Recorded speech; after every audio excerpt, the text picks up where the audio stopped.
I can turn it down a little bit. And we are live.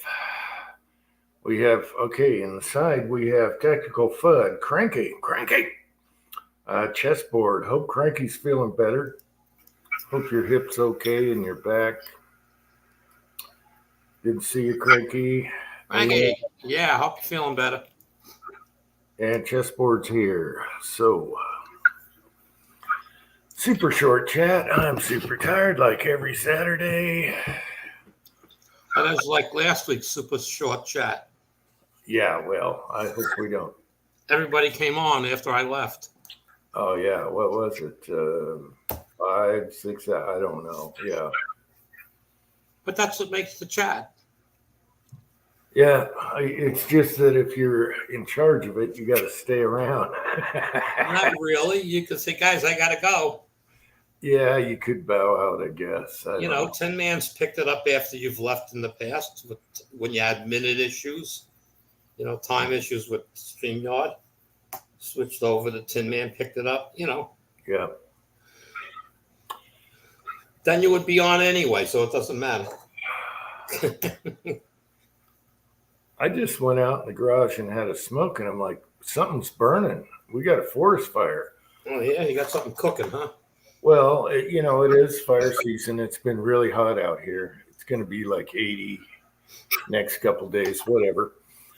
So I look in the backyard, and it's smoky haze, and I look out the front yard, smoky haze, just all of a sudden. And I'm like, son of a bitch. So I had my wife look up where the fire was because I didn't have time. Freaking California and Oregon. Oh, yeah? Wow. They're talking about we're going to have the same problem this year with Canada that we had last year. All smoke that came down from Canada, so I don't know. Nothing pisses me off more than breathing communist smoke. All right, 67 Rebel SST AMC is here. So all I got to say is the ocean can quench it. So yeah, here I thought we had a fire close by, maybe a few towns over. No, it's from a commie state. Thanks a lot. Oh my gosh. So at least that problem's solved, and it's not right here.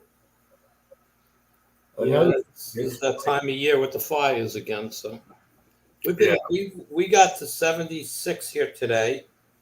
Tomorrow's supposed to be about the same 76. Which I think was it Thursday we hit 80. Yeah. So we're starting to get warm. And I was all set.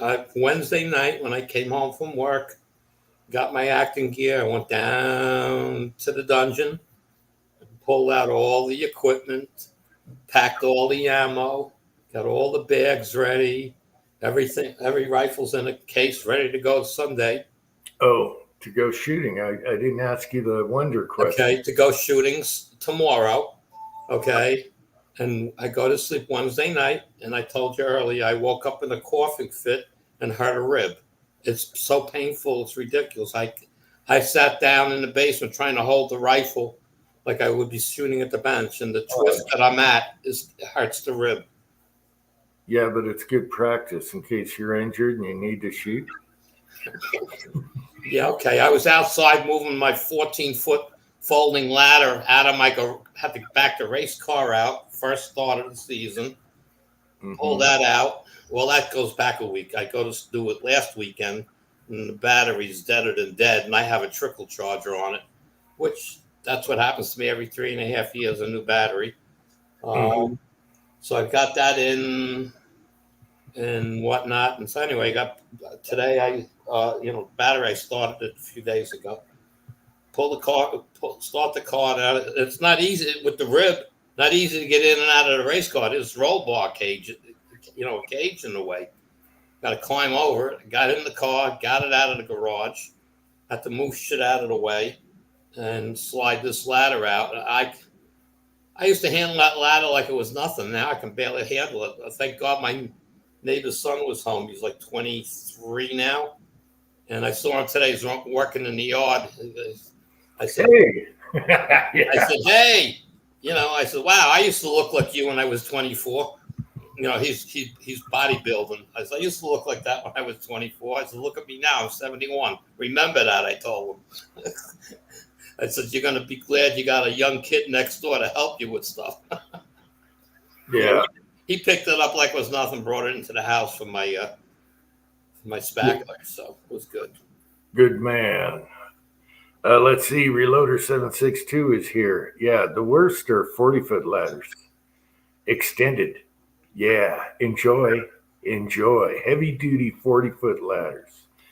I think I only have 30-footers now. I have a 34-foot extension ladder in my garage. Mm-hmm. I need it for one spot on the house. Yeah. Yeah, okay. Trees is here. Hey, Trees. Howdy, Reloader. Howdy, Trees. Chessboard. It should really be hot in that state. It's hot in this state, all right. Yeah, I just look. We're going to be 88 degrees for 2 days in a few days, and high 79. The rest of the week.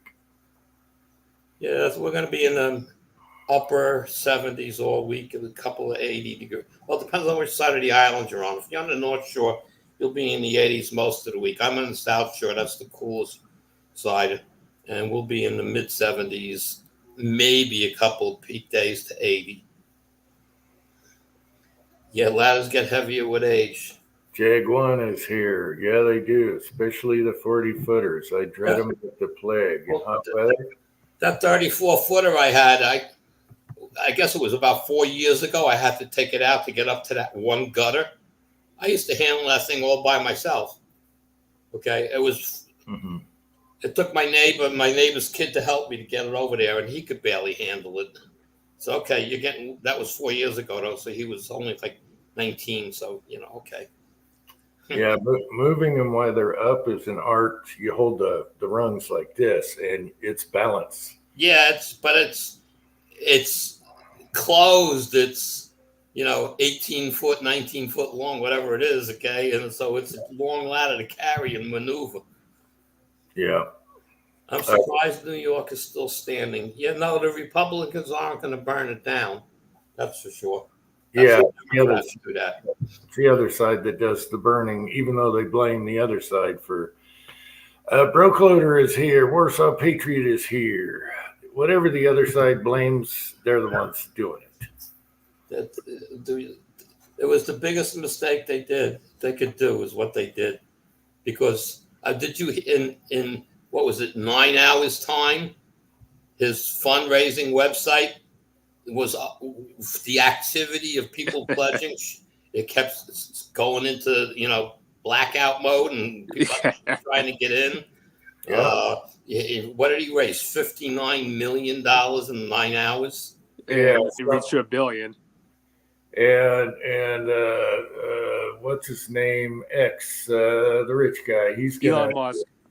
Musk is going to join in on a fundraiser too. And a lot of that money is small amounts, Yeah, but they said all the money he got was small donations. Well, there are a couple million billionaires out there that are contributing also. Oh, yeah. Most of it's from the people, and that's what's great. I like to speak on Musk, Uncle Jim. I actually, if I was in his shoes right now, I don't know what to do, because as far as him manufacturing cars through Tesla and all that, he's in a sticky bind with China right now, because the communist government over there is like telling him, nope, you're not going to pull out. And with the Taiwan situation, with China literally surrounding it with their Chinese Navy and Air Force, I mean, if I was Musk, I'd pull everything he can get out of that country. Yeah, well, it's business too. It depends on his business, but I don't know. I'd set up some covert special ops, just like the Dems do, like they've been doing. The CIA. January 6th, this fake trial that had no reason to even be there, and with lying freaking witnesses and everything that have been caught a million times. It's they are so good at being rotten, conniving bastards. Yeah. We need someone like Musk to set up some special. We don't play that way; they do. But still, you got to fight fire with fire. Yep. There's tonnage out there to pick at. So what I'm worried about is them enforcing a new military draft on the American populace. I think it's actually going to happen. I mean, you might be on the brink of actually going to war with China. well, I'm glad my son's too old for that. So They don't care. They'll change the age limits. It's the American government now, dude. well, they'll start young and work their way up. But yeah, I mean, our numbers are below Vietnam era, dude. That's how bad our government's military right now is. It tells them that we are in control and they aren't getting our youth. we have crust dressers running the military. Exactly. All right, And that's that too. Enough said. You're gonna follow that? I mean, what's morale? What's morale gonna be like when the shit hits the fan? I mean, when it's down and dirty, oh, it's okay to be in there, and oh yeah, we can do that. We can be in the military. Wait till the stuff hits the fan. Now, I should rephrase that a little bit because there's been. You mean with another country if we go into conflict with us, you're saying? No, I'm talking about whether people can fight or not, because there's a lot of people that you wouldn't think could fight, and they did, and they do, and they weren't fond of their same gender and all that, and they fought awesome. Okay, so I shouldn't say it like that. Yeah, the person. I mean, People in charge. Actually, a lot of them were really good at it. So yeah. I mean, again, you don't know even a person that doesn't know if they can deal with a real battle when it comes down to it. A hot percentage can. So. No, but the reason why I'm concerned about China, apart from them taking over Taiwan, they just made a new ally in friendship right now with communist Cambodia. That's a country right next to the border of Vietnam. And if those two combine forces and actually infiltrate Vietnam, Vietnam's gone off the face of the map. Well, one theory right now is the only way to save face with Brandon, because he's going downhill in the polls, is to have a war where everyone bands together like Americans always do when they're under, in a war. Yep. And that could be their little Jack in the Joker card, but Yeah. I think that would be their worst mistake. Oh, of course it would be, but we're close to November, people. And we're close, and other groups that would never vote Republican are voting now. I don't consider Trump really a Republican, but whatever. He's a populist. I'm not a Republican. I changed it. I had enough with Republicans, so I'm an independent. The other party is too radical. Yeah, so I couldn't call myself that, a libertarian, because look at who they nominated. So, I'm not a libertarian. Who said other Democrats run as independent? Joe Manchin? What other Democrats? Yeah, Manchin, he's running independent, and I believe Sinema from Arizona is also running as an independent. But even though her term is going to be up pretty soon, she's going to be out of office. But no, back to China. I mean, like I said, I think if they actually go to war with the United States, as far as Asia is concerned, I think we have no other option but to make friendships and allyship with Vietnam against the worst enemy right now.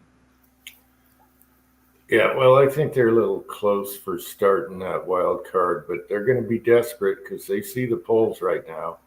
No, but they're hoping since they can call him a felon now, and every news channel is going to call him a felon now. They're going to put felon in every sentence when it comes to him, and that's what they were hoping for, right? Alvin Bragg got pulled by Congress. The people aren't buying it. Anyone with a brain knows what's going on. They're playing dirty pool like they always have. Pelosi's the best at it. Schumer's the best at it. they've always played dirty pool. So I think people are smartening up. I'm proud of the younger people because they're the ones, especially the minorities. Usually, they're the ones switching. So I'm proud of that. I'm proud of them. Yeah. I mean, no, the reason why I brought up about the China discussion, though, Jim, I want your personal thoughts on this. I think it'd be a bad decision if we actually made friendship and allyship with Vietnam against the worst enemy. If it came down to it, I'm saying I think they could be a good partner. The enemy of my enemy is my true friend. I love the Vietnamese people. I got really close friends I worked with that were Vietnamese. They taught me some words. They weren't good words. Momoy and stuff like that. But I mean, we're talking China, man. It's a big dragon. North is really evil, just like North Korea. So, and Cambodia. The people themselves, I mean, they're great. It's just the government. Yeah. But I think Vietnam wants to be left how long as well as America would be. Yeah, I really don't hate on too many Asian countries. There's a few certain religious countries I don't care for.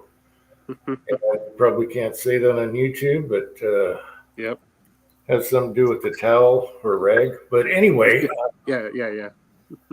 To me, that's We might have no other option though.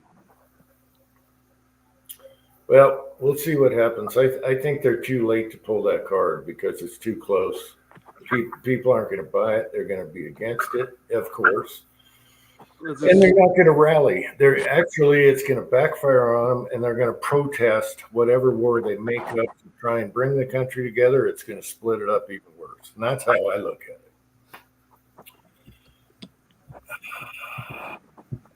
Then you got Cuba, obviously, working with them. Yeah, the Cuban people are, they're great. They can't even play records, okay? Music. They know what's up. They know what's up. They could go to jail for playing a Beatles record, okay? So wait, what? They know exactly what's up, and some of them do it anyway. They have special secret clubs where if they get caught, they're in a terrible prison, So they get it. This is what we don't want here, and it's looking like this is what they're trying to do to us, is be like that, and we're not going to do that. We're American. Become a communist country? We're Americans. We'll never, ever. I don't care how stupid some of the dingbats are out there. There'll be just enough of us to say no. I just always wonder the fact that something goes that way, will the military raise arms against its own people? I pray and hope not. Gunswatter is here. Hey, Gunswatter. No, Guns, I think. I was also going to mention the last time we had something similar to that. It's not in the States, but last time I saw something like that in history was the Yugoslav, war with the Kosovoans and all those other nationalities over there in Europe. That's what people are saying. Oh, well, American war is going to be like a, two-front war. I'm like, guys, that's not what you're pushing. You're pushing like what happened to Yugoslavia. You don't want that shit to ever happen. Well, tribal warfare. If it's anyone big, it's going to be Nuke. A nuke? Look at the puppet pushing the button. They thought Trump was a button pusher. No, it's going to be the puppet regime. How about North Korea? They thought North Korea was it. Mm-hmm. Or Iran. Yeah, and who was the first guy to cross the line and meet up with him? Trump. Yeah, because he wasn't a politician. And they were scared to death that he would get sniped on the other side of the border because it would be so easy for them to take a hostage like a president. And look at how huge that is. And that took balls. That took balls to cross that border, cross that line. I think Trump wanted to make peace, and he made it happen. A lot of people don't think about that. Think about taking a president for hostage. You can't nuke him because you can't nuke the president. Think of the ramifications, and they could have thought of that, but that's not how it went down. So that took balls to cross that border. If you really think about that, what could have happened? Man, I'm sure there were a certain level of precautions set up prior to that visit. there was, but all it takes is one sniper in the brush, or Yeah, whatever. of course. However, we got to thank Dennis Rodman for that because he was on Trump's show, The Apprentice, and Rodman was friend with the leader. And so I think Dennis Rodman has something to do with it. Like, reassuring both sides. I bet he talked to Trump and obviously went down there for young Kim, whatever his name is, Rocket Boy. Kim Jong Un. Yeah. So I think Dennis Rodman had a lot to do with that because no one could get away with that. And he knew both sides and he said, hey, he's cool. He's cool. I'll talk to both. You guys can do this. You don't have Amazon Prime by any chance, do you, Uncle Jim? Because you mentioned something that's tied to where a president can be held hostage. Amazon? I canceled Amazon. You canceled Amazon Prime? I never had Prime and I canceled Amazon because of the owner. Okay. There's a movie called Steel Rain 2, and it's a Korean-made movie, South Korean, and it actually is an alternate version of Trump, but he actually gets captured by the North Korean government, and both sides, North and South, have to resolve this conflict and avoid nuclearizing the whole world. Hey, I'm loving the guy in Brazil. They call him the South American Trump, right? No, Argentina.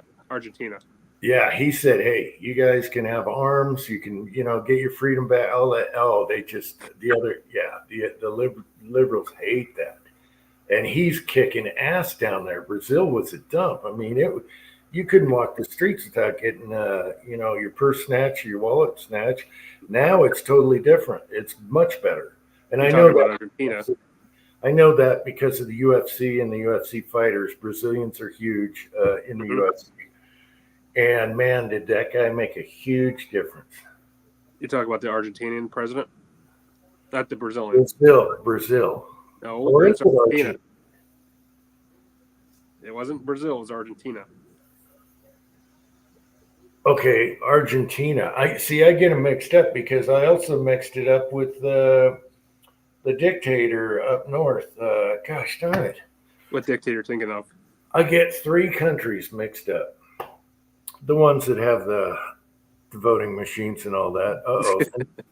Someone's trying to get in here. Hobbies is here. And we have Sad trying to get in with the cartoon emoji. Not buying it, Sad. Fucking troll again. Go ahead in the side comments. Oh, let me in. I'm innocent. Yeah. Yeah, prove it otherwise. Oh. Can you host me? No. Sorry, guy. Gal, whoever. Said Kun. Anyway, garage time. Be right back. Ooh. So is it Argentina? I thought it was Brazil. No, Argentina. I know it's because I'm subscribed to the actual president. I get them all mixed up down there. Let's see. Chile's doing nothing. Here, actually, let me look them up. Ecuador. I get them mixed up. I think I replied to one of Tree's videos and I mentioned the wrong country, and then I had to go edit it again because it wasn't Argentina, because I have a couple Argentina guns. No, because Brazil, you're thinking they got a bad dictator right now. They said, "Oh, nope, you got to turn all your firearms in." They changed the law, then they changed it back, and they inflated with the cartels now. Brazil's a place you do not want to be. It's even flooded right now. Huh. Not to mention a whole host of other problems. I can't even think of the damn country that's the dictator now. That's the dictator you're thinking. No, that's north of South America. What? You got Argentina, you got Brazil, you got Ecuador, you got Honduras. I was thinking Honduras, maybe. no. Come on, people on the side. I go brain dead. Anyway, The Latin American Trump you're thinking is in not Argentina. Chile. It's not Bogota. It's not. Telling you, it's Argentina. All The one right. next to, it's the one next to Colombia. Oh, Venezuela. Venezuela. There you go. That's got the dictator and the voting machines. Communist Venezuela. And Venezuela, what did they do? They put their opposition running against them in jail, in court. So we're using Venezuela's playbook. Well, that's because our buddy in Washington is going there for oil. I always get mixed up on Venezuela, the evil one. I know where they're at. I know the whole map of the South America. I know who's good and bad. I have friends that live in some of those countries. I have a foul from Chile. I have a couple bursas from Argentina. What else? All right. The president of Argentina you're thinking of is Javier Milei. Javier Milei. You're talking about this guy, right? Let me see if I get the photo up here for you. Tactical Rabbit is here. Who did I miss? Garage Guy. This guy? Hold up. That damn camera. Well, it's definitely Venezuela. This guy, Javier Milei of Argentina. Oh, the Trump guy. Yeah. He's from Argentina. Yeah, he's the ones that said you guys can have guns in your homes and stuff. Yeah. Hopefully he changed the calibers too, because a lot of them down south can't have a certain caliber guns. They got a lot of Russian and Soviet era AKs down there that are probably shot out. Hey, my foul, the barrel was great. Chile didn't fight much. Chile? Wait, what Chile to fight with? Was it English? The English? Well, when the foul I have, there was no war, so the only thing they did was practice shoot with it or whatever. The barrel's really nice. And then, of course, when it came to our country, they chopped the receiver. No, I'm trying to remember I forget what country it was. Was it Argentina? It was the war between the English and the Argentinians. It was over that island, or wherever the fuck was. There was some island right next to it. Oh, yeah. Gosh, I know what you're talking about. Yes. What island was that? That was in the 80s. Yeah. I'm trying to remember what it was called. Geez. Come on, people. Brain dead again. I know exactly what you're talking about. It was on the tip of my tongue. Anyway. Here, I'm looking right now. Of Uncle Jim trying to remember what's in it. Falklands. That was called Falkland Islands, yeah. Yep. There's a whole bunch of Germans down in South America. It makes you wonder. I had neighbor friends when I was a kid. They're from Germany. I told this before, and I said, "Oh, you take German in class, it should be super easy A." And he goes, "Well, it's a little different." And I was like, and his dad was a little weird, so I thought they were Nazis that went to, yeah, and then moved here, and they all kept to themselves.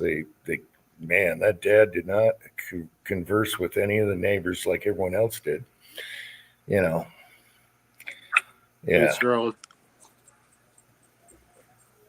Bisley Blackhawk is here.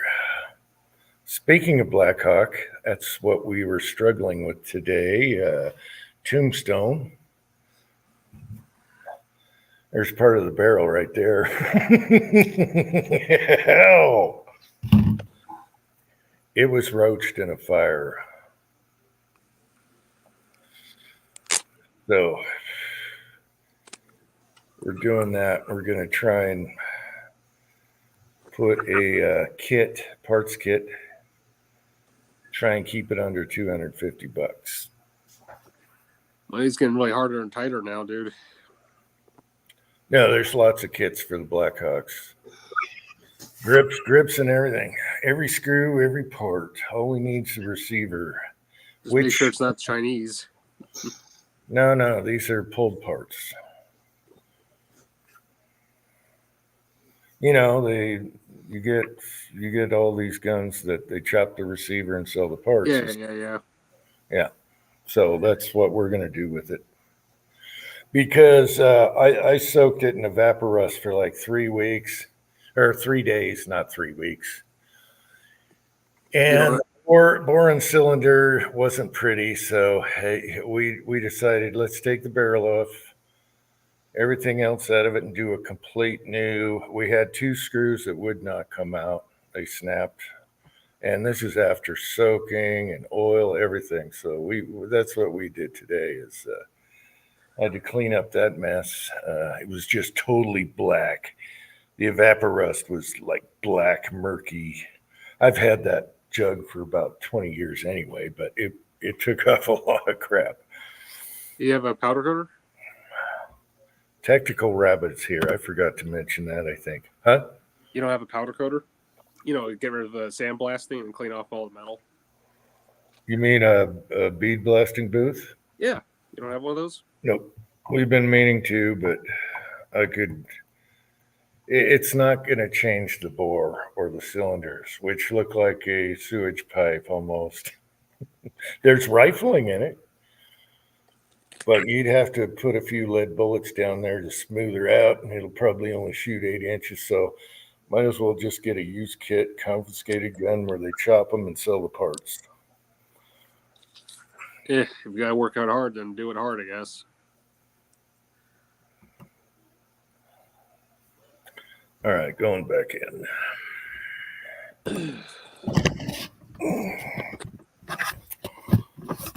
So Andy and his rib. Now he's got the rib excuse. He's all ready to go. Yeah, Wednesday, I came home from work, did what I had to do, went down into the dungeon, and packed to go shooting for Sunday. So the Rossi's packed and 2 other rifles and a pistol or 2. All the ammo's packed, everything's ready to go. And I wake Tuesday morning, like 2 o'clock in the morning, I wake up with a real bad, hard coughing fit. And on the 3rd cough, I felt something, and that was it. Something happened to one of my ribs on the left side. And it's been, today is the best day so far. But maybe because of all that stretching I did, getting in and out of the race car a few times to move it and get that ladder out and stuff, you know, maybe, I mean, that would hurt me a lot afterwards.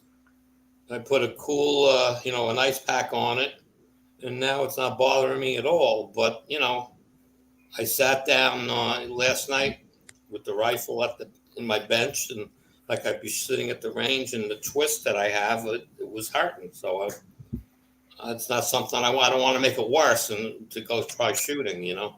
Mm-hmm. I saw Dr. Zink, your governor is actually pushing for like some weird social media bill or something where they're going to monitoring people. But out here in New York? Yeah, she's a saloon, I tell you. I didn't hear that one. She's like taking away kids' phones and stuff. Oh, yeah. She doesn't. She thinks so many kids are on all these websites and stuff and whatever. And she's a mother, so go figure. She's just a leftist as she has ever been. She is a freaking nightmare. I had to give him the signal. We had the secret code. I can let him in. How's it going, Ozark? What's happening? Yeah, not a whole lot. Dealing with allergies, and it looks like Dr. Zink got sick or something. Oh, man. Just doesn't end. Hey, you got a bowling pin up there. Is that for shooting or something else? That was from my kid's, 10th birthday. So he's like, one of these days we're going to shoot it, Dad. So when it's his idea, we'll... We'll shoot it. Oh, you know what you should do? You should draw a face on the thing. There you go. Oh, it'll happen. It'll happen. Yeah, I should ask our bowling alley if what they do with their old bowling pins. Like their cracked ones and stuff. Yeah. I love shooting, but I used to a long time ago. Me and my uncle would shoot them off steel tables. It's so much fun, so much fun. Here's another option. You could go to a local candy store if they don't have like a lot of old candy bears, gummy bears that are not thrown out. See what they can do for them. Give them to you. You can melt them down and put them in a big ass mold to make as a target. My phone fell. Sorry.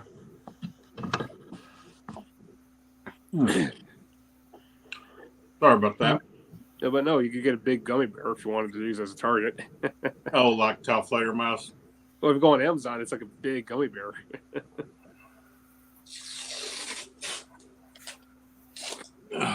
We've been fighting tornadoes all week. Yeah. Oh, I saw that last house and I was like, burn it. Burn it.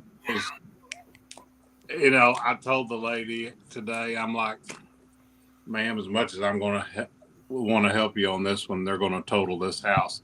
It was crushed on three corners. Shit.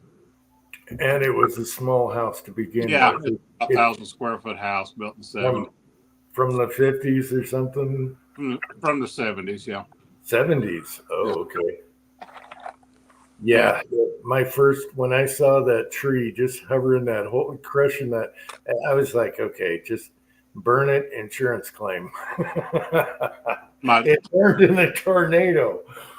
My tree service guy cleared that house, and he referred them to us. And he said the lowest part of the trunk, they cut about an 8-foot section, and their crane weighted at 18,000 pounds, an 8-foot section of oak tree. Wow. So 9 tons, just that one 8-foot section. Those great, the tornado. Well, we had 4 tornadoes come through at 2 in the morning. Remember last week on the chat, I said we just been tornado warned, and I got off. And 3 hours later, that second storm came through North Arkansas, and spawned 6 tornadoes altogether. 4 of them hit populated areas.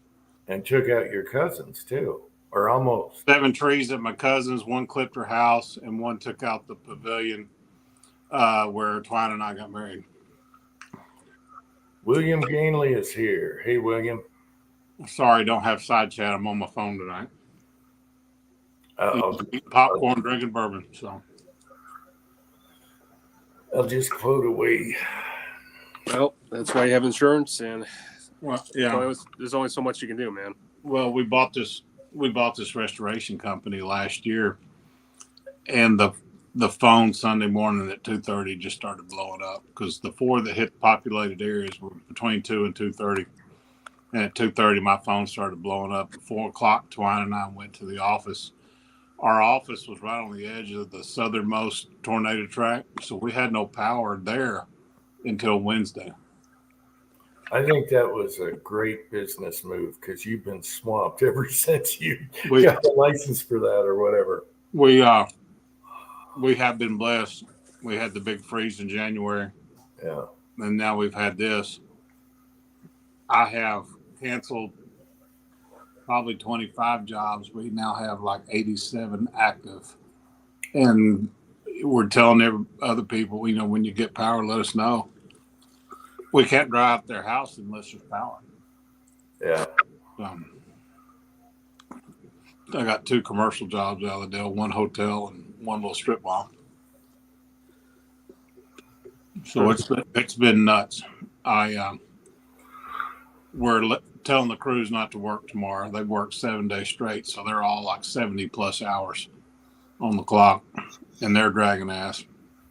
So we're like, don't answer the phone tomorrow unless it's us, but we're not going to ask you to come in. We'll just call and have a question. So Monday we'll be back at it. Everything all works out, man. Well, the reconstruction will take months. This old part of town in Rogers that it hit, it's like I said, it's trees, big old oak trees. These neighborhoods where old houses, big trees, not lots of shade. more tree damage than actual wind damage. Well, it was a great business move because the insurance companies are paying for it. It's not like you're dinking around with the owners. They just want their house fixed, and the insurance company, is the Well, yeah, 90% of the clients are like, we understand you're managing resources, you got limited equipment, limited people, and there's more jobs than all the restoration companies can handle at once. And then there's that 8%. There's the 2% Karens that we just tell them, thank you, but no thank you. And then there's babysitters. What about this? What about that? What about this? What about that? Look, we still have houses with trees in them. You got one wet ceiling. We got your house tarp, the trees off. We got people with water standing in their homes. There's you want to be nice, but you're trying to tell there's higher priorities than you. Well, remember, you got people literally with no homes they're living in. Like they got nothing to live in. And the worst ones are the 25 to 30-year-olds by far. Because of the families? Pardon? Is that because they have families altogether? Or just they're entitled, I guess is a good way to put it. We got one couple settled down. He's from Portland. She's from San Francisco. They bought this massive house on the golf course. We got the tree off. The roof is tarped, and they're like, we want this done. They want this done. We're like, we can't do anything at this point until the adjuster shows up. When are they scheduled? They called me back today. Well, the adjuster called. He's going to be here on the 10th. Okay. We're on hold till the 10th. Once you get them dry, stabilized, you can't do any repairs till the adjusters are happy. Oh, in other words, they got to sleep at a hotel. Otherwise, there's not a B&B to be found, and we got a shitload of them around here with all the mountain bike trails. And it's crazy. Absolutely crazy. Mrs. Tinman's here and Fuzzy is here. Could you imagine just losing your home and everything you used to live in, and now you're out in the middle of nowhere? We got a fire job today. The young guys in the National Guard, he was activated. They activated the National Guard to just help with traffic flow. So many lights were down, so much power was off. His house burned. He took a tree just against the house, but no major damage. But when they turned the power back on, and his neighborhood flicked off and on several times, there must have been some trees against the power lines down the line. And his microwave literally exploded in his kitchen. So he was like, we were helping some people. He said, I was on a chainsaw for several hours. I get home and the fire trucks are pulling down my driveway. And luckily the neighbor was outside, heard the microwave pop, and then saw the smoke and called the fire department. So the house isn't heavily burned, but everything's full of soot because all that plastic on that microwave burned, and now there's black soot all over the house. So, but he's like, I'm in an apartment. I'm cool. Put me low on the totem pole. He says, I've helped too many people as it is. There's a lot more people in worse shape than me. Bless people like that, He's had a double whammy on his house, tornado and a fire now. And he's like, don't worry about me. Take care of other people first. That's very American of him. Mm-hmm. Sacrifice, though. There's always a price. So he's like, I need to do one thing. I got to get all my weapons out of the house. I'm like, we'll help you do whatever you need. We can't touch the weapons. I can touch the ammunition. But I said, get your valuable papers, any other valuables or your weapons out of the house. So you got it taken care of. Well, now you need another business that's got a fleet of mobile homes or trailers where they can stay while you're doing the place. And Our development of duplexes we're doing did happen to have 4 empty ones, and they're not empty anymore. But then you could do a rental business while they stay and double dip. I've got 4 townhomes rented out of this because the little town out in the western part of the county where we're doing this, it got hit by the strongest tornado. So insurance pays stupid money. It's called ALE, alternate living expenses. They pay stupid money for that.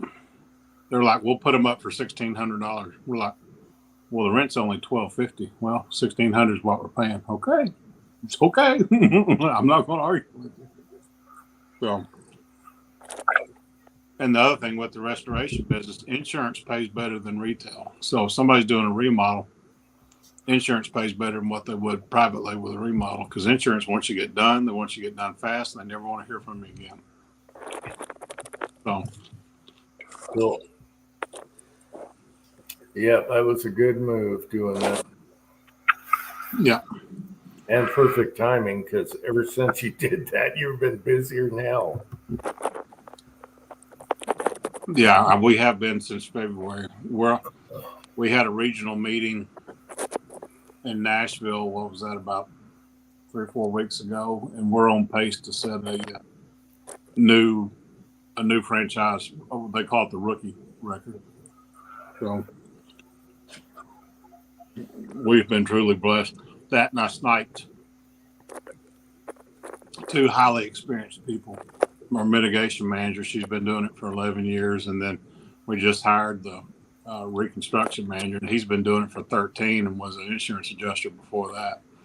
So we bit the bullet and paid them well, and they brought the business with them because they have all the relationships already. Nice. No training needed. Great. Right, because my saying is you cannot train experience. No.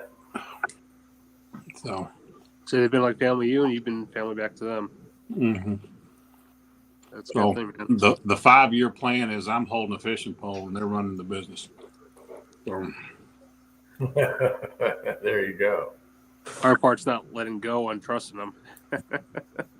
it is when you're used to running the show, but they proved themselves this week.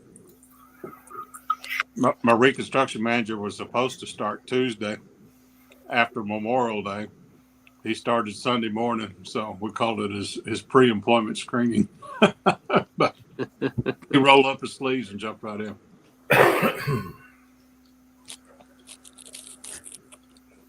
Andy, you can come down here and live amongst these tornadoes. You No, just got nor'easters once or twice a year.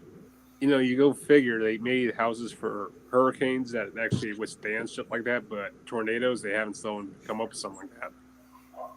The code now, we call them tornado straps. It's the top straps you put around your ceiling joists and your duckbills if you stick frame, or if you're using trusses, you strap them to the top plate of the walls. Older houses don't have that. So I was on a street today where you could tell the older houses, the roofs were peeled off, and the newer houses just had some shingles missing. 10 minutes. Yeah. I've seen some good maples and walnuts cut up all over the place. Mm-hmm.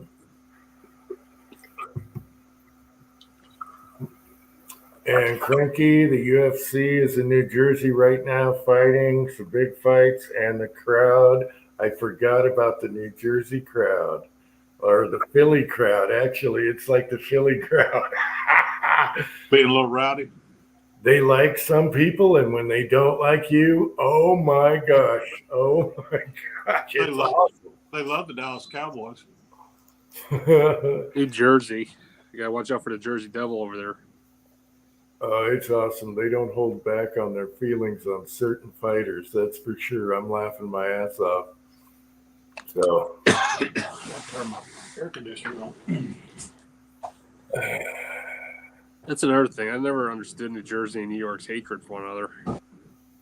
I don't hate New Jersey. Only Jersey. No, I'm talking in sports. Oh. Yeah. Well, Most sports don't interest me, unfortunately. The only thing I'm really watch is drag racing. Well, no, there's a guy from the Bronx, and he's fighting this guy from New Jersey, and I'm like, oh shit, this guy's not happy. Here it comes. The tough part is these guys are trying to make weight, so they're fasting, and they can smell all the food in New Jersey going down the street, and it's dry. And then their buddies that aren't, making weight are eating all this good food, whatever, and it's driving them crazy. Do you ever watch that guy on YouTube, Weird versus Food, that drives all over the world? Yeah, Eating challenges. yeah, Yeah. the On today's release, and he said something. He was like, somebody asked him a question. He was like, I normally don't eat for 2 days after doing one of these. yeah. You're talking about the guy with the beard that sounds Scottish, but he's he's from Northern Red Leeds or something like that. Yeah, I watch a lot of those. Yeah, Mario is here. Hey, Mario. Hey, Mario. Hope everything's well, Mario.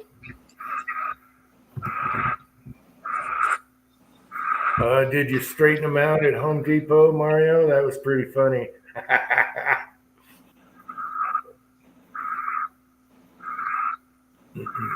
Right. Jim, I haven't watched any videos this week. I started watching one with your son's goodies, and I was out. I have been sleeping so hard. I went home early on Wednesday, and I slept 13. Wow. Did you do the mini bike video?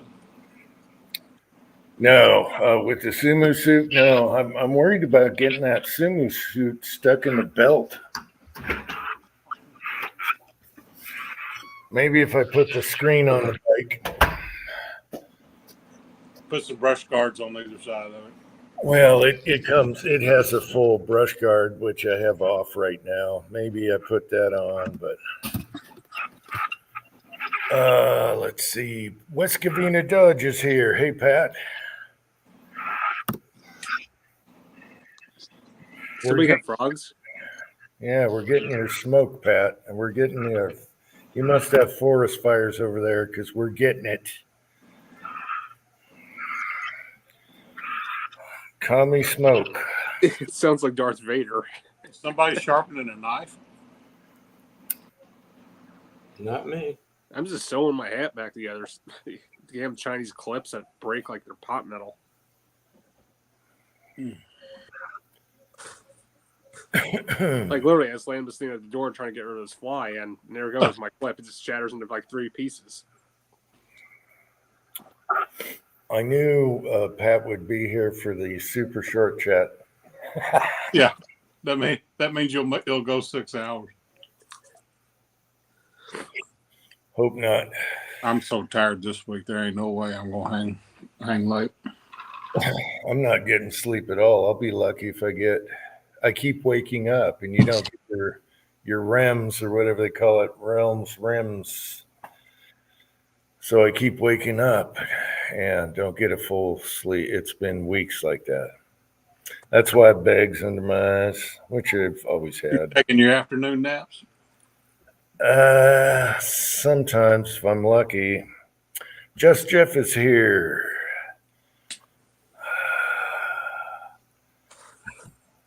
Cranky wants me to go off Devil's Corner wearing a sumo suit. It'll fall on the first impact, but it's all the rest of them that are going to hurt.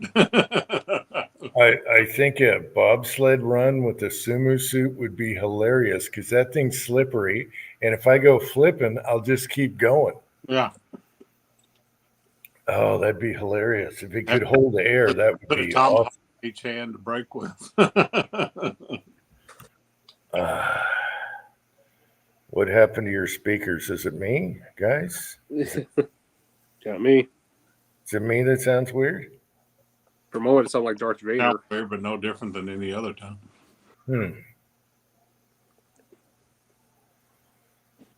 Is it when I'm talking or no? No, it just says he has no speakers. Oh, Pat? Yeah. Oh, it's like the microphone. Just whip one out of the couch there. Pat's got $100,000 electronics in his house, and I know, and he could whip together any computer device and no sound. Come on, MacGyver. We know you can do it.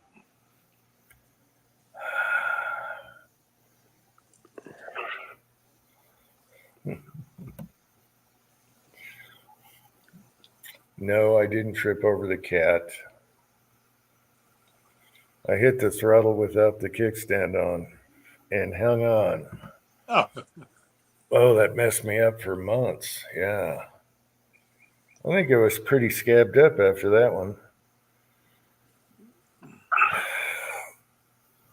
Oh, I'm due for something because I don't really hurt anywhere right now, and I know something's going to happen because that never happens. So something's going to hurt soon.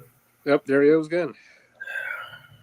yeah, you need a thumb throttle because you know how people they'll get on a dirt bike or whatever, and it'll take off on them, and they can't get off the throttle. Yep.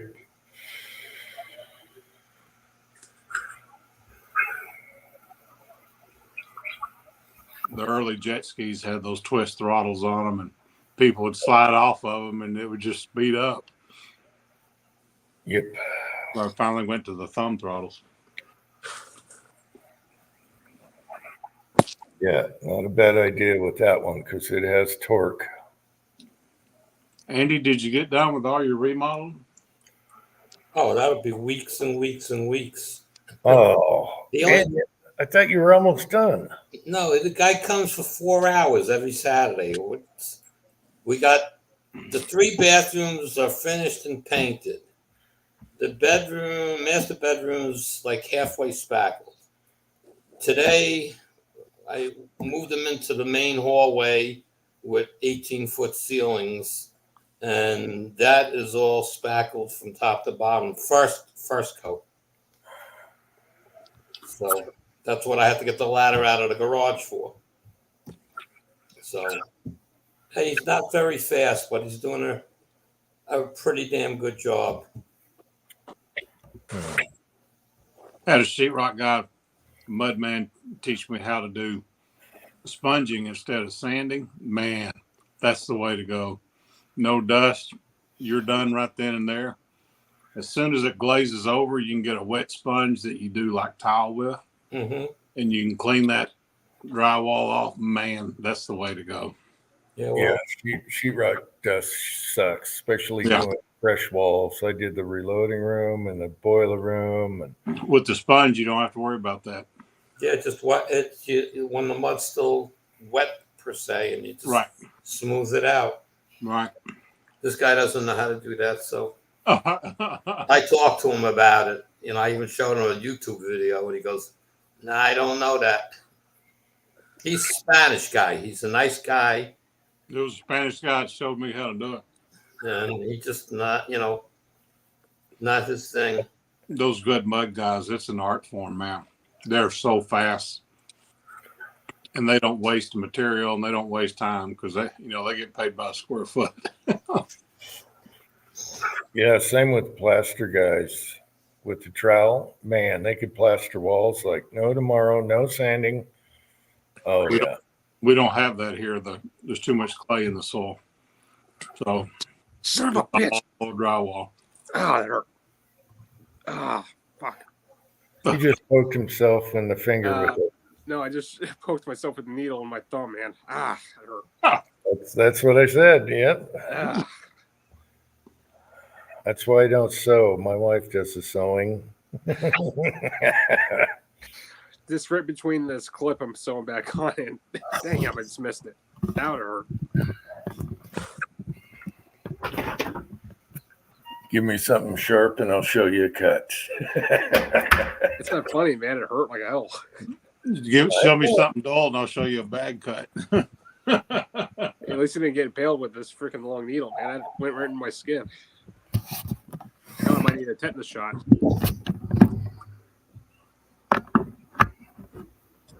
Oh. Tetanus shots aren't fun, man. That's even worse. They're 10 years now. When I had my toenail ripped off, that's when I learned they're 10 years now. So, you want a toenail update, Jim? What's that? So you need a toenail update? No, I do not want a toenail update at all. We have like It looks 8. normal now. Yeah, we have 8 live chat updates on that toe. Yeah. Cranky is still here. He says, sewing live on Uncle Jim. I'll be right back, guys. Keep her running. The Baker's camp that we did, there was a sewing group there, and he bought an old billboard, the material for an old billboard, and it's almost like carbon fiber the way it's woven. So I made like an equipment bag out of it, and it was actually pretty interesting to do. I never used a sewing machine in my life. Shit. I've sewn many a button back on my shirt. Had to learn that in college. The hard part's doing the accuracy of where you want to put your needle.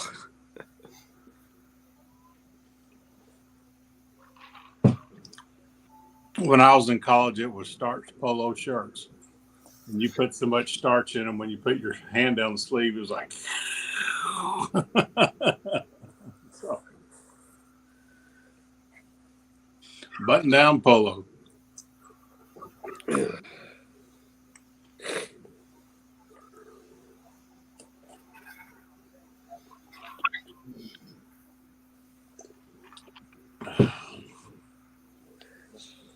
Andy, now that summer's kicking off, are there any drag strips firing up your way? We don't have any drag strips my way anymore. Is that just a dying? No, it's just I purposely want to move to this specific location when I had the house built, because the racetrack's 11 miles away that we had, and it's a stupid story, but the guy that owned it refused to sell it to anybody that was going to keep it a racetrack. Wait, what? You heard me. That doesn't make any goddamn sense. No, it doesn't. Well, what it was is this guy was kind of a dirtbag to the people that raced there that made him all the money. Okay, Of course, typical. So he was very rarely ever at the track because of the amount of tensions there would be. So when he finally got tired of the locals that moved in years later, this you gotta understand, this is West Hampton. If you look it up, what West Hampton is on Long Island, it's a luxury town. But anyway, next one side of the racetrack was the police. What do they call it? Police office? No, there was a police department, something with bombs, and a field where they would just blow up, found bombs, things like that, whatever. Oh yeah. Oh yeah, the bomb disposal unit. Yeah. Okay, that was on one side of the track, and the other side of the track was a big kennel. I mean, for breeding and boarding dogs. Bacon used to go shooting. Remember, he would go to the range, and the dogs would be louder than his 44 Magnum. Yeah. So and then the closest house at the time when I first went out there was maybe 3 miles away. I mean, it was all just trees. Okay. Well, as it built up, I mean, people 3 miles away were complaining about the noise from the racetrack, which is non-existent unless the wind is blowing in that direction and you were running at least a 4,000 horsepower car down the track. You might hear it if the wind was blowing right. So those people kept pestering and whatnot. So the guy finally said, I had enough of this shit. And More natural. we have a local, very big name racing guy that owns a paving company, and he was ready to buy it. All right. So he found out what the people up that he sold it to were land developers. They built an old folks place out there, but they offered him $7.5 million for the property, which was low to begin with for the amount of property and where it was located, of course.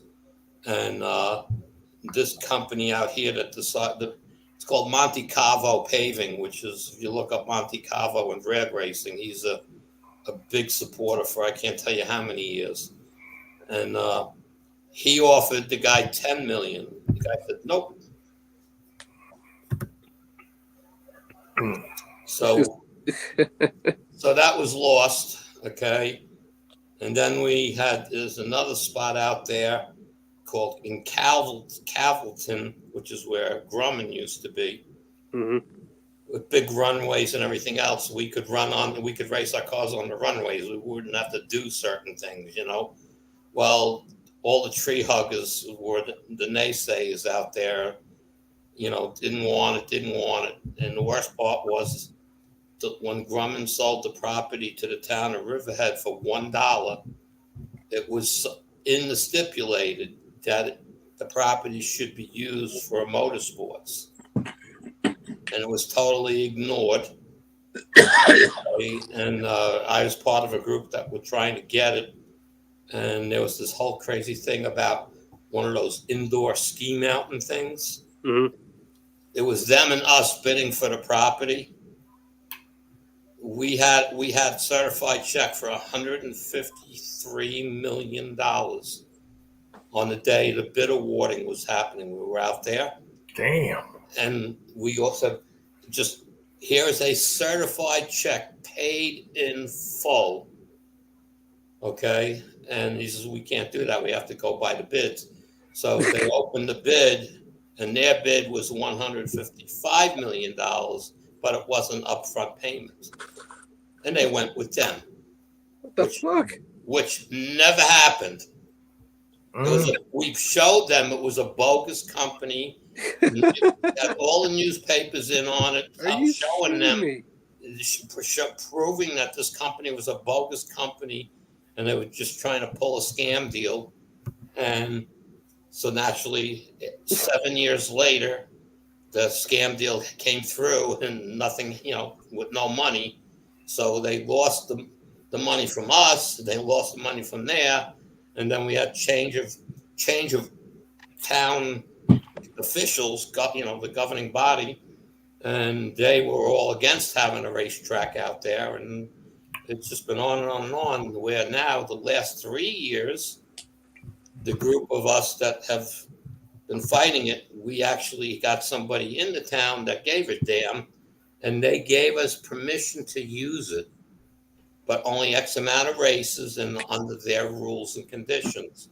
So for 3 years we're racing there, but it's limited.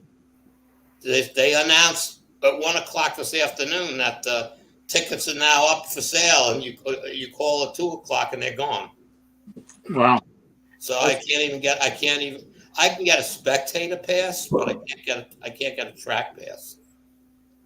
So 6-shooter Texans here. Hey, 6-shooter Texan. Hey, Ricky. That's just bullshit. Car in the parking lot and rev the engine. You know, so these people are just, you know, they just don't. The people just, as they say, they're just naysayers. Not in my backyard. Fucking assholes. Yeah, I know. But the funny part is, you got to remember, we had National Speedway was here, okay, which was 8 miles from the track we had. So, you know, I had my choice of where to go race, but National Speedway, big sanction, NHRA track, can't tell you how many races were held there and how many times I went and watched and stuff. And they lost too to the people that everything was building, and nope, too much noise, out of here. Taking a risk. I saw the distress flag. Taking a risk, Cranky. It's me. Oh. All right, brother. So, and Cranky knows he's in Jersey. They killed Englishtown a few years back too. What kind of guys do you deal with? Some fucking Ponzi scheme guys? It's ridiculous. Fuck, man. Well, there was even a point where, when I'm talking with the Grumman site, that Trump wanted to put a NASCAR track there, and they wouldn't do it. Wow, NASCAR there. Wow. That he was already NASCAR approved with the plans he showed him. Wow. At this point, I'd get a serious fucking shit ton of attorneys to get that stuff returned, man. That's bullshit. It's just believe me, they've done all that stuff. People that win are the lawyers. Okay, Cranky, I took the risk. I saw the distress flag, so there we go. How you doing, Cranky? Okay, I'm having difficulty getting this Streamyard to work with my AirPods. Oh, so you're having doing update or work on my phone. You do have some settings there for sound and mic, so check that. Well, just as long as you guys, this is not interfering or echoing or anything, right? No. You can hear? Yeah, but it's just not coming through my headphones for some reason.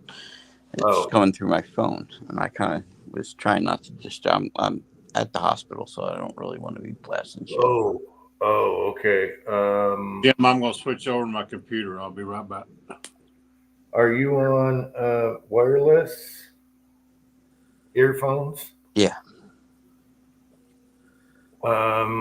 Try rebooting that. They were working fine while I was listening to YouTube on the phone. Until you came on. So as soon as I launched StreamYard or whatever, then do you have an option in your StreamYard where you got try your sound different. Yeah, StreamYard settings. Gotta be. Yeah. It's got the wrong sound picked. There's only stuff for audio as microphone. There's nothing. Yeah, there won't be no speakers in StreamYard. I just thought about that. StreamYard just looks your video camera and your microphone. It is what it is. I'm probably not going to be on long anyway. I'm tired. How you feeling, Cranky? Well, right now, the laudage kicking my butt, and I'm tired. Oh, man. You'd be feeling good then. So. Are you okay? You're in the hospital. Do you have your own room? Yeah, I got my own room. Be right back. All right. So that's quiet enough. You're not bugging anyone next to you. No. Have the nurses make a hat for you. Like Willie. I know. He came on last time. Cranky came on in the hospital. You're coming on more in the hospital than you are at home. Well, that happens because I happen to be in the hospital more than I am at home. Oh, jeez. Man. So that increases the odds. My business partner's going to the hospital. I want to see you out golfing with your boy, you know? Yeah. So hopefully they straighten all this crap out, you know? So now the buttons are working. What the hell? Gunsweater, no, he's there and back type deal. He hasn't been there the whole time. He's been home. Are you down in the one where you had your surgery, or are you the one by the house? Yeah, I'm down where I had my surgery. Yeah, basically. So since we last talked, Monday, I ended up down here at the ER where I had the surgery. They took like more CT scans and stuff. Then they started me on, they wanted me to see an ortho because the x-ray they took says that I also have osteoarthritis. So they told me I need to schedule to see an ortho, see if any of that hip pain's coming from that. And then they started me on steroids, anti-inflammatories, and muscle relaxers and all that crap. And I was on those for like 3 days. And then Friday, I woke up, new swelling right next to the incision and a shit ton of pain, and all the weakness in my right leg came back. So I couldn't do stairs. I was basically every bit as disabled as I was before surgery. So Maria drugged me back down here, and I've been down here ever since. They did an MRI this morning, and I'm still waiting for the results. so I'm not taking that as a good thing. 'Cause Uh-oh, what did I just do? Uh-oh. Well, I'm trying to see if that's Tin Man. Okay, it is. All right. Sorry.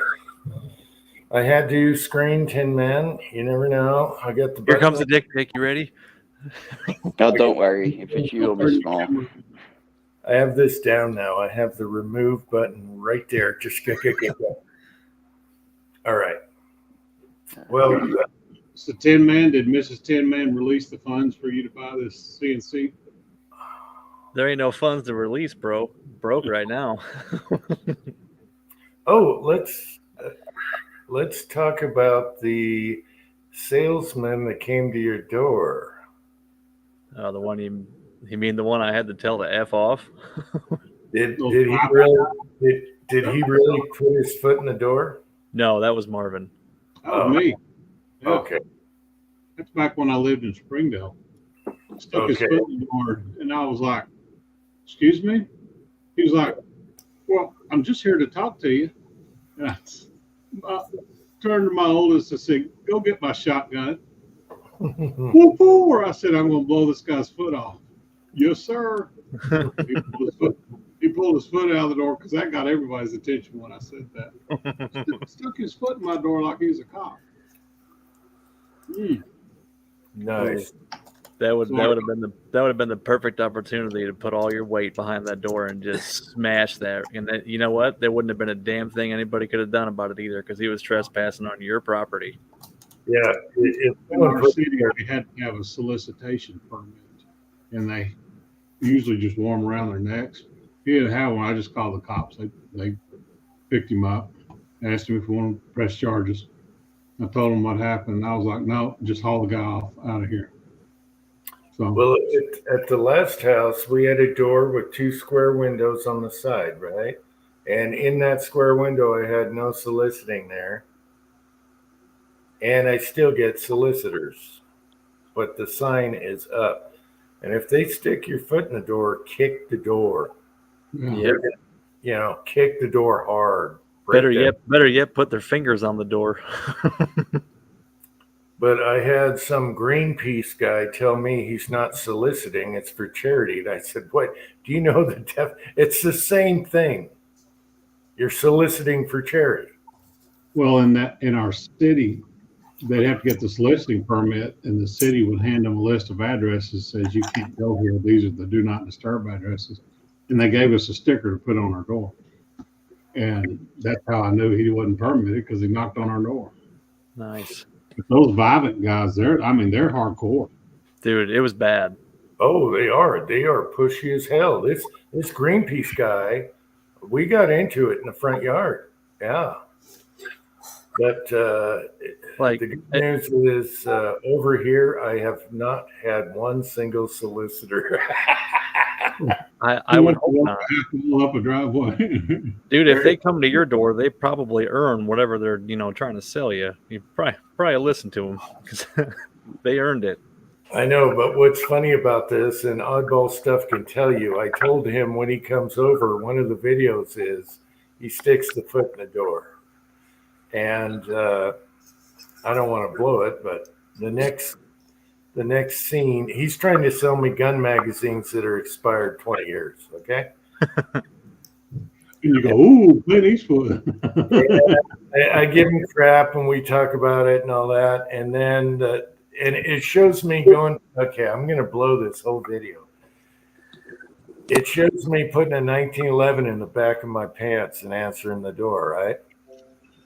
And then I get him as a salesman. And then at the very end, he sticks his foot in the door. And the next scene, you just see a look on my face. The next scene, I have a shovel and I'm tamping down some dirt, okay? And then with a bloody foot sticking out. Yeah, I'm tamping down a mound of dirt, right? That's the next scene. And then the next scene is I get Scammer Girl Scout, right? His youngest daughter who has roller skates in his videos. And I get a roller skate in the door. Okay, so she's selling Girl Scam cookies. They're not Girl Scout, they're Girl Scams, right? Okay, so I answer the door and I'm like, what? And it's a little girl saying, hey, I just wondered, she's so innocent. And those say Girl Scout cookies. They're not Girl Scout cookies. And I get the hell out of here. And then I get a roller skate in the door. The next scene, I'm blowing this whole video, the beginning. We're going to have more. The next scene is she's tamping the dirt with the roller skate. She's tamping the dirt, and I'm the one in the grave. I thought that was hilarious. That's funny as hell. And Oddball Stuff can back me up because he said she's totally down for that. She's down. So that'll be the beginning. I blew the video on that. That'll be the very beginning of a goofball video. His kids seem really cool. I like how he throws them in his vids. So yeah, I like Oddball Stuff style. And his girl with the roller skates always was funnier than hell to me. And then his youngest, Bluefish, she loved Little Miss Riding Hood, the video. And so she's like totally down for the burial thing and the Girl Scout thing. So, oh yeah, that's going to be hilarious. But he should have been here by now, and I kept putting him off. Damn it. Yeah. And then I blew this. So you already know what the beginning of the visit's going to be. Well, Can we pull it off? Mrs. Tin Man is still here. when it came to the point in the conversation, if the dude asked me, "Oh, you can't afford $117 a month," that's when I got mad. That's Yeah, that's what do you do for a living? F off. none of your business. I raise kids for a living. You should I'm have said, an OnlyFans model. I only make $4 a month. I can't afford shit, bro. Who the fuck would do OnlyFans? Apart from Tin Man, I'm saying. you should have said, what did you used to do for a living now? Well, Miss Tin Man pays that $4 a month, so there you Yeah, go. that's all my wife. Oh, dude. Could you imagine if Hunter Biden was doing that shit? God forbid, man. He makes more money off the Chinese. Fucking Chi-Coms. No, he sells paintings. Right. Two kids, What? one of their friends. Yeah. What, out of finger painted cocaine? Yeah. No, that was Parmesan cheese. Sure. He sells paintings for a large amounts of money. I wonder what that's all about. Well, yeah, but it's his lawyer that buys them. So there you go. The one that paid his taxes or whatever. That's like the most Mickey Mouse money laundering scheme I've ever heard of. Yeah, but they're scheming bastards. They're good at it. See, we don't do that, and they do, and that's why they get away with this crap. AR Patriot is here. Oh, AR. Yeah, Marvin, I was bummed out that I typed in that CNC table. I was like, oh, if that's fourth axis capable, I'm on it. I'm getting it. And then I saw that it wasn't. I was like, damn. Yeah, there's a outlet at our baker's camp that does that 4-axis, and the work that he does is absolutely incredible. It's cool, But, man. yeah, they start at 25 grand. Yeah. Well, the little desktop ones, I can't remember the name of the company. It's like Carvera or something like that. You can get one of them for about $5. I don't know how big of a piece you can put in them, but yeah, it ain't cheap. Cranky. Tacos and French fries is here. You know, the big thing with 3D printers, other than suppressors right now, the metal ones, is golf clubs. Right now, they're making irons that are so good. They're like forged, but even better, more forgiving, and they feel good. They sound good. They're all 3D printed. They're honeycomb inside. The problem is, it's Cobra that's making them. The problem is it takes so long to make the sets. Yep. They're $3,000 for a set of just irons, and it takes so long, nobody can get them. Yeah, that printing is not a fast process. And then after they get printed, you got to take your green parts, you got to wash them, you got to sinter them, and then do all that crap. and they're controlling that supply chain to keep them at $3,000 a set. As Exactly. Well, yeah, Well. They can add more printers if they wanted to. yeah, I wondered why don't you have like 25 printers at least? Because I think they can only make so many sets a day, like a very few number, single digits. I'm pretty sure those printers are a 6-digit cost. Oh, they're huge, but Yeah. man, they're beautiful. Everyone's raving about these new golf clubs that do it all, and they're 3D printed instead of forged. Yeah. It's plastic. That's when the guys with more dollars than cents will, I gotta have it. $3,000, I can do that. You know. There's guys that poop $3,000 in their sleep. Oh, yeah. Tiger Woods. I got to send that Vivint guy over to them. Like, hey man, here's your target audience. He goes, Tiger oh, Woods- there's no contract, there's no installation fee. I'm like, get out, go. Yeah. But that's the biggest thing. So, 10 years from now, they'll be spitting out all kinds of really cool stuff that's even better than forged or cast, And by that time, the Chinese will have made it so cheap that we could have metal 3D printers in our houses I would love that. I and would have love real that a fun. lot. Let me ask you all this: when's the last time we ever stopped buying something that's a Chinese-made product? I'm sorry, what? When was the last time you ever stopped buying something that's a Chinese-made product? You don't have a choice anymore. You Yeah. got some weight Japanese, South Korean, Bangladesh. The cell phone you're on, or the laptop that you're on, or the 3D printer. Yeah, You know, I mean, I all try of not to buy it. It but might be occasionally- assembled somewhere, but a high percentage of those components are coming out of mainland China. Or they'll say designed in the USA, assembled in China. Right, or assembled in Mexico, parts from China. Yeah. Correct. As far as tools go, we get old American stuff, thrift stores, rummage sales, all that. Hey, the Germans make good tools too, man. German, whatever. Yeah, we got good German tools. We There's got still markets like that, but you're not going to buy a light switch or a ceiling fan or Yeah. that kind of manufactured good. It's Yeah. all coming out of there. Yeah. There might be some Vietnamese stuff. Vietnamese are mainly focused on textile and furniture. Yeah. Most Taiwan's not bad. I prefer Taiwan versus China. Right. Oh, yeah. Or Japan. Korea. Japan, obviously. See, for the old guys out there, like Patriot Ball. Dr. Zink will know this. Japan used to be the China. We used to say cheap Japan stuff. Yep. Right. Didn't we? Now look at Japan. Now they're sought after as being the best stuff. So, yeah. Once they got their hands in the automobile industry, they took off. Yeah. Japan used to be our China. We used to say we had a nickname for it. But yeah. So Japanese. Junkanese. It was RCA. It came out of Japan. Yeah. Patriot Paul is here. Hey, Patriot Paul. And by the way, Patriot Paul, that vise, it says made in USA stamped right on it, casted. So I know they went to China after that, but that vise was made in the USA. It's an older one. Someone's barn forever.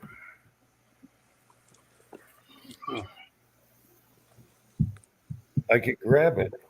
Now it's not on the floor anymore. I'm not 5 minutes away. 5 seconds. I should talk to Ricky about them 4-axis CNCs and see what he thinks. Gemline Manufacturing, your global source. Okay. Well, Patriot Paul dealt in tools for years, so he knows. So he was informing me that company sold out, had a made in China, sold here, whatever, assembled. But the vise we actually have is casted, made in USA, right on the side. You can see it in the video too. That's the gunsmithing vise, the first one we showed in that video. The other one definitely, because that's 100 years old or so.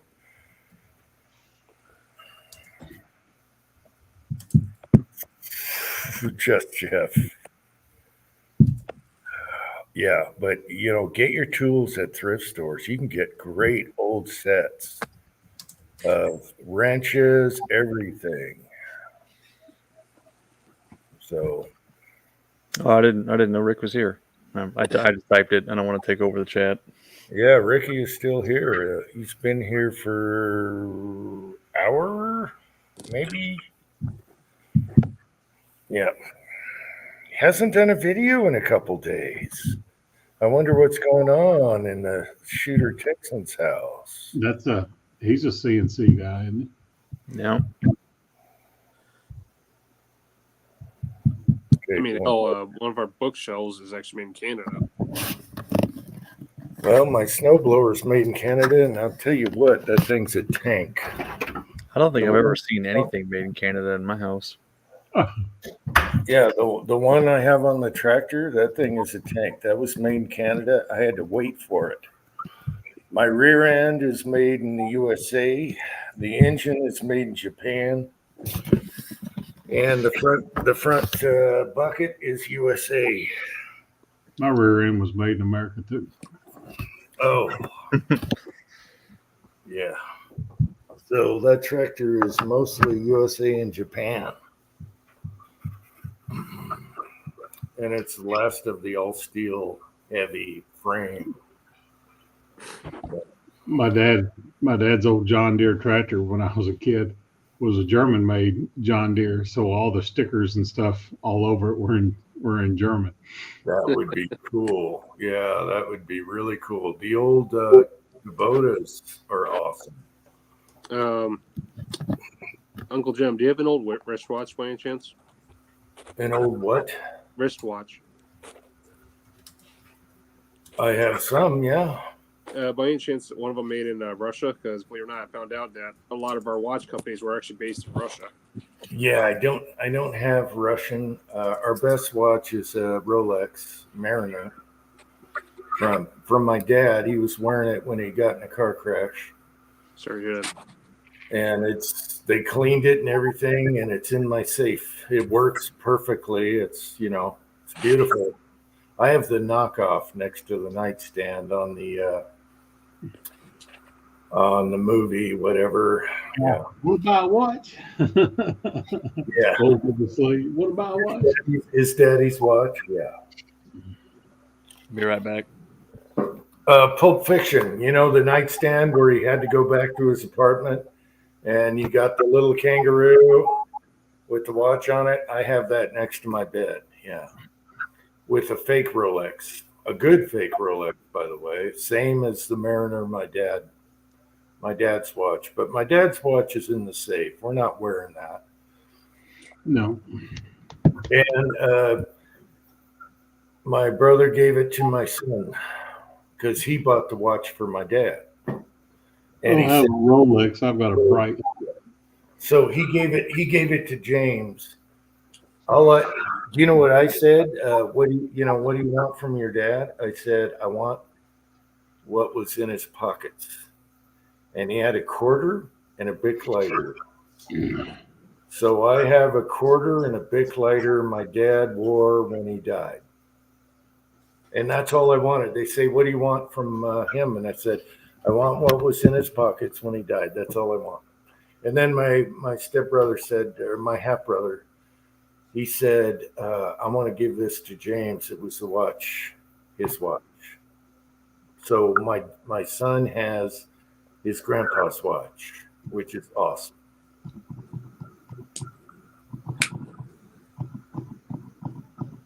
And to me, the lighter and quarter mean much more to me. Right. So it does. Isn't that crazy? Yeah. I pulled a joke on my nephew. We were doing a hog hunt, and at the beginning of the hog hunt, we always kind of have a safety meeting. Like, look, don't shoot towards anybody. All those good things that you got to remind everybody when they're excited. Well, anyways, I found this real unique rock stone in my sister's flower garden. Had a stripe through the middle of it. So I pulled it out and I said, I said, it's time for me to pass something of heritage along that came from my grandfather. He called it his healing stone. And I pulled it out and I said, my grandfather always carried this in his pocket. And whenever something ailed him, he would kiss it, rub on it, say a little prayer, and put it in his pocket. So I was like, Priceless. to my nephew Daniel, I said, I want you to have this.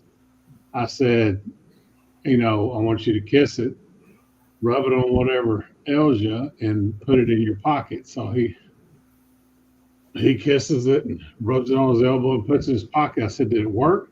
He was like, yeah, I think so. I said, great, because it worked on my hemorrhoids. Wonderful. And he was like, ah. My brother and my sister were like, I don't remember this. Our grandfather had this. I don't remember him having that stone in his pocket. I just found it in my sister's flower garden. That was a good one. Hey, those type of things to me are the most priceless. We have a thumb rock where you can rub your thumb in it. It's got a smooth. It's an Indian thumb rock, and we got it from. Oh man, I'm gonna go brain dead on his name. We got it from a guy from the Indian reservation that sold fireworks. We go there every year. And he was the coolest guy. He was a Vietnam vet who was a Native American on the reservation. And he always played jazz music in his fireworks stand. He had 1 million fireworks stands, but we went to that guy. And he was the coolest, most laid back, coolest dude. And he gave my son a thumb rock. And it's a smooth rock where you have a thumb imprint. And my son still has it. To me, that is like awesome. Yeah. And he passed away. We went back and his daughter was there. And we said, hey, where's what my son would know his name. I forgot his name. I'm bad at names, but hey, what happened? Where's so-and-so? And she goes, he died, 6 months ago. And we're like, geez. And then my son told the story. We've been coming here since my son was 4 years old. And she's like, oh, snap. And then we talked about the thumb rock. And she was almost in tears. Yeah. And we'll always he's probably got that rock on his desk. Cool dude. Super cool dude. But he got messed up in Vietnam, pretty messed up bad. And, he was had a drinking problem. That one war fucked up a lot of people. But he was the coolest dude. He was so laid back. The jazz music, everything. The guy was awesome. Before I did my apprenticeship, I was working in a restaurant, and the general manager was Air Cav in Vietnam, so he was jumpy, and he was also kind of a dick. So he'd be kind of bebopping through the kitchen, arrogant. And we'd take like a 5-gallon big aluminum pot and go, boom, oh god, I'm just to watch him jump out of his skin. Oh, that's oh man, sorry. And he'd be like Fred Sanford, just yeah, loud noises aren't good. No, that's bad. But it was we only did it to him when we had little paybacks when he was being a jerk to somebody. And how long ago did we lose Cranky? Big pick. Oh, shut him down. We lost Cranky a while ago. Damn it. No, you just lost Cranky like 15 seconds ago. My laptop died. I forgot I unplugged it to plug in my Dylan case feeder. All right. Sorry, Cranky. I hope everything goes well in the hospital, buddy. Try and get home. Yeah. I cranked out like 400 rounds of ammo on the Dylan today. I haven't had that thing out in there you go. Yeah, I did a bunch of 9 on it. I'm like, oh, this is fast. Yeah. No. I did like 300 rounds of 9 and then 100 rounds of 223.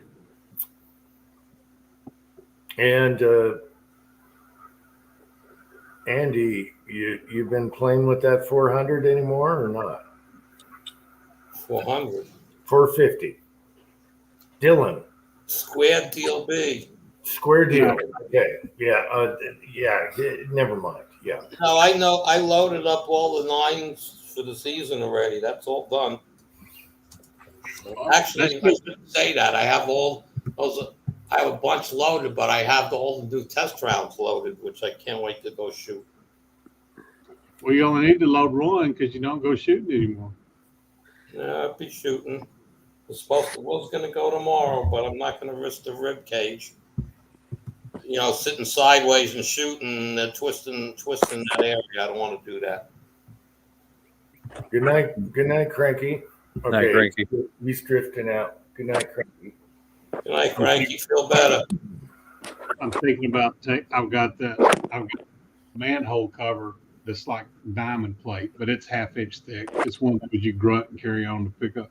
I'm going to make a squirrel shooting platform out of it.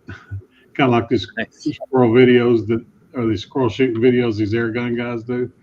I'm going to do that in the backyard, but from a 1022. Because I am loaded up with apples and peaches this year, and those little shits clean me out. I mean, I'm like, oh, cool. We're going to pick apples this afternoon. Nope. Got home and they were gone. They all got teeth marks and claw marks and shit all over them. Yeah. When we were growing the garden, they'd eat the crap out of them. I'd take them out as much as I could, but they always come. The crows are bad this year in our garden. They are just annihilating whatever's out there. Big black crows. It's like, what in the hell? Try a raccoon. Those are even bad. No, it's crows. I watch them. No, I know crows, but I'm saying try raccoons. They even do damage to your garden as well. Like squirrels, rabbits, all of them. We used to things ride the corn down real bad when I was a kid. So when the corn was getting ripe, my mom would put a transistor radio in the garden, let it play all night. Yeah. Grandpa would set out that fly bait, that blue, looks like little blue pellets. He'd mix it with Coca-Cola, set it out, and the raccoons would eat it, and they would make it 20 foot, and they'd be dead. You'd go out there, and there'd be a bunch of dead raccoons laying around. Bad thing about that was it was non-selective, so if a cat happened to get to do it, it didn't care. Right. Mrs. Tin Man says her garden's ruined. Yeah, there's all kinds of stuff eating it up. I do have that infrared scope and one of those green lights, so yeah, I might be doing a little night hunting for some trash bandits.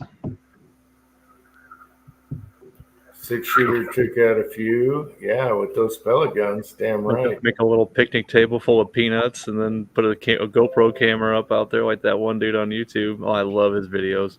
This poppy out. The one that does the tannerite pellets. Yep. He shot that one like a 30 cal tannerite. Shot that chipmunk. That little thing turned inside out. I just sent a link to one of his videos. He's got a 45 cal air gun and he was shooting like 160 grain hollow point semi-wad cutters. He shot a squirrel with one of those. My God, it was stupid. All right, good night, Tactical Rabbit. Have a good one. The name of the video is 45 cal too much for squirrels? I shot about a 2-pound piglet with that 458 SOCOM, and there was nothing but skin left on that thing. Oh man. Yeah, me and the son are fighting over what we're going to use on them. We have a couple big ones right now, and 308. I want to do 44 mag hollow point or something, hollow pointer. That'll do it. I think the FAL will do a pretty good job, to be honest. Well, yeah, my son wants that. So, but we let him run. You know, baiting them is too easy. That would be done in one day. We let him run, and we hit him running.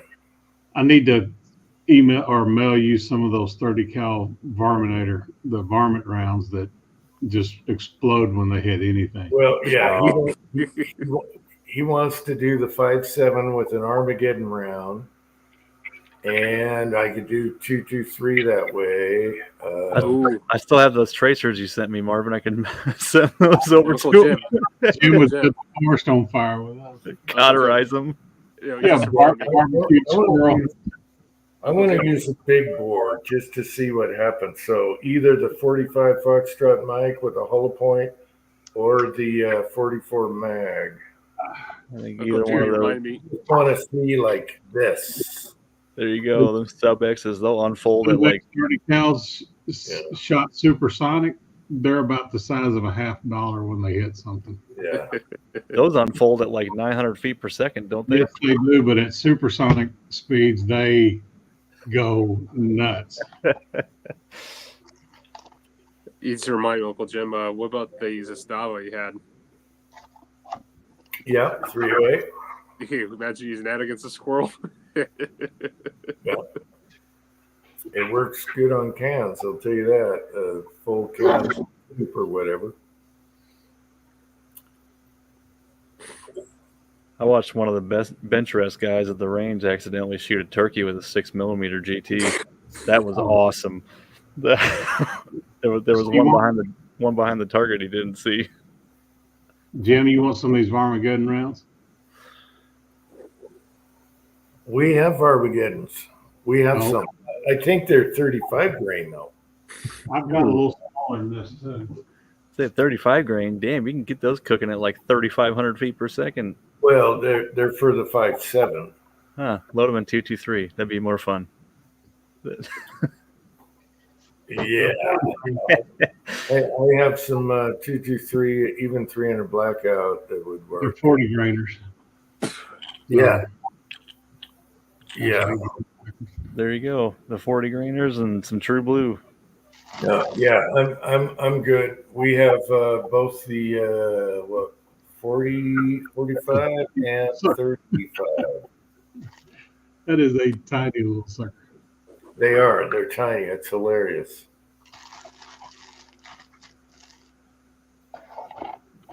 I need to put those in like 22 Magnum or something. That'd be awesome. Yeah, they save the cool bullets for 17 HMR, don't they? You don't really ever see any 22 WMR with like a VMAX or something crammed in it. 17 HMR, you can get all kinds of cool bullets. Well, there's some good 22 Magnum bullets out there. I put this in a 22 250. You talking about it's smoking at 4,000 feet per second. You A talking little about laser beam. what it'll do to a squirrel? Oh, you think for your weight? How about a 54R? Ooh, 60 by 54R. I'll have that metal plate set up back. I might do. I don't need tannerite. I got these. There you What, go. just check next In to the it? 22 250.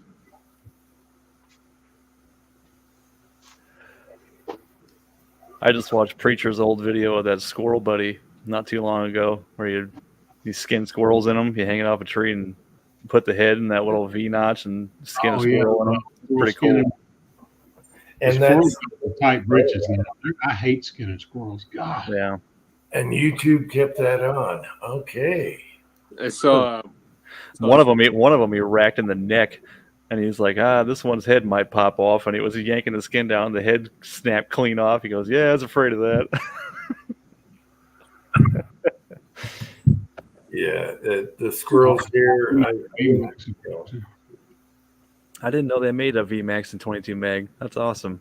I've only ever seen the tipped, like polymer tip stuff in 17 HMR around here.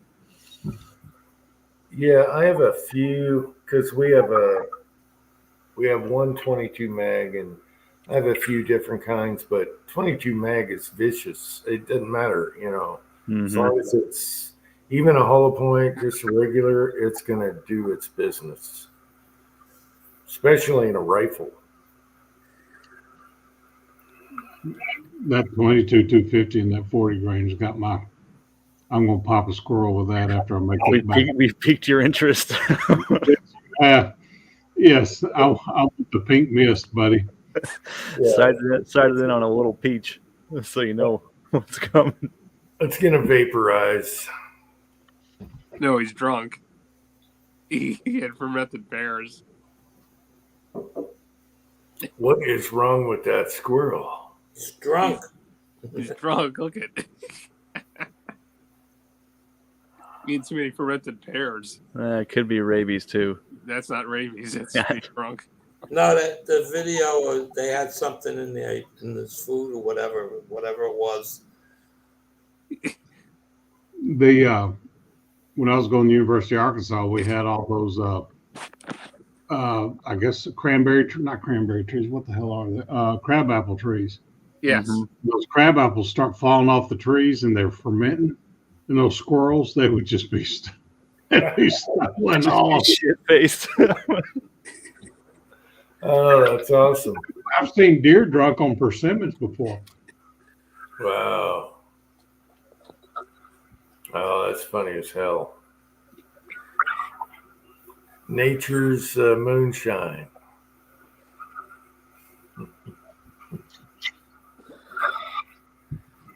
Give him some Raisin Jack. Yeah. Yeah. Oh, Tin Man, I was going to tell you. I've been, cleaning or organizing the reloading room, which went nowhere. I found the boob lamp you sent me. Oh, you still got that? Hell yeah. I got the boob lamp, and you want me to shoot it, but I don't want glass in the backyard. So we're going to shoot it underwater in a bladder box. Did you find a glitter bomb? And I'm 5 seconds away to show you I have the boob lamp. Now, I forgot all about that. yeah, some bits of it broke up in shipping or something, but I have it. It's on top of my primer chest of drawers full of primers. Yeah. Well, I'm an idiot and didn't think to take that ceramic light socket out before I put it in a box and sent it across the country. So it dinged across that glass the whole way to Utah.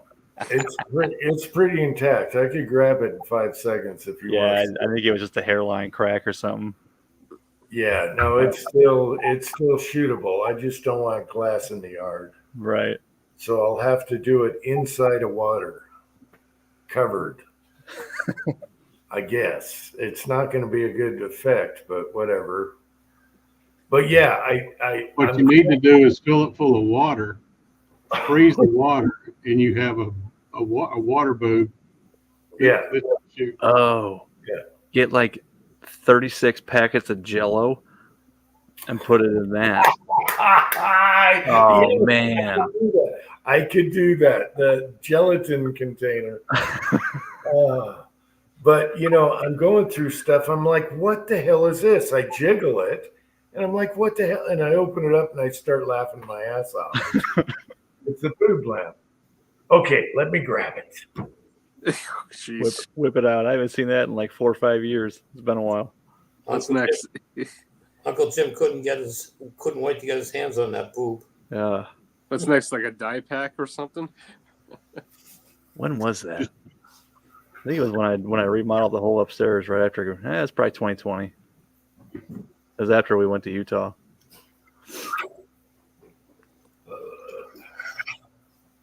After COVID hit.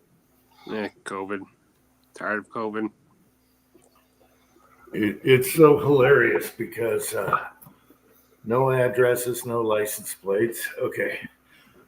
So Tin Man was remodeling and he removed the boob lamp. The boob lamp all came from the Timothy video I did. I have the note. You want to see the note? I forget what I even wrote. Well, you want me to read it? Go for it. It's been a long time. Okay. This is from Tin Man. It says, we saw a preacher shoot the tiny boobs off of the Barbie, which is the princess, with a 1022. Now I want to see you shoot a big boob with a golf ball. Oh, gee. And then it says, have fun, Tin Man. So there you go, Mrs. Tin Man, if you're watching. Oh, golf ball. That's Use it as a mold with a bunch of Jello and only enough water to make it liquid. Yes. And you got a slow-mo with that bitch. It's intact. It is That intact. was a good boob, too. Yeah, the inner, Boob. I think the inner boob piece is in here. Yeah. So Yeah, it's- that ceramic light socket was dinging against the glass and it cracked it. Yeah, it has a crack mark on it, but it's intact. See the crack mark? And then the boob piece is right here. The nipple is inside. Well, there we go. It was 5 seconds away. I kept the note. And that's going to be hilarious. But golf ball, I guess I can go put it somewhere. I could rake up, you know what I mean about walking in glass. No, I know. I get it. But we could try a golf ball somewhere. That doesn't have to be. But there you go. That was right after you got that golf ball launcher and you were making a bunch of videos with it. Leave it in the box. Yeah. Either way. But anyway, what was that? I could look at the date on here. That had to be like 3 months ago, 2 months. Oh, it's probably 2020. Oh, I took the date off. I took all the labels. Well, that was back when it was $15.50 to ship a big box priority. About 5 years ago. Yeah. So anyway, there you go, people. Man, golf ball's a stretch. What about if I hit a golf ball? No. That's right. 'Cause in that video where you opened that, you were bitching about it costing that much to ship it. You're like, $15, really? And then you opened it and you're like, all right, that was worth it. It was, yeah. I said, what the hell? And then I said, okay, the idea alone, the boob lamp was worth it. Just The for that. boob lamp. How about if I try chipping a golf ball into it from 30 yards? Hickory out. Yeah. Yeah, try chipping from 30 yards into it. The ball is in your court. We'll figure it out. We'll figure it out. I could dig a hole and make a giant hole to chip into, like putt into. I don't know. We'll figure it out. Do you have a leaf blower by chance, Uncle Jim? Do they what? Do you have a leaf blower? Yeah, got a couple. You can make one of those into a golf ball launcher, believe it or not. He's got a golf ball launcher on his 223. Yeah, That'll work too. 22 and 223. Yeah. Guys, I'm going to bail out. All right, Andy. Good seeing Everybody you. have a great night. Take care. All right, Andy, thanks for coming on and good luck with the rib. Good luck with the rib, Andy.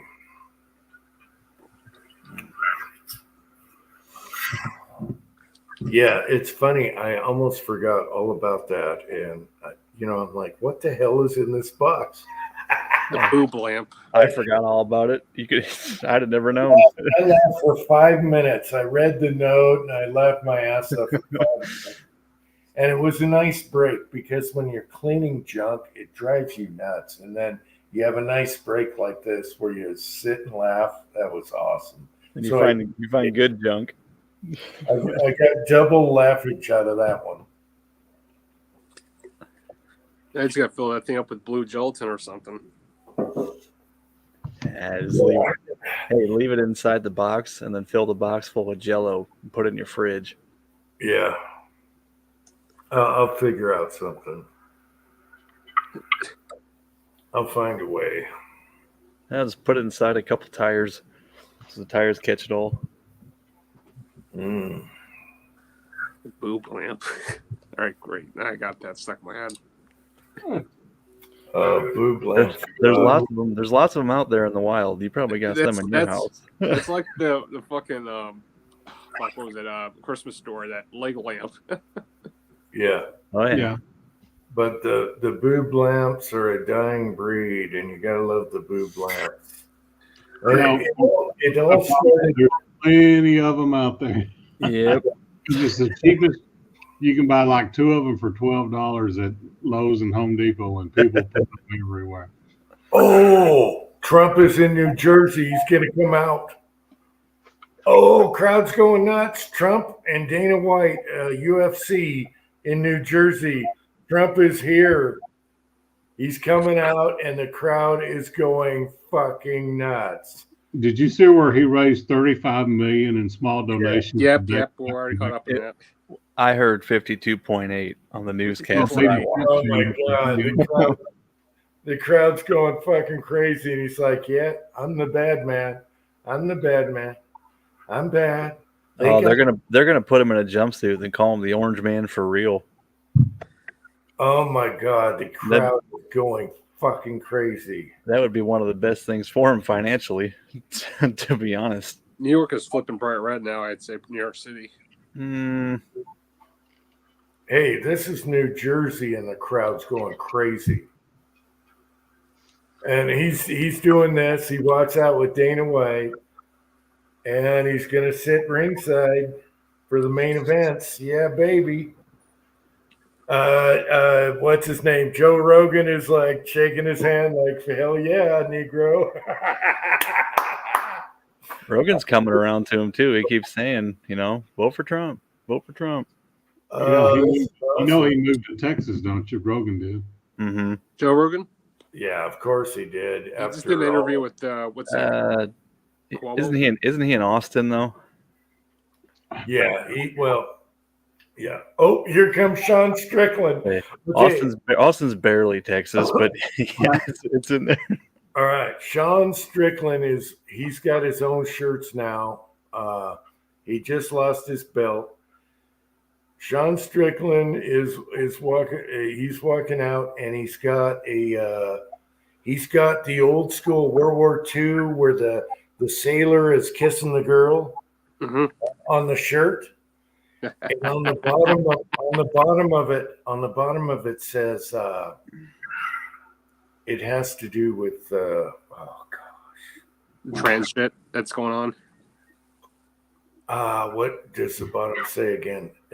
New 23 blanks are like 76 cents a piece. Oh no! Let me Google it. I'm gonna go brain, but I don't want to ruin this. Sean Strickland shirt. I want to get one of these shirts. It's the Navy guy kissing the nurse or whatever. Yeah. New York. Yeah, they were calling it sexual harassment day or something. They were demanding to get that removed, and I'm like, no, that's bullshit.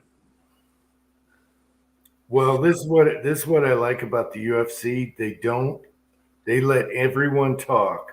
Here it is right here. Hang on. I go brain dead so much. It's called Pride Month. Oh my God. Oh yeah, today's the Let first. me get a blow up of this. Don't remind me.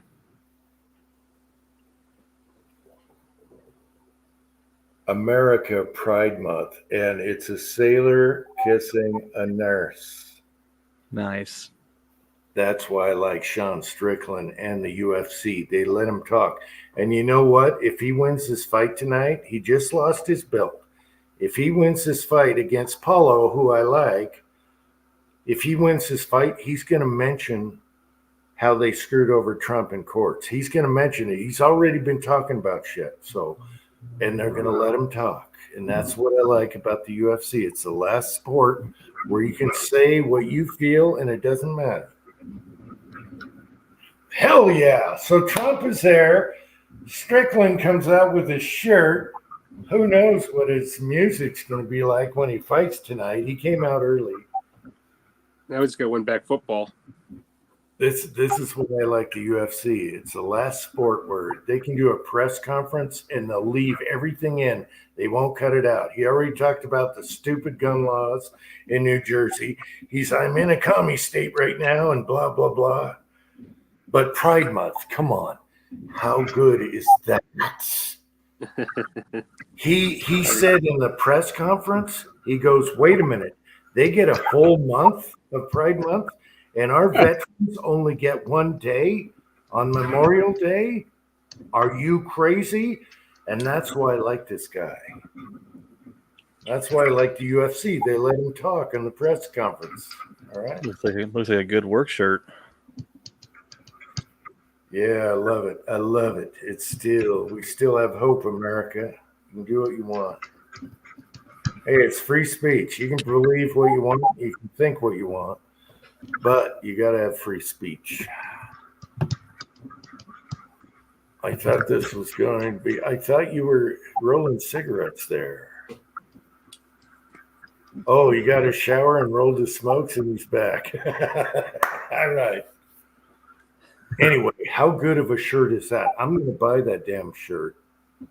I got his YouTube channel I'm sub to. He's on Instagram, but no one could reply because Instagram tried to cut him off. Fuck Instagram. Yeah, same with the others. They cut him off because of what he says, but he tells it like it is. He's kind of a loudmouth, but he is dead on that. If they can't handle shit, then they're pussified. Yeah. That reminds me of that salesman. He goes, "Oh, I'm sure you see us all over Facebook." I said, "Nope." He goes, "What?" It's like, dude, I haven't been on Facebook in 8 years. It's run by a lizard. He goes, "Really?" I said, "Yeah." He's like, It's what run about by Twitter? lizards. I said, "Nope, I don't got any of them." So, yeah, anybody listen, if you try to add me on Facebook and I don't add you back, it's not because I'm being a dick. It's because I don't get on there. You know what you should have did? You should have done I got that. You should have done this. Give your girl a baseball and break that window, the salesman, and just say, break the window. I'm waiting for him to figure out my phone number and call me because I'll just hand the phone to her. Yeah, but how funny would it be if the girl threw a ball right in his nuts? Yeah. Hand her the phone, tell her she has to go to bed.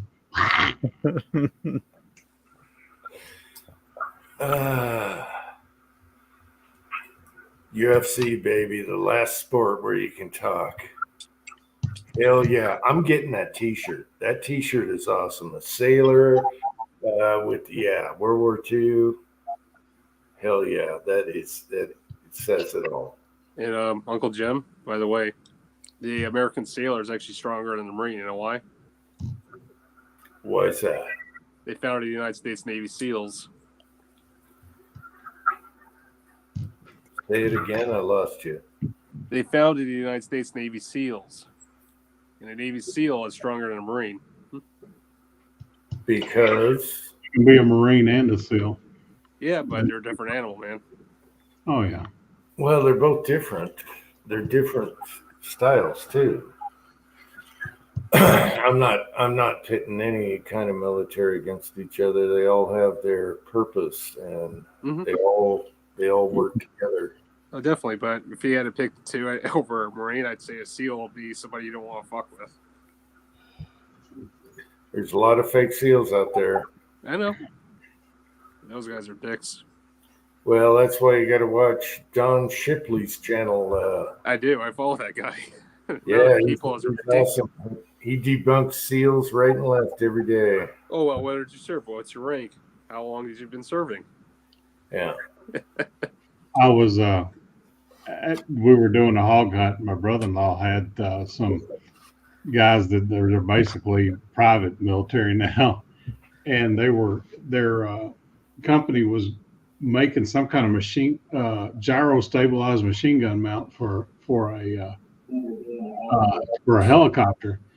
And these two guys were ex-SEALs, nicest guys in the world, didn't really speak until spoken to, and they just stood around with their arms crossed and they're just kind of scanning the room. They're terminating the whole time. Nice guys in the world, they weren't jerks or anything like that, but man, they were just scanning the room the whole time. Intense. Situational awareness.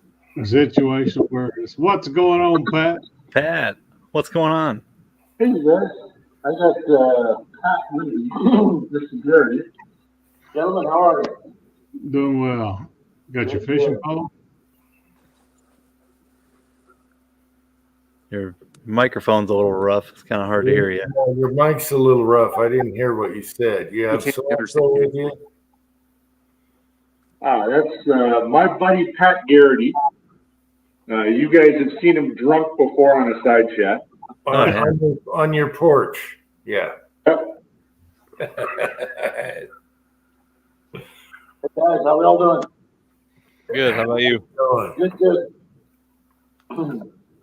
What's new, So Pat? I've got, didn't bring my laptop, don't have a webcam, so we're on the phone for right now for as long as it lasts.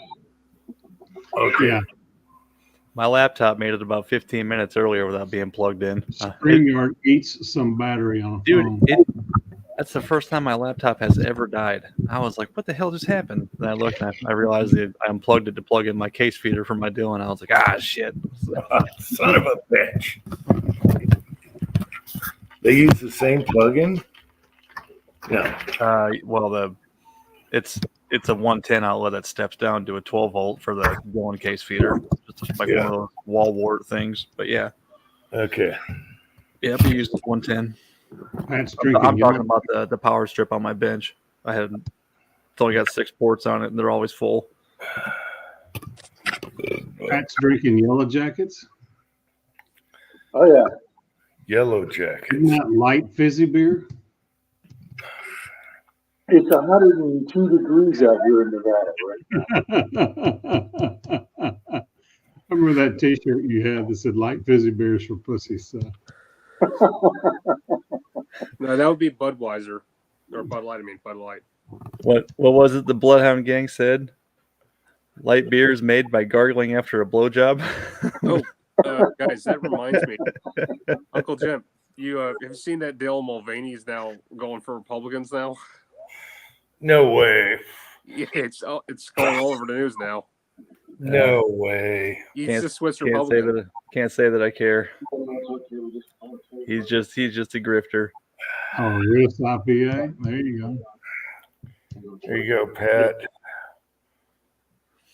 Bird dog. Honey. No, this is peach. Unopened, by the way. Unopened. That's a big bottle. Yeah, it's huge. Yeah. Oh, that's about right. No. Oh, no. Just pokes out past the end of the knuckle. Too firm.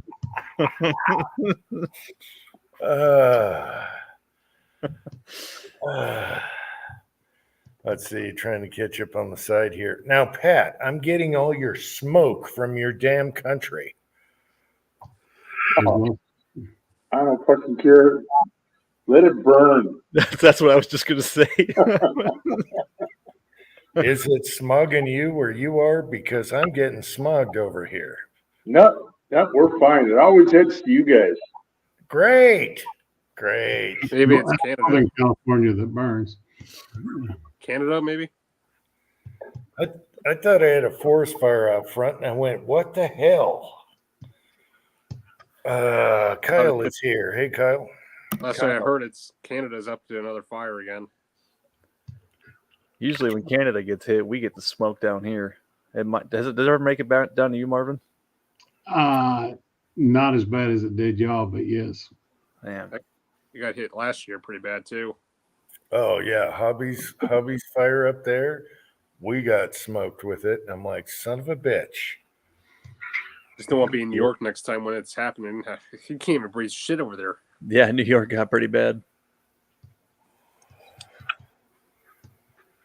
And of course, the fucking Canadians denied our assistance. Whatever. Fuck them. Yeah, that's another place that needs to burn. They're the only place in the world that denied our fucking assistance. Canada is all right. Yeah, Trudeau, it's a different animal. The government sucks, but yeah.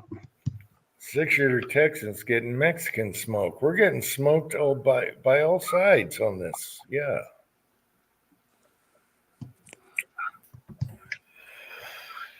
Cheech and Chong must be in the neighborhood. Nope, I gotta head up. You guys have fun. I bet the Mexican smoke smells better than mine. Ditchweed smoke. Right? Night, Warsaw. Good night, Warsaw. We lost somebody. Yep. You're about to lose me. Pat's come on to take the late shift. It's still light out there.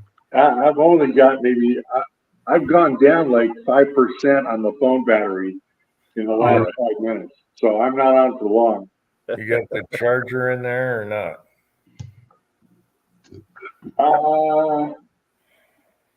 Yeah, I guess I could. Well, yeah, right. And I got a power. Well, I've worked 13 out of the last. Upstairs on the. I'm about to go crawl into bed. Yeah, you're busier than hell lately. Yeah. That just And means you know money, it's- right? Yeah, it's a short chat anyway. We've already been 2 hours, 15 minutes. So. My ass. Short Short chat. chat. Yeah, that's it. Short chat. Oh, I forgot. I'm doing the goatee as a lack of blowjob protest. Okay. Yeah. Well, I'm going to sign off. I'm going to go take a shower and go crawl into bed. So, love you guys. It's good to see you, Marvin. I will see you maybe next week. I don't know. We'll find out. Take care. Make that money. Before you go, real quick, you remember the 458 SOCOM video you did with Preacher? Was that on your account or Preacher's? That was on yours. Yeah. That's on yours. Okay. We're going to go out shooting 458 SOCOM tomorrow and want to show Pat the video. Yeah, I forget the name of it. I just found it, like one of our previous chats, and watched it. When he stopped the toilet, a chunk of it like hit me in the face. Yeah, he's going to go quick out of the toilet. It was a really good video. He was shooting it with those 500 grain casts. Oh, wasn't that the Field Sport micro dot? Yeah. Hey, I still got one of those. Holds vertical, so there you go. Put it on 300 blackout. Twine was shooting, and I'm like, "You're shooting low." She's like, "Well, I'm aiming like a foot over," and I'm like, "What do you mean, aiming a foot over?" So it will no longer that $19 red dot no longer holds vertical. Oh shit! All righty, I'm out of here. Love you guys. We'll see you next week. All right, take care. Good night. All right, I got to go pee in the backyard and breathe this California smoke. You'll get high. Careful. Kyle, is that you? I'm going to have the button ready. It's about that time. Okay. Yep. It's him. How was the Braves game, Kyle? It was great. Did they win? Not when I was there. Well, not when you were there. What? You leave early? Oh, man. It's still light out. We went last Sunday. Holy crap. It's light out and the smoke went away. What the hell's going on here? well, the longest day of the year is 20 days from now, so then they start getting shorter. Jim, I was going to show you something, but I've apparently misplaced it. All the smoke went away. It's gone. See that? It's clear. Well, hip, hip, hooray. And I'm writing Uncle Jim right now in the gravel. Oh, yeah. Oh, yeah. Get her done. Cross the T's. Turns out the only penis on this chat's going to be yours, and you dropped that laptop just right. This is the worst Uncle Jim I've written in a while. There's no snow out here. Oh, my God. That's pathetic. I don't know if you can see it, but that's pretty bad. That's bad.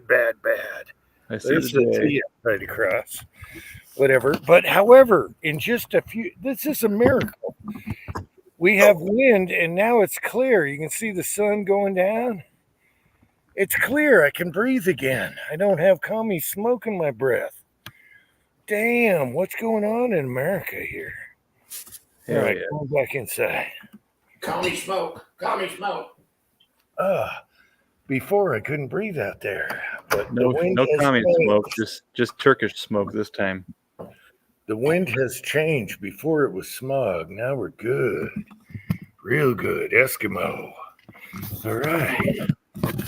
Got some hard gel bacon. Oh yeah. Oh yeah. You left some in the freezer. You left me some in the freezer. Hell yeah. I think I did beans with those. Jim, when I first got on, you were showing that bird dog peach. Well, I was going to show you something, but I don't know where it is. I got the bigger bottle of that. Oh, you're talking about it was the peach. My son also had a bottle of whiskey honey. Jack honey or Evan Williams honey? He had Jack Jack Honey and another brand, and he said, which one do you want? I said, I don't care, whatever you don't want. Maybe I should, let me grab that. Maybe I'll sip on that just for, since we're doing a short chat. I'll be right back. Yeah, it's gonna taste like Shut shoe polish. my ass. Well, as long as we're talking about liquor, I'll got to show you the row of dead bodies. Oh boy, somebody had a party. Uh, Do you know where that bottle of Bird Dog Peach is? It was above the microwaves, but it's not there now. Damn, dude. We had any Bird Dog Peach That wasn't all one day, was it? there? well, this is what I get for inviting Jerry and his buddy to come over for a week. Oh yeah. No, I don't think that much.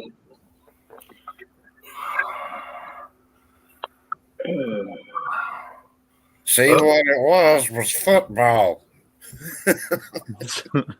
Good night, Bisley. Take care. Night, Bisley. All right. So, yeah, this is what I ended up with, some Bird Dog Peach. And we'll see what that tastes like. You know, Shoe polish. Uncle Tim is off and on now. He's off and on. So let's give it a shot. It smells like peach. It's good. Little sweet, but it's good. You know what? You don't even need a chaser, but that is, yeah, you know your stuff. That is nothing. Damn. Let me do it again. Let me do it again. Stick your tongue all the way in to get that bottom of that bottle, Jim. Bottom of another fifth. Is Mrs. Tin Man here? Oh, I'm just, it's nothing. No, never mind. She just likes Uncle Jim goofball. It wasn't meant for her or nothing. No, I'm not going there. I don't do other people's wives. That's for damn sure. It's probably for the best. One's enough. Anyway, she kicked my ass. Anyway, I'd get a high heel and I'd have high heel bruises everywhere. No, Anyway, you'd have a hey dude shoved up your ass. I wish she was here to defend herself right now. You'd probably be peeing like a sprinkler. You know what? That was good. Yep. Oh my God. I told you it was good. Holy crap, that was good. Oh, there's a drop left. Hang on. Get it.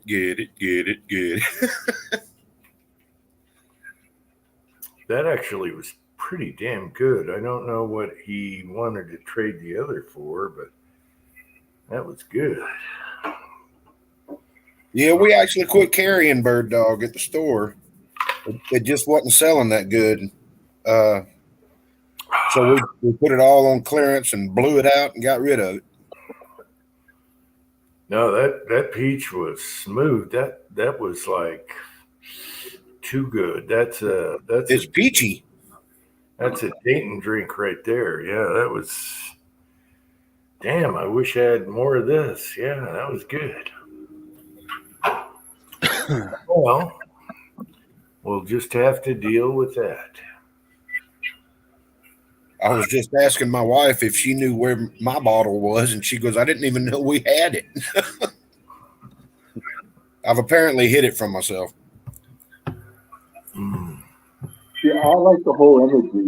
Jim was in the garage with a fifth of something, and then we had a zoomed-in fucking bottle, and then he gave a sip on it, and this tiny little fucking one-shot airplane thing. I thought it was a fifth too when he was holding it up. Then he pulled it away. I'm like, oh, it's just an airplane bottle.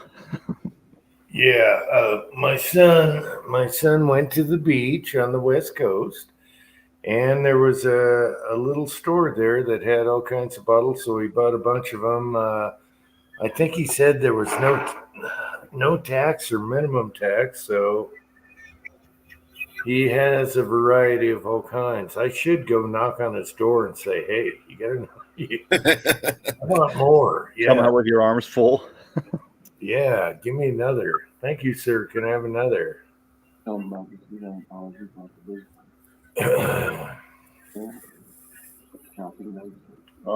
yeah. Well, one time we went to Pismo Beach, and I'm on a budget, so I got all the rotten fucking leftover shit. Same thing that Kyle did. Like you can take whatever you want for 50 cents a bottle for a shopping bag full of them. And man, I have stopped drinking scotch after that trip. There was some nasty, smoky fucking scotch. Well, I must say the highlight of the chat 2 weeks ago or 3 weeks ago was you came up with the rickshaw. I laughed my ass off so hard.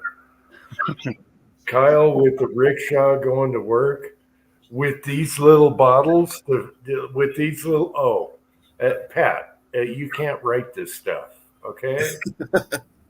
You missed your calling.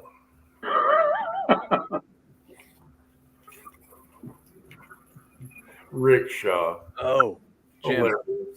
I think it'd just be fucking classic, man. You only live like what, 1,200 yards from the liquor store, Kyle. Not even that. You used to have a rickshaw and get the bums to pull you. We started off with you talking about, well, just get a rickshaw and then put a carrot in front of the horse, and they said no, just dangle these little 1 ounce things.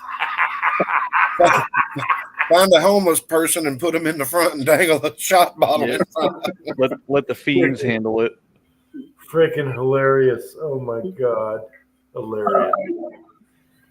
Damn, that was good. I wish I had more of that. That was really good. So before you go get more, and forget, he doesn't have any more of these. He gave me this one. He put it out in the garage. We were working on the Ruger, taking the barrel off, the revolver there, and he said, "Hey, you want to try that?" And I said, "Well, maybe in the live chat." So here we go. That video you did with that hollow point out of your 357, how many grains of 2400 did you stuff in that case? You're wondering, aren't you? Uh-huh. Uh-huh. I have it written out there, but the bullet was touching. I loaded some up kind of like that. I did a ladder load with that 140 grain with the ass cast bullets I sent you. Yeah. I loaded up some of those. I went from like 13 to 15. 15 is going to be spicy. Well, no. What feet per second did you get? I haven't shot them yet. Oh, That's why I want to know what your charge weight was. What did I get? 1,700 and 17 something. 1746. Yeah, it was, 1722 or 42. it was like 1719 or something like that. It was Yeah. spicy. Well, it still wasn't. It still wasn't enough to do damage as far as blow up Betty. The primer was perfect. Right. But I just winged it, and I thought, okay, this might be close. I didn't know the overall length. There's a bullet that's not in manuals, and so I do a lot of loads like this where I wing it, and man, that was it. I overdid it. Okay, so you didn't die. It's just not wrong. So it's okay. it's fine. It's a pat load for sure. It was a pat load for sure. So I know I'm not that familiar with 2400, and I don't know In the manual, does it like to be compressed or no? I know it doesn't like to be light. If it's light, you'll get unburned powder. Yeah, I'm not sure if that likes to be compressed, but in the manual, you'll notice, what was it, a 140? 4 5 foot. If Four- you don't get too flat. Oh, I got you. I think for a 150 grain 15 said it was the most accurate load in the book. I think that's what I went off of is whatever was close to the overall length, and I think I went off of a 150 or something like that. Yeah, So I think I maxed out at 15. It said 15 was possibly the most accurate. So I kind of just played around. The overall length and the bullet. Yep. So I winged it, and man, that was actually a really good load. It fragged it. It fragged it. But what gun was that out of? Was it out of your Rossi? It was out of the Contender. Nice. The Contender has a chamber this big. Okay. Yeah. So if I'm testing something, that Contender gets it.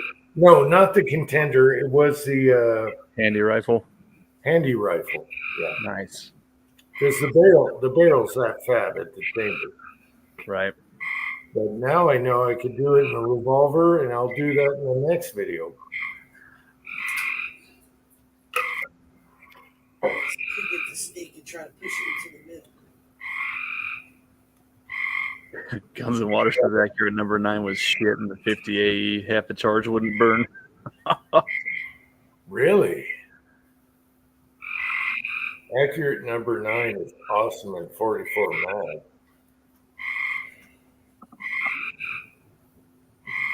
Yeah, Gunswater, that's great powder for 44 mag. That's for damn sure. I'm not familiar with 50 AE. That sounds more like a pack cartridge. Yeah, it's a fat and kind. Yeah. Yeah. It's a fat and long 45 kind of. Yeah. I think that's the first. Back to 357. I think that's the first Contender barrel I'm gonna get is a 357 mag. I'm probably not gonna do maximum because I don't care to do that. Pat, I have a question. Have you been watching the videos, and did you like the flare gun? I sent you a link to the 37 millimeter balls. Oh yeah, you did. Okay, I'm sorry. Okay, the parrot balls. Yes. Okay, I'm sorry. Yeah, so I thought you've got that one empty case, and this could be interesting to shoot a little blue plastic ball. They're only 30 cents each, too. This is how brain dead I am. Pat sent me a link to parrot play balls. They play with balls, and they were the right diameter. It just happened to be 37 millimeters. Yeah, they're the right diameter for the flare gun, and I totally went brain dead and forgot all about that. Yes, now I remember. Sorry, Pat. Sorry. This could be good. I mean, there's 1.5 inch wiffle balls, too, but I think this would be good. Well, another about 20 grains of bullseye. No, there's the round versions of these that are almost the right size. Okay. The round versions of these. Yeah. So there's that. Jim's going to commit alcohol abuse. Man, I tell you what, I wish I had more of these. Oh my gosh, we'd have a video tonight, the morning after. If I had more of these. Get the monkey butt out. Oh, if I had more of these, there's got to be a morning after. Oh, well. That flare gun makes me miss my potato gun from my teenage years. Yeah, somebody said potato gun it. Yeah, we might do that. I'm pretty sure there's still some holes in the side of houses on the other side of the river from that when I was when I was younger. Some vinyl siding. Aquanet is your friend. Yeah.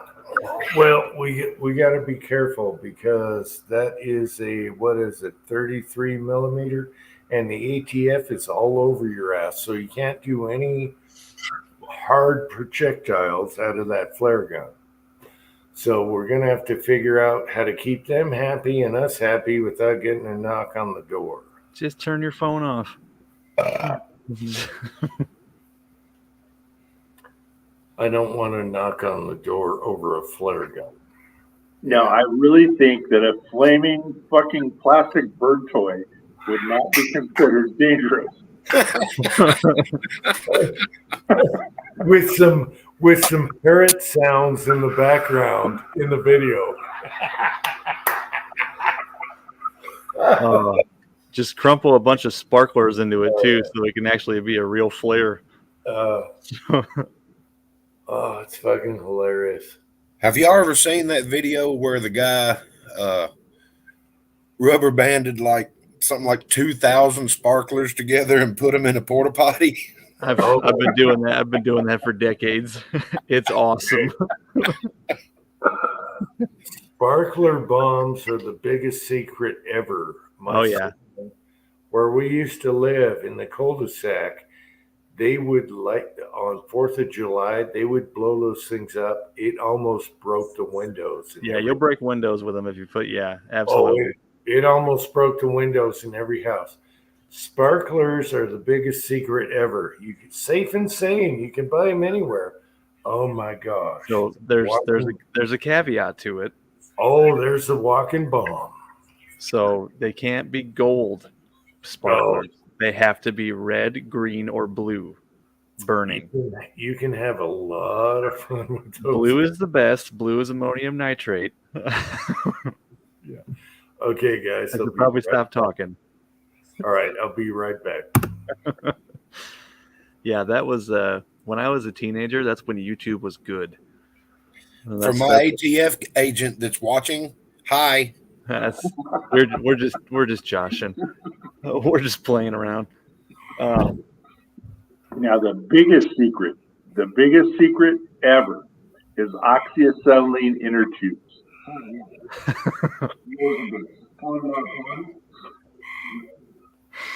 Oh man, Pat, sometimes you scare me. What was pre? Oh, I haven't. Okay, so this is bad. We got somebody who actually knows. Yeah, fire extinguishers and pipe bombs. So We got a walking- back when I we got a was under 18, I went to Pismo Beach with a collection of pyrotechnics. And the neatest thing about a pipe bomb is the ricochet sound of the shrapnel going by. That sounds good and safe, yeah. And then the shrapnel comes in. Yep. That was a lot of fun. Got a walking anarchist cookbook here. Oh, shit. Well, this is back when I was like 15 or 16, and I learned that the anarchist cookbook was shit. And the real one is the improvised munitions handbook, the Army manual. Oh, I was just gonna say the Army manual. That's the fucking shit. No comment. I watched a couple of YouTube videos on that one. Yeah. So yeah, I gave one of those to a couple of nephews. Do they still have all their fingers? Well, they still do, and so do I. You know. A walking anarchist cookbook. That was the other thing when I was 16. Garrett, you'll fess up to is, CO2 cartridges with bullseye in front of the nuns' windows at the Catholic missionary or monastery or whatever the fuck it was. The nunnery.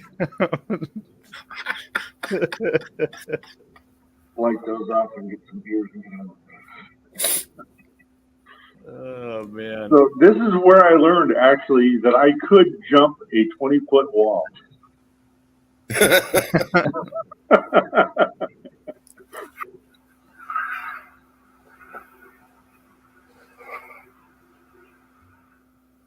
Hi, ATF.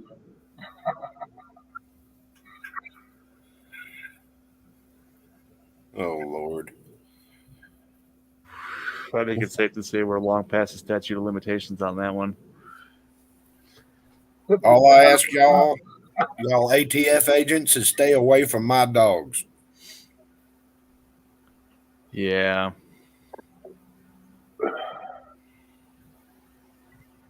I've still got some debt cord somewhere.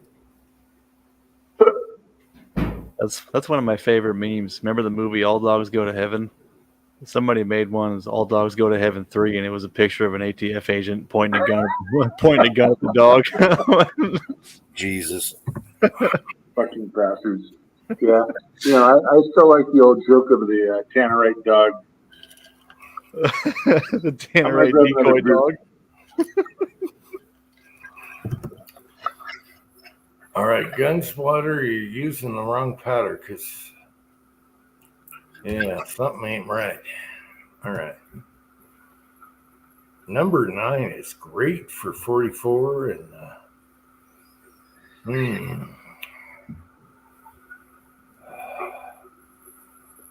all right, I can't follow what's going on here. Okay, what were we talking about? You probably don't want to know. Oh, jeez. You probably don't want to repeat it. You probably don't want it on your YouTube channel. Hey, all I care is I got fresh air outside. I can breathe again. For some reason, for 2 hours, we got smoke from the West Coast, and I was pissed. I thought we had a forest fire or something. You're out there shaking your fist at the smoke. I was like, oh, you bastards. Other way, Pat. All right, keep turning. Come Other way. Oh, the other way. There you go. What is that? Cardinal? Centennial. Anal. All I see is anal. All right, that's Alrighty then. Pat's drinking anal ale. That's all. Yeah, do we have a troll problem again? All right. What the hell are you drinking? Okay. It was at Winco and it was cheap and it was high gravity. And actually, it's not too bad. I've had my first sip now of this stuff. So, yeah, Centennial IPA. You know, I went to 2 liquor stores last night looking for barley wine or something high gravity. Nah, struck out. It's all this frou-frou fucking high hop hippie beer. So you went with the anal IPA? Yeah.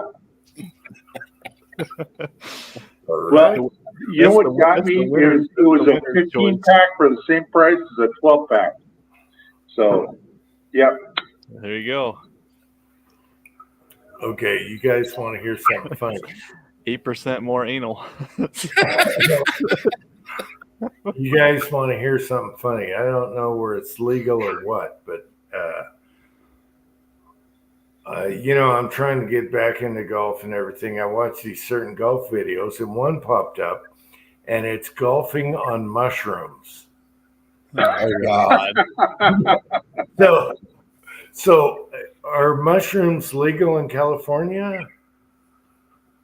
I don't know, but Pat just had his nephew over here, and there's 2 baggies of dried mushrooms. Yeah, And well, they're supposed okay, to be for cooking, but I don't trust them. all right. I don't know what state they're in, but these are like candy bars. The mushrooms are in the chocolate, okay? And they went golfing on mushrooms, and they all took too much, of course, because it tasted so good. So it was like in a carameled candy bar that you could buy on the shelves. That's why I'm asking you.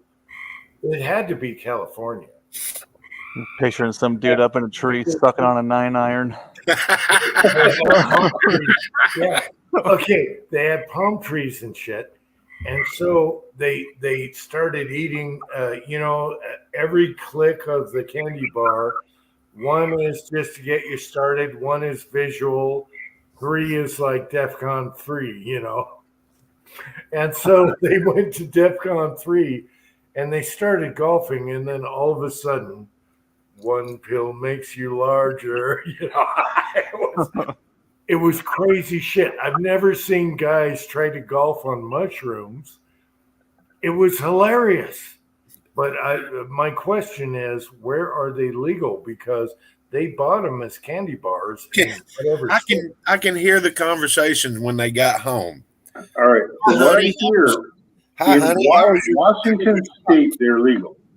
Huh? What? Washington State, right across the border. Go get an anvil and a mushroom bar.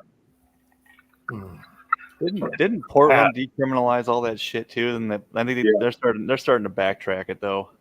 Pat. Back in the 70s, we used to pick them off of the turds, the cow state shit, the state parks. Everyone was doing this. You got where the deer and the buffalo shit. Yeah, I could tell you stories, but you used to be able to pick them off the state parks, and people are like, one time, I shouldn't talk about this. One time we were in a pasture, and people would pull over on the freeway and say, "Why are you guys picking? What are you picking?" "Oh, we're just picking mushrooms." Raspberries. And they're saying, what kind of mushrooms? Because they're trying to find out too, right? Let's just say I have some memories with Uncle John driving his little Opel with a 1.8 liter engine in it. And we go to the state fair. Totally Joe Rogan. And this is back in the 70s, 80s maybe. Wait. Did Uncle John have an Opel GT? He had an Opel Kadett. Oh. The square body with a tiny little engine. And all we did was drive around all day, and we went to a state fair. Oh, my God. But, yeah. Uncle Jim has done mushrooms a couple times. Totally hated it. You feel paranoid. You look at your hands and arms and you go, what the hell? Mushrooms. Oh my God. These shouldn't be on my body. No. Jim, I can beat that story. I got in a fight with a toaster. Yeah, I never got in a fight with the toaster, Kyle. I can hear the golfers' conversations with their wives when they get home. Hi, honey, how'd you shoot? I shot a 83. Oh, that's pretty good. Well, that was on hole number 1. But yeah, I was probably about 18 or whatever. We used to go pick them. We knew what they looked like. They have to have slime on the top, And we did some mushrooms and went for a trip. And it was just like Go Ask Alice. And we went to a state fair, and Uncle John just drove for hours in a little Opel Kadett, squared little 2-door. That car was the best car ever, by the way. If you guys look up Opel Kadett car, probably, Uncle John's on the side, but he can't reply. Probably a 1970 or something like that. What a cool little car that was.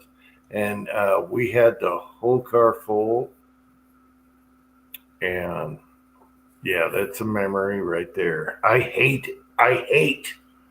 totally hate mushrooms, acid, all that stuff. I did it when I was younger. I tried it. My God, I hate that. It makes you, I don't know what Joe Rogan likes about that shit, but I totally hate that crap. It makes your face slide off. No, it just makes you feel like everything you look at, you're like, oh, that's not right. Yeah, bad. I wouldn't know. I'm pretty lame. Smoked pot a few times. That's about it.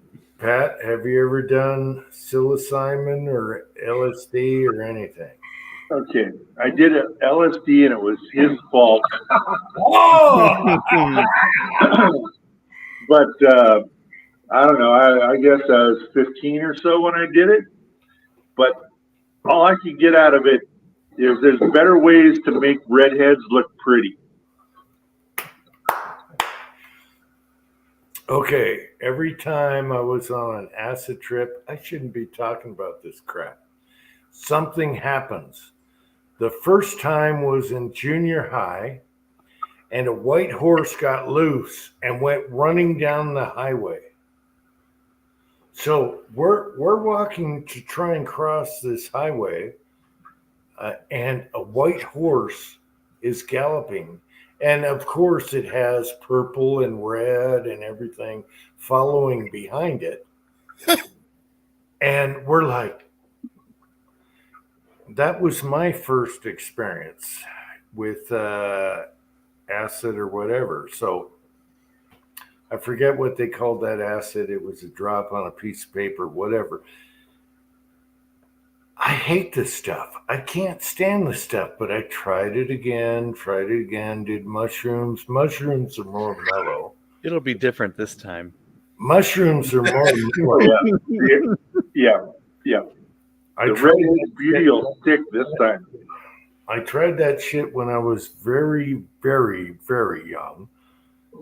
And it does open your eyes on, it's almost like you shouldn't know all this stuff when you do it.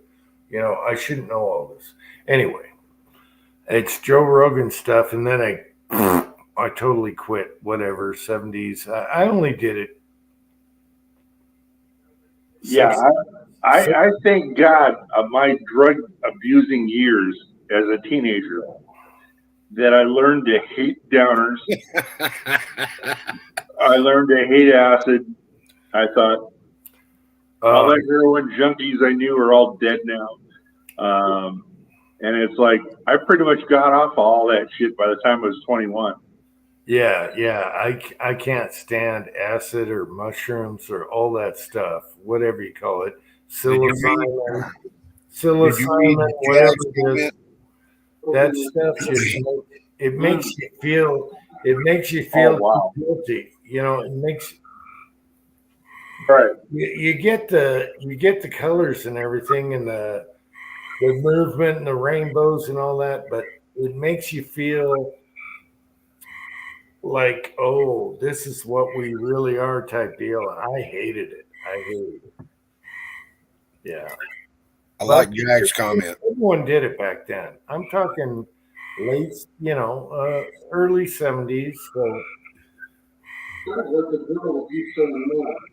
probably my least favorite drug in the world. And mushrooms are natural, of course, but they give you the same thing.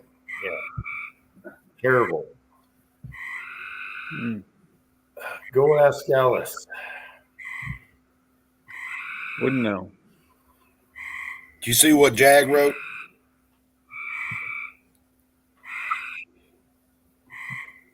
It all makes sense. It all makes sense. I was waiting for you to catch it. Hey, that was not my favorite thing to do. No, The DMT stories are intriguing. We did it. Oh, okay, that was not my favorite thing to do, and then we did it again because you forgot how much you hated it. You are on a high for like 8 hours. You are screwed. All right, you are totally screwed. There's nothing you can do about it. You can't eat. You can't do anything to fix it, and you're just on this. I hate that. No, that's why I don't. That's why I don't really do drugs or drink or anything because I don't have the ability to turn it off when I want to. This is the brain drug that makes you go foof. Okay, right. And like I said, if I can't turn it off when I want to, I don't want no part of it. Stay away, kids. It is the worst thing ever. Uncle Jim's videos wouldn't be near as good except for all the acid he did in the hippie days. I damn sure don't believe he'd be dragging boulders with his balls. There is no way in hell I'm ever eating a mushroom again or anything like that. That is gross. It is terrible. Oh. I don't like pot either. It makes you paranoid. Same thing. Even though it's way mellower, I don't No. like pot. I don't That like shit pot. just put me to sleep every single time. Yeah, I don't like pot. You don't want to answer the door. You don't want to answer the telephone. I'm done with all that stuff. So give me alcohol and tobacco. I'm good. Now, You my need a- problem with pot is it makes you stupid for 5 days. Oh, and yeah, you get this. Well, you get to clean out the fridge. Yeah, you do. I literally fell asleep after a half hour every time. Yeah, I'm glad I left that in the past when I was younger, but everyone was doing it, everyone. That's how it was. Oh, people still do that. I won't smoke pot anymore. I won't do any drugs anymore. I don't. I'm actually, other than having a drinky poo now and then, I'm a good boy.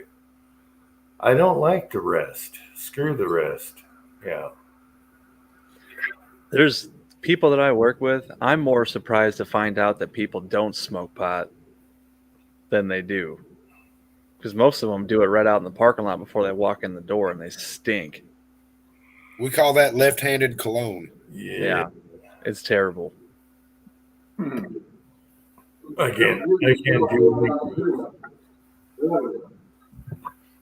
One guy came in the store the other day, and I looked at Jordan, and I said, I think I just got a contact high. Mm-hmm. Like, Jesus. That's the first problem is the shit nowadays is no comparison to what we had. It's like insane strength. My second deal is like Sylvia's daughter is just a pothead, and she'll smoke that sneaky fucking shit. Pretend to smoke it on the porch, but she's doing it in the bathroom and doing it in the living room. The place smells like shit, and I just got a fucking ozone generator to like take some of the smell down. Okay, Rollis is here. Hey, Rollis. Yes, mushrooms suck. They totally suck.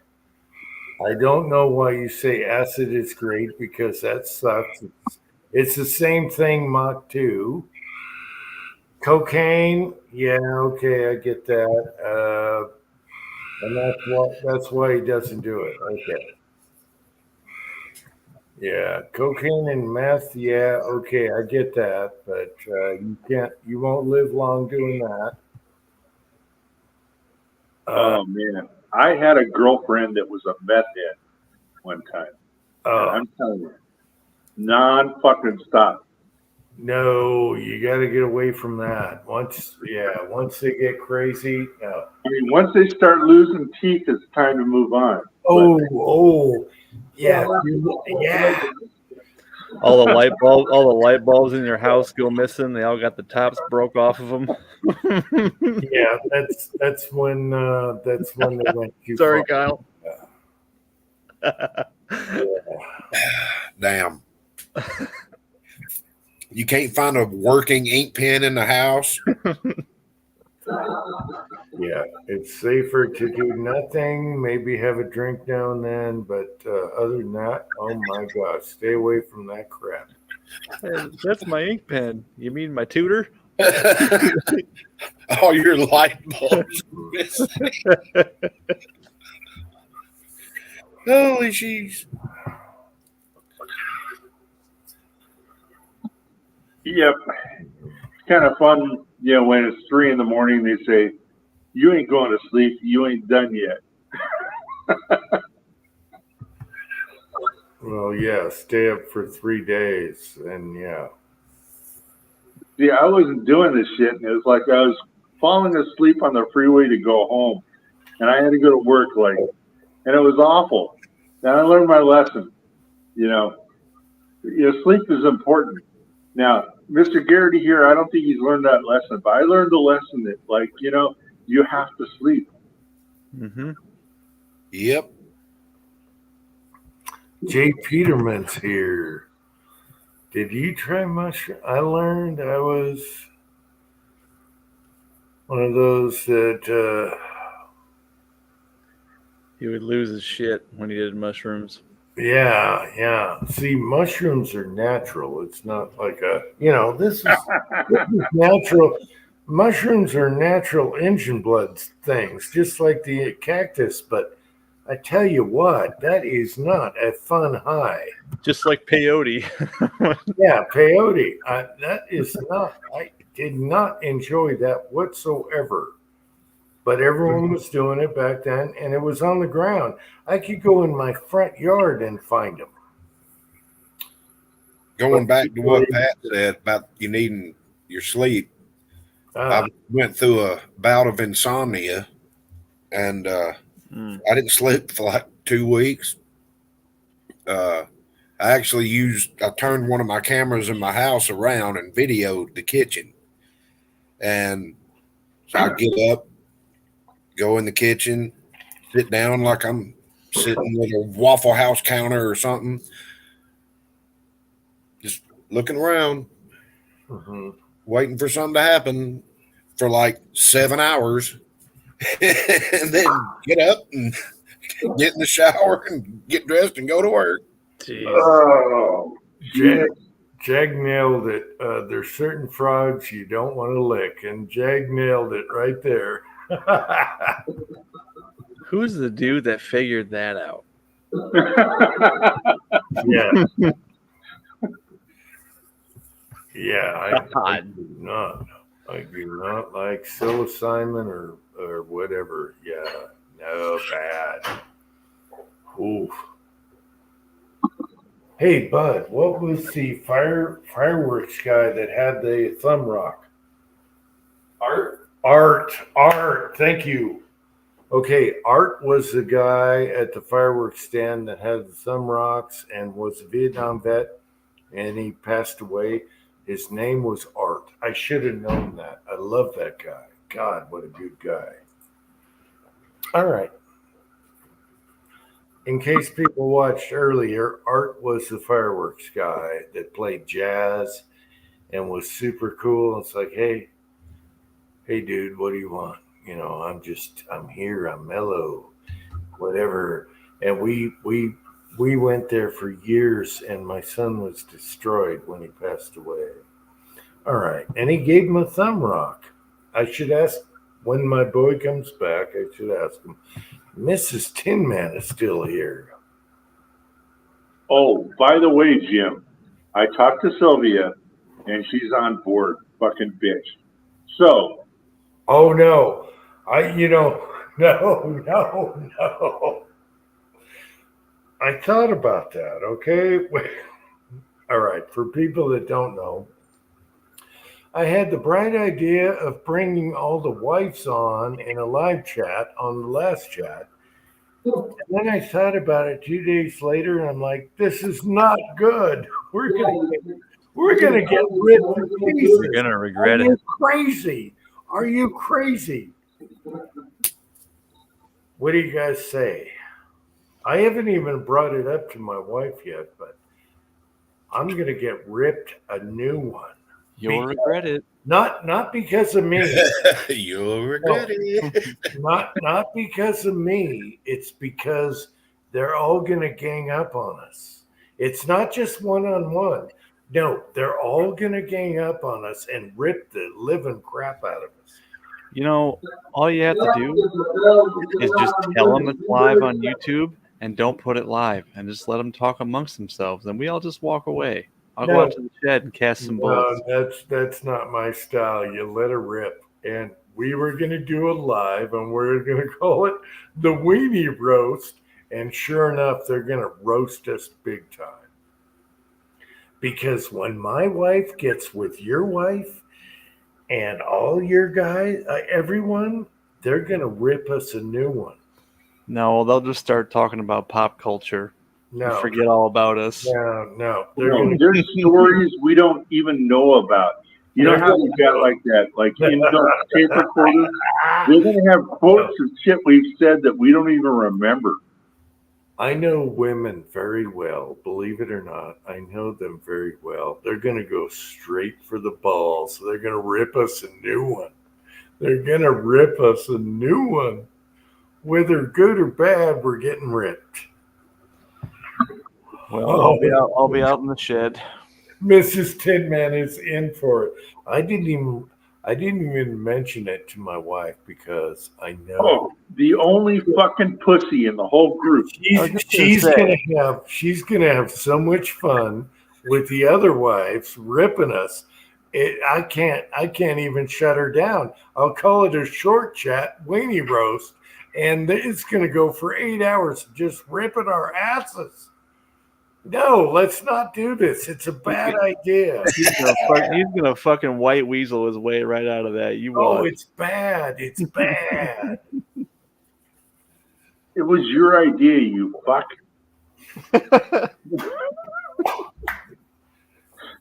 Too many mushrooms. It was my idea, but I woke up the next morning and I was like, what the hell was I thinking? I'm never drinking again. Worst idea in the world.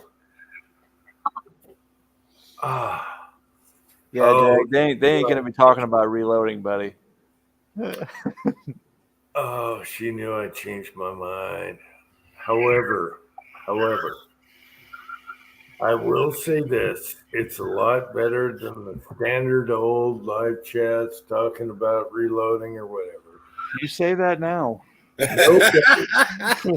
Hey, nobody has done one. Nobody has done a weenie roast. Nobody's been dumb enough.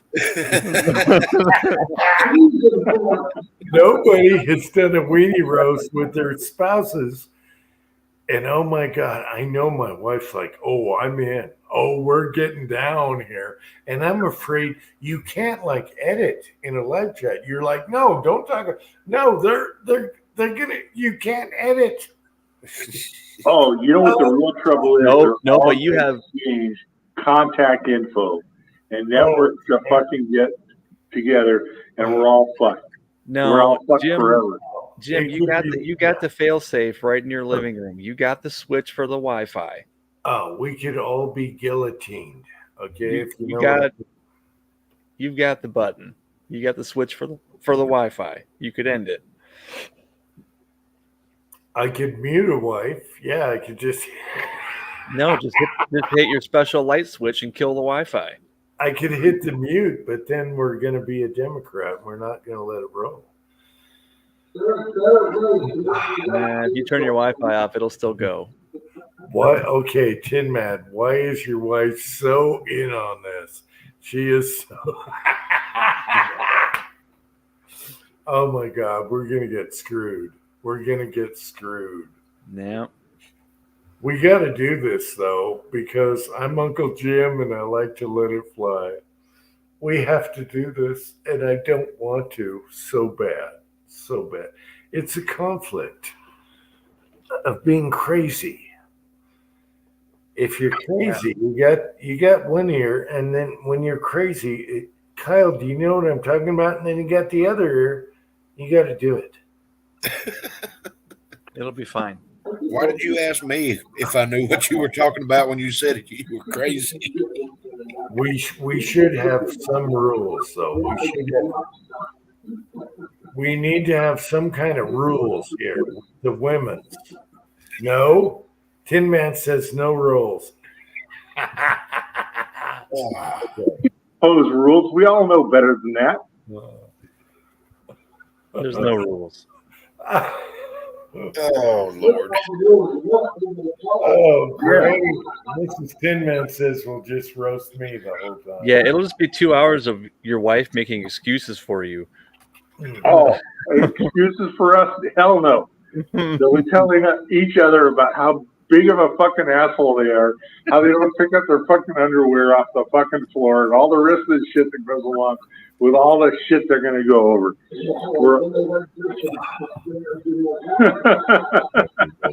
Yeah.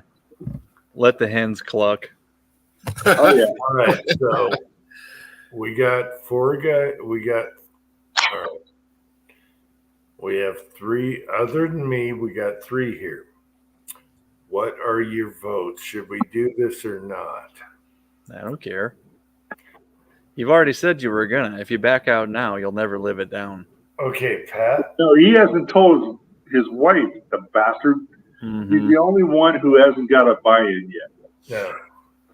And they can be behind the screen. I'm sure my wife just wants to be behind the screen, but she's gonna be right there.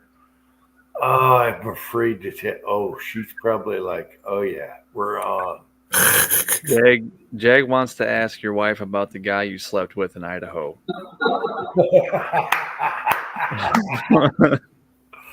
That never happened. I'm not that way. Yeah. It was a long time ago.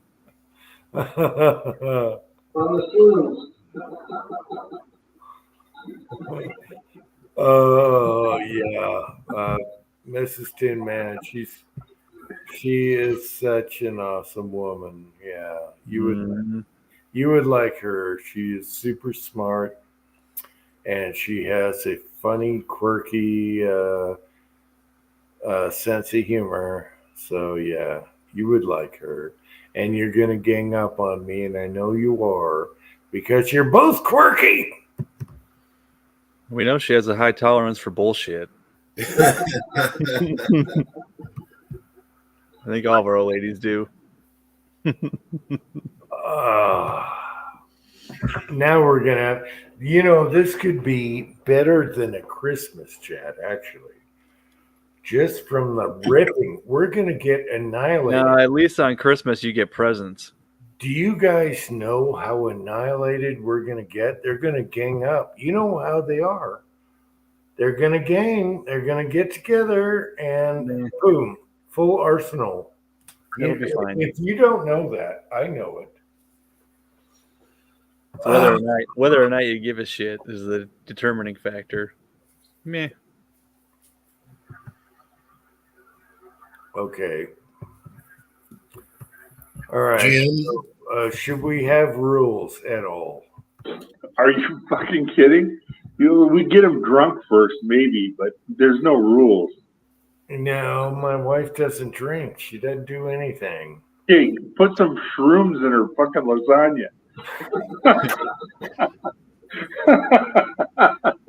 Here you go, dear. I made some dandelion tea for you.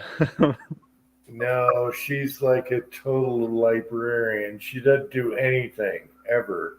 She hasn't had a glass of wine for 25 years. And I liked when she did. But it's been a long time.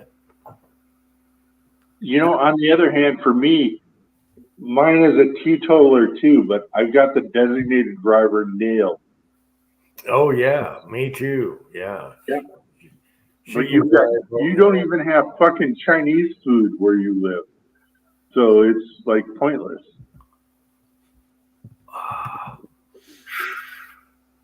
Mrs. Uncle Jim, we want the details on trip to Idaho. What do you mean by that? I already said the guy you slept with in Idaho. Oh, That's what he's talking about. I never slept with a guy. I don't go that way. I'm, believe it or not, I am macho. Even though I don't look like it, I'm macho. Pat's significant other will be hilarious too. Yes. But we already know that. She's been on a lot. See, my wife has only done a few gobbles and get the hell out of my way type videos. The live chat has ended. Mrs. Tin Man, we've never heard her on air. So that would be good. But I know she's going to gang up with my wife and annihilate us. If you're scared, say you're scared. And then that's what I'm saying, Kyle. This is the scariest thing I would ever do, and we're going to do it because that's how we roll. Now, Kyle, you're going to be. She's gonna be in between. She's not going to be vicious. I think the worst. You have no idea how vicious she can be. I think the worst adversaries are going to be Mrs. Tin Man and my wife. they're going to be the worst adversaries, and they're going to claw, and they're going to twist, and they're going to rip your entrails at the end. And that's all I got to say. Angel's probably going to rip you a new asshole for keeping me up so late all the time. I will have no entrails after we do this. Now we got to set a date. Let's find a special date for it, and I think it's going to rival Christmas and Halloween chats. If I do to do it, I think I can. What is July 19th, 2047. What day is July the 4th on? That's a good question. Oh yeah, fireworks. Yes, 4th. It's on a Thursday this year, Kyle. Ah, damn it. Well, we can do it Thursday. 4th of July would be awesome. Fireworks. Actually, we can do it on Thursday because I'm off on Thursday. Oh, that would be awesome. Fireworks. Mrs. Tin Man's got it right. I'm going to get the worst of it. I'm going to get ripped. I'm not sure if they're giving me Thursday off or Friday off this year. I will be disemboweled on this one. It's going to be ugly. Be kind of goofy if I took Thursday off and work Friday. All right. Why? I do it every week. Because I don't work weekends, and if I do, it's overtime. So it's kind of goofy. I mean, we've done it before. Okay, we're going to find a date. I'm going to need a bottle for this one because she's going to rip. Actually, no. She's not. It's going to be fine. I don't know why you're making it. No, but I know that she likes to be in the what do you call it? The herd or the clan or the what? Who? That's when it's bad. On her own, it's great. We're fine. We dig each other and we give each other crap. However, when you have a herd or a flock or whatever you want to call it, a gaggle. Gaggle. This is what I'm worried about. It's gonna be bad. No, I think it's going to be great. We should have a few rules here. Oh boy, I can't have rules. I can't. Yeah, there ain't no fucking rules. I can't think of rules. All right. We don't need no thinking rules.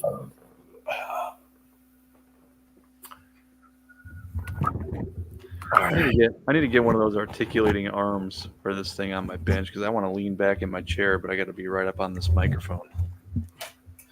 Give me 1 second. I'll be right back.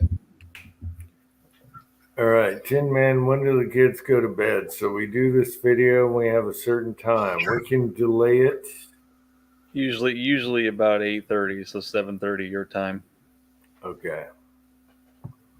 It depends. If I'm home, they're little shits and they like to stay up late. And your wife says no rules. All right. You know, we figured that out.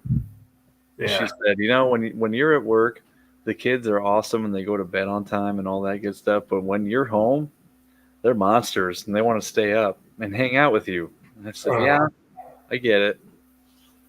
You know how this can go bad, though. You guys know how this can just we get ganged up on. I think it'll be just fine. Well, this is what it's about. We let her fly on the live chat, so no rules. Let's go. All right, we'll pick a date that's appropriate for the weenie roast, and we're going to get our ass kicked. I know what happens when they get together. It's going to be terrible. Idaho's wife Pam would be fun. Listening to her get in on it too. It will be fun, but we're going to get screwed. What is that, a salad? That's a salad. Oh, you bastard. I hope you left me some lettuce. All right. Okay, so we'll pick a date for that, the Weenie Roast live chat. So stay tuned for that, people. Never been done before that I can think of. And it's better than talking about reloading and crap every time, every day. So, all right. The roast. Man, your wife's already wanted to roast the crap out of me. What kind of questions? Oh my gosh. It's easy. It's easy when you hide behind a screen and you can type. Yeah, in my mom's basement. All right. I think, at first I thought, no, we're never going to do this. It's not going to happen. I think it has to happen just for society. Just for society. We got to do this. I need a longer M3 bolt than this, and this thing's already like 16 millimeters long. Damn it! Really? My flipper keeps flying off of my bullet feeder, so Is it an Allen head or what? it's a socket cap screw, but it's supposed to go through the bullet feeder base right there, and then I have to get a lock washer and a nut on it because this is what smacks the bullets that are all cockeyed out of the things. Yeah. And this isn't quite long enough to get a lock washer and a nut on it. So I dealt with that falling off on me all day.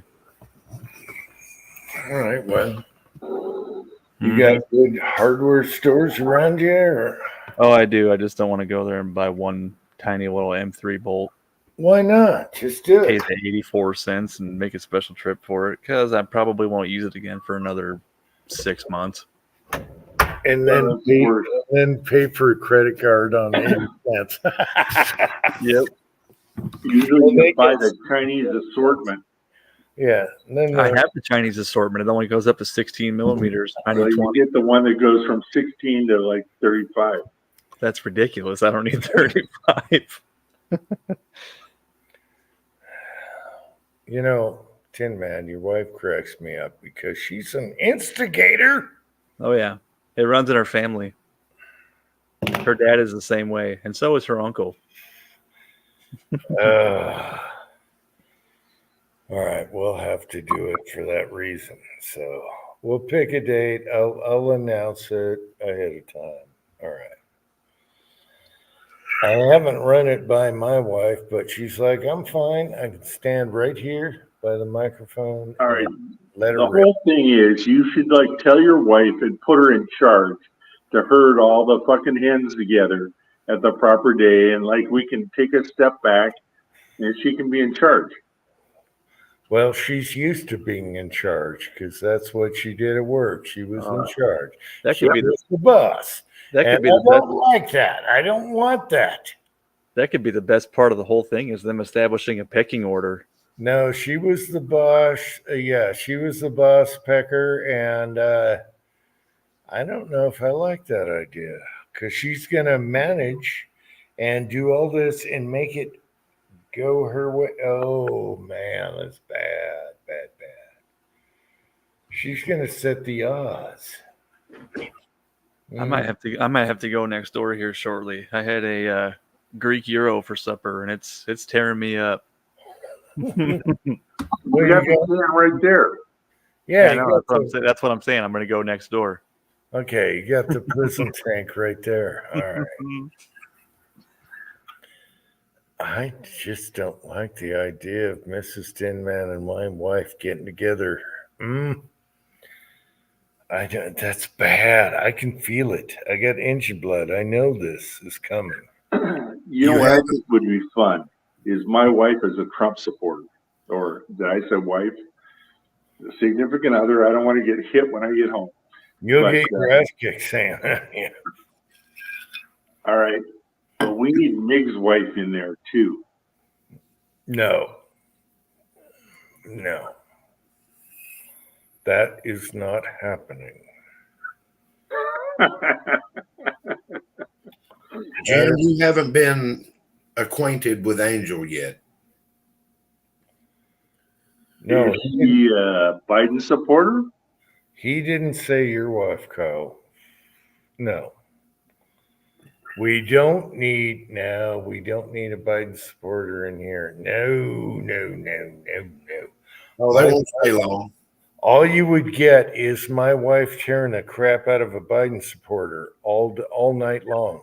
Well, No. doesn't that take the heat off of your ass? She is so factual, she would just annihilate. So that's not going to work. No, let's just keep it the way it is now. Well, I tell you, I will drink to that all of our others are Trump supporters. Amazing. Yep. Or they're conservative. It's not necessarily Trump, it's just what's going on now.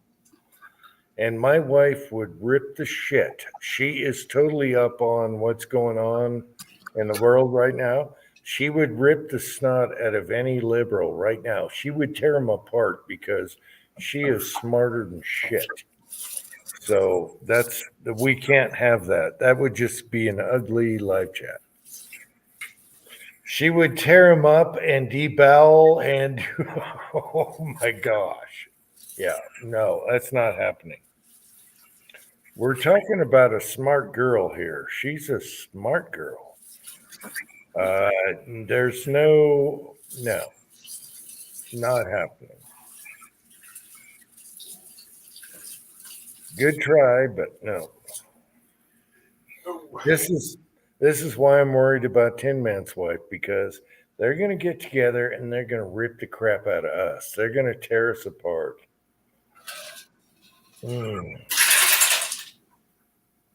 Your other two wives are going to be, I don't say wife. We can't say that with West Covina Dodge, but they're going to be nicer. But my wife she'll go to the throat, and she'll rip them out and show them to you. No, it's not going to happen. No, I don't want that at all. Yeah.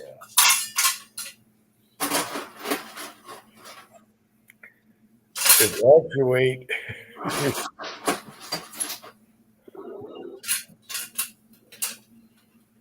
We're just going to be so fucking screwed. It's like a bridge club. You know, I haven't bought a gun in like 8 months. I mean, I'm getting withdrawals. I was about to say, you going through withdrawals? They're all going to be talking about it amongst each other about when was the last time we bought something and all that other shit. And yeah, we're all fucked. I'm not worried about having Angel on this because she's a tough bird. She can take care of herself. I know, but she's on your side. I'm worried about 2 right here. Okay, maybe 3, because I know Pat's woman is very strong-minded, and they're all going to gang up on us. Yep. It's going to be really funny when they all get together and they don't say a word for a half hour. Yeah, not that I'm saying Kyle's is different. I'm just saying she's nicer. I'm saying I feel destruction here. I'm nervous about this. Yep. You know how Jim gets when he's nervous. He's not going to eat for 3 days, and he's going to drink his brekkie. I'm going to have brekkie for sure. Oh, we're going to have a jug out for this one. Oh my gosh. Sometimes you just got to range her up, Jim. I'm going to have to get a jug for this one. It's going to be ugly.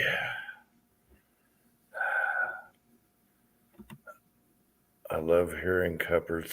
Oh no, see, here it starts. Ooh, someone who brought up have them do a live chat first. A preliminary before the annihilation, a pre-war. No, that gives them a chance to plan their attack. Yeah, don't give them any war room time. They're going to have that after. So it's the second chat you've got to be worried about. Mrs. Tin Man already knows what's going down. My wife has no clue I came up with this idea, so I don't know how she's going to react, but I think she's going to like it. I can't remember if I've asked Angel yet or not. Well, your wife already has a bridge club. She's going to get me for the gobble gobble in bed. That's what I'm going to be sticking around for. Oh, she's Now, going I to don't know. Now, Mrs. Tin Man is the exception, but my little woman doesn't watch the chat. Okay. Thank God. Thank God. Yeah, but my wife will never forgive me for doing a live chat in bed and making her say gobble gobble, for the turkeys. At 5 a.m. Oh my God, she was pissed. She'll never forgive me for that one. That was pretty good. Yep. And she's gonna snap out. I tell you what, if we do this, there's gonna be a morning after video with the monkey butt. All right. We are screwed, guys. We are so screwed. We'll be Now fine. this is how we need to do this. See, right now we can pregame. Yes. We need to get Jim to make a morning after video and send it to all of us so we can upload our own morning after video. Oh, we are so screwed. Why? I don't know why. I don't know why you're so worried, Jim. It'll be just fine. It'll be fine. That is because I've been married for like 35 years or whatever. I've known her for 40 something years, and I know what's going down here, people. I know. Yeah, it'll be fine. No, I know. And she knows me. I know her like the back of the hand. She's going to pull out oh my gosh, we are screwed.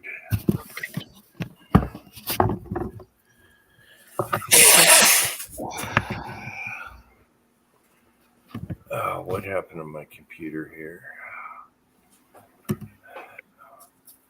Yeah. So the IT problems begin. I see how it is. No. All right. So this was a super short chat. We're 3.5 hours. So we should go soon, but we're nowhere near done. We're gonna lay the groundwork and get everything ready to go.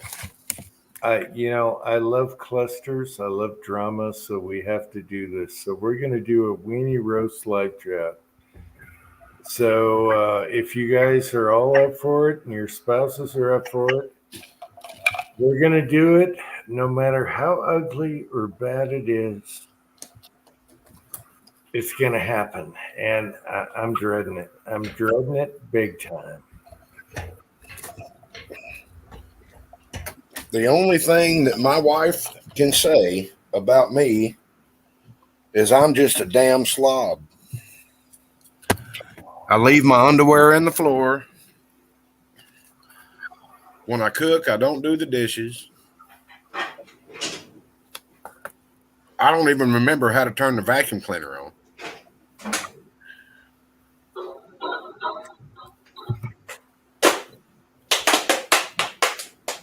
I'm not worried about that. I'm in the same boat, Kyle. It's the rest of the stuff. Like, I'm going to get bitched at because I haven't put a fucking sight on her minion gun. So I'm supposed to put a scope on it, and she hasn't been able to shoot it. And, yeah. Well, I will say this. I taught mine to start reloading. Oh, we forgot about Idaho Rogers and Pam. Oh my God, what a couple there. Oh, yeah. That's going to be a hoot. I'm gonna have to text Idaho Rogers, get him on here. We can have 10 people with their wives. Idaho and Pam has to come on here. So Mrs. Tin Man knows what's going on here. Yes. They are awesome as far as arguing and stuff. So it's funnier than hell. Actually, Pam and Idaho will take some heat off of me.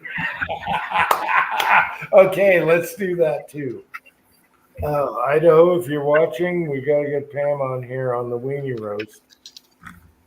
I remember, I can't remember if he was in the sleeper of his Peterbilt or if he was at his house. But him and her were arguing back and forth.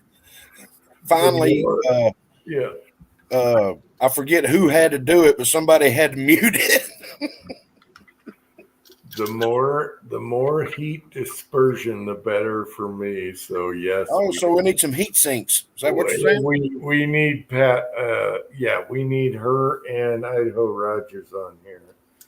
The more dispersion, the better. So it's not like ganging up on one person. I will say this. Dave is such an awesome human being. He's had lunch with me several times, just passing through. Great guy. He's a great guy. Oh yeah. Hell yeah. But boy, can they argue. Wow. They are the best. And that will take a lot of heat off. Let's see. Who else? See, me and Pat have been talking about money-making ideas, and that broadbuster could, make a fortune. Oh yeah. My wife would hate that idea. Yeah.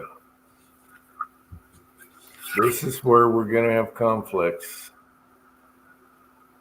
And she doesn't even know what that is. All right. Ah, shit. All right. I got to pee. I'll be right back. What was the shit part for? God, I got brass here that's been fired one time, and I mixed it in with brass that's been fired 2 times that I bought brand new. Damn it. Oh, no. That's the end of the world. Well, when it's fire formed, kind of makes it a pain in the ass. I mean, is it rifle or what? Yeah, bolt action. Why the hell is there a Federal in there? What the? That's all Starline I bought new. It's out for my bolt action compass. I try to keep really good track of this brass because it was not cheap. Right. Yeah. I've got some brand new Starline brass that I'm going to keep segregated from everything else. Mm-hmm. Is it bad when you go to the range? Your bag weighs, I don't know, 20, 30, maybe 40 pounds, and you shoot a whole bunch of ammo. And then on your way back, it weighs like 80 pounds. Yeah, all the brass you find. Dude, I mean, I've got that dialed in, that headspace, because the only dirty part of these cases are the necks. Yeah. I love that gun. You're worried about once fired versus 2? Don't worry about it. So at 2, I got to. He's done like 35 rounds out of a piece of Starline, so it's like nothing. Right, but I'm going to start full length sizing the 2 times fired and only neck size the 1 times fired. That's where my dilemma is. So I might just have to full length size some 1 times fired. I think your OCD is kicking in. Yeah. Don't worry about it. With this rifle, I know what it likes. I'll just say that. Yep. Once I got everything dialed in with my 308, yep. With headspace and all that stuff. Yep. I've been keeping track of my 308 rounds, but I've got a whole bucket full of 308 casings that weren't mine. Right. And so I know I got to go through the process with them, but I can take my gun right out of the bag, set it up on the bench, and shoot 1,000-yard target on 1 shot cold bore. I do the same for my Remington 700 and 308. This is all 1 time fired in that gun. Yeah. So. My Weatherby, she loves it hot. I'm damn near at maximum pressure. Yeah. I'm using like almost 45 grains of 4064 with a 208 grain projectile. Damn. Yes. And it's got such a great trigger in it. Anytime anybody else wants to shoot it, I can't even get the words out of my mouth before it goes off. Mm-hmm. I'll be like, be careful. It's got a hair. Bam. Damn, that's a hair trigger. I was trying to tell you that. Yep. Like, Jesus Christ, this thing kicks like a mule. I said, yeah, but it's accurate as shit. Oh my gosh, Vanessa Kitty just showed up after all this time, and we're going to be done soon because it's a short chat. Yeah, I can see that. Good to see you, Vanessa. Yeah, we should finish this off. I will find a time for the weenie roast. This is going to be brutal. We'll pick a date for the weenie roast. 4th of July is perfect, but that's too long. And I got to go upstairs and run it by my wife and see if she wants to do it. James Pullard is here. Oh, now you're going to use the wife excuse, huh? Ah, No excuse. I just got to tell her what we're planning here. All right. Let me ask y'all, the panel, a question. My wife wants me to go with her sister, her parents, and the nieces and nephews to a Renaissance festival tomorrow. Am I in or out? Like Renaissance? How old Renaissance? The Renaissance era, Jim. I know. Are you talking Europe? well, Kyle, if you like them young and pneumatic, yeah, it's a good place to go. Pneumatic.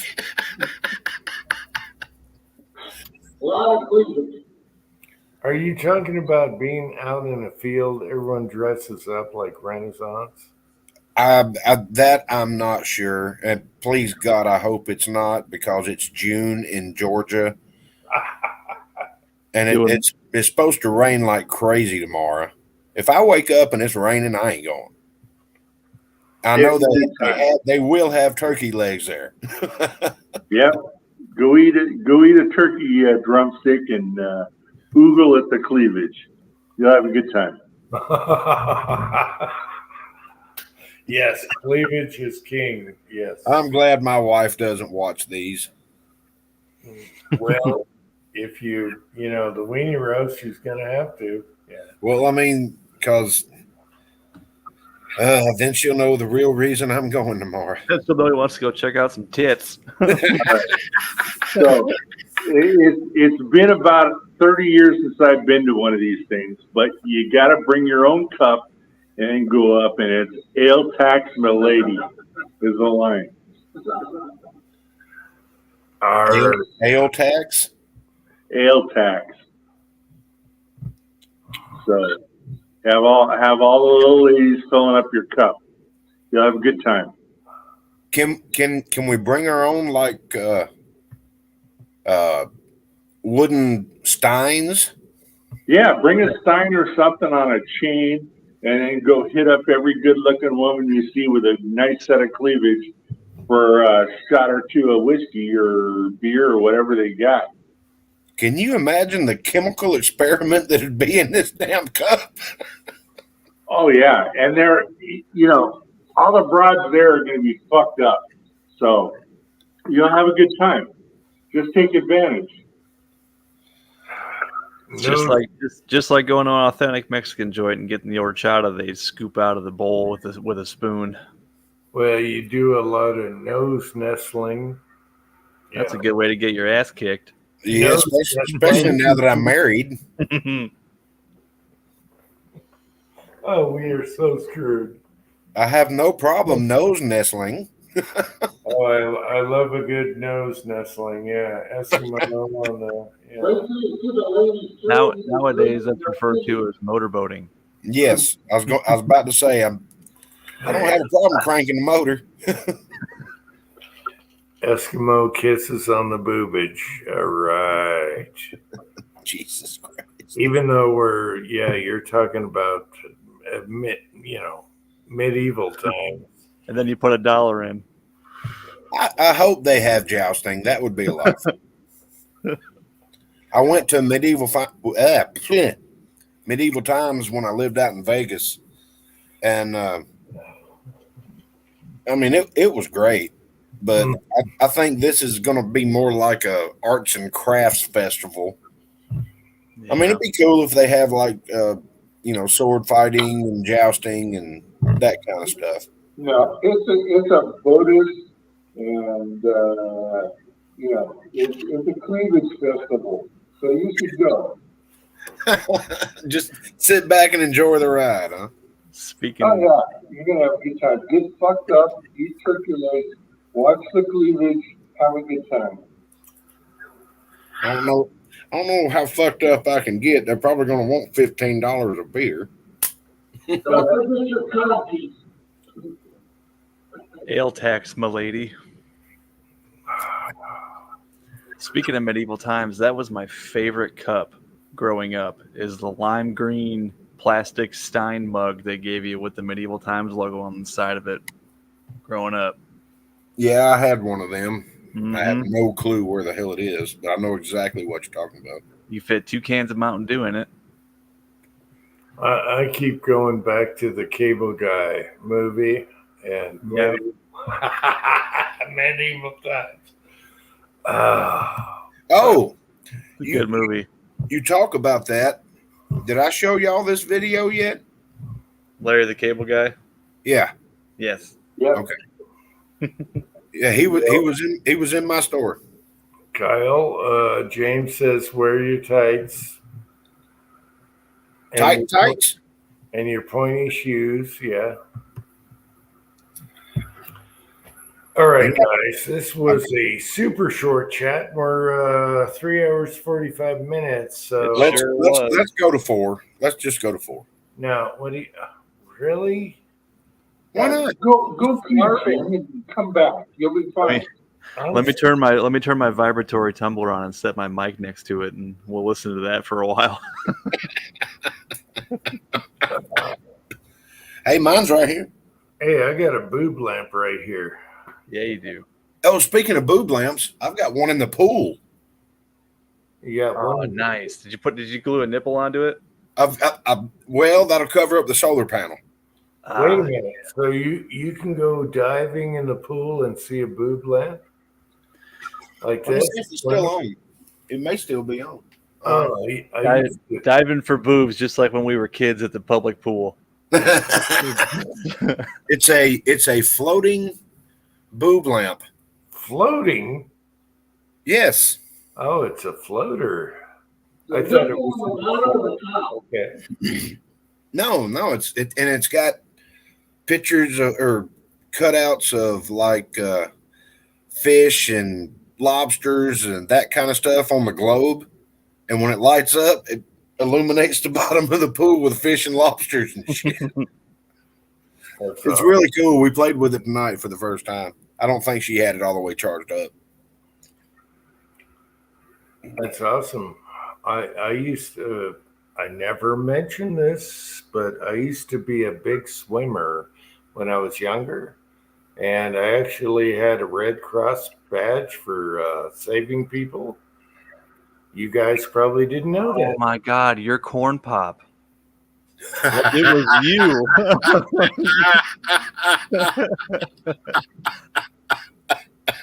Oh, tell me you know that story, Jim. We found the pot. Corn Pop was a bad dude. I don't know. You haven't heard that Joe Biden speech about You really don't know who Corn Pop come is? on. Holy shit. Get the fuck out of here. About how he squared off with a lifeguard at the public pool. In a chain. Yeah, in a chain. I don't know, but I got my Red Cross badge when I was 13. And I was the only guy I was the longest guy that could swim underwater because I have big lungs. I got a big rib cage. I got big lungs. Do you have hairy legs that turn white in the sun? When Did the kids reach in the pool and rub your legs?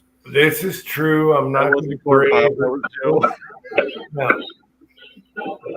This is true. I'm not going to brag or anything, but I grew up in the water. My mom put me in the water when I was like a tiny baby. Anyway, when I got my Red Cross badge, I think I was 12 or 13. and I outswam the whole class by double underwater before I came up. And that was an easy one. So yeah, I was a water monkey. But did you learn about roaches before I smoked too much? But yeah, I got a Red Cross badge, super easy in the water when I was a teen. So there's something I never told you guys about. And when I looked up and got out of the water, they were all halfway down there, and the coach was like, "Damn, what are you, freaking." Are you a merman? Yeah, merman or something. They're like, how in the hell did you reach the end of the pool? Because it was a super long, what do you call it, Olympics pool or whatever. I swam the whole thing underwater.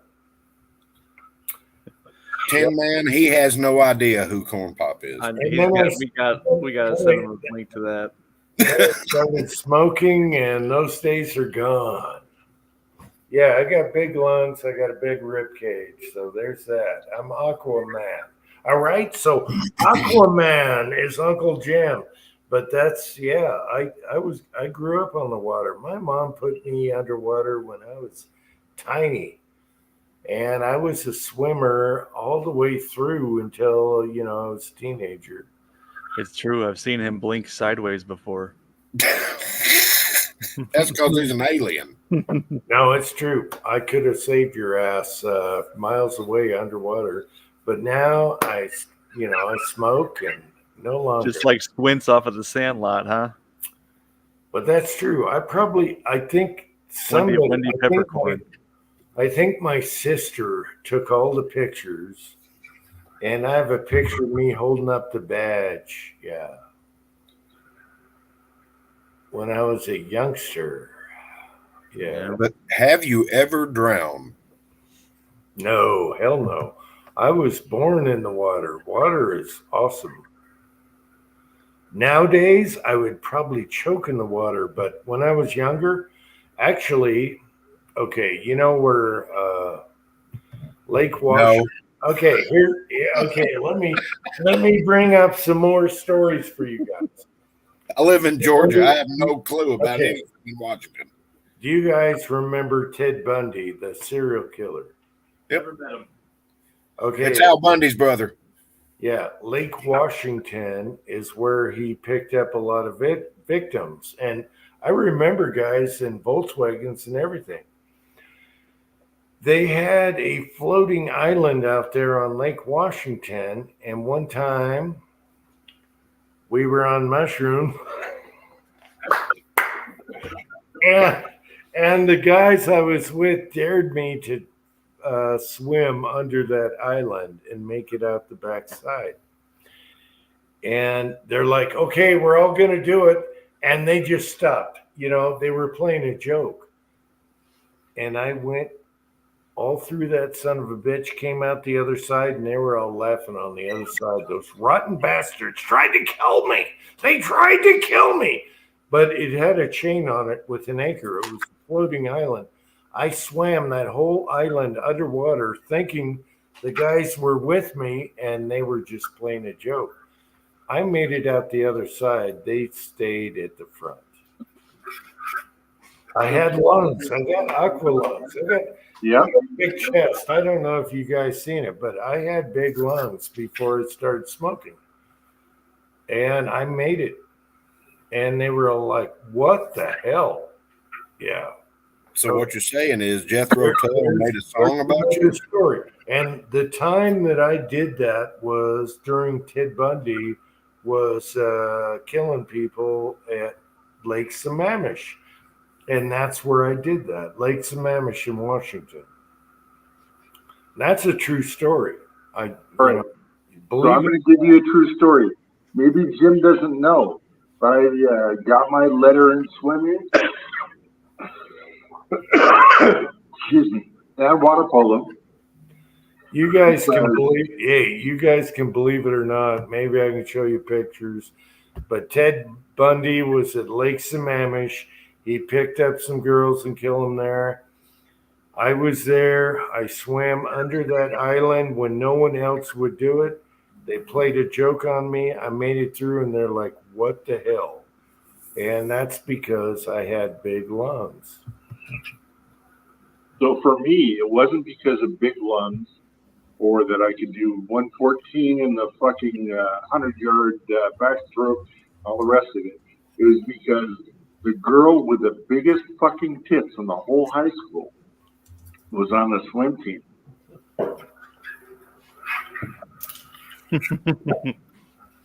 And you just chased her. Oh, fuck. Yeah. Oh, no, I took her to prom and all that. But, yeah, she had just fucking grotesquely enormous fucking tits. And for water polo, it was like, I mean, she was built for it. She, like, floated up an extra 4 inches up over all the other girls, you know? And, oh, yeah. So, yeah, swimming, but I was fixated.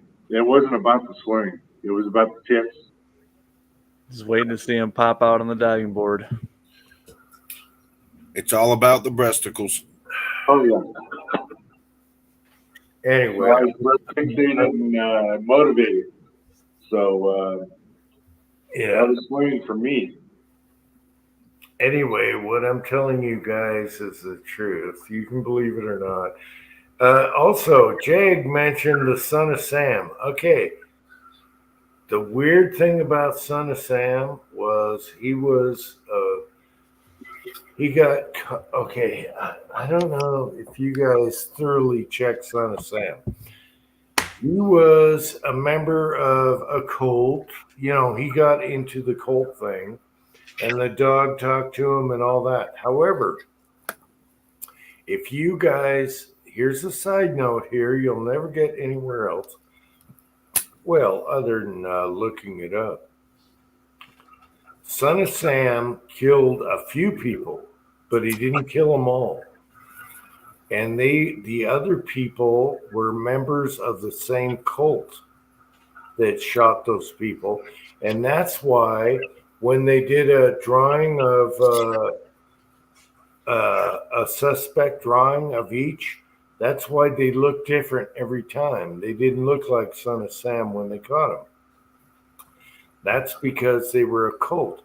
And Son of Sam, in his interviews in prison, he said he was there, but he was down the street this time.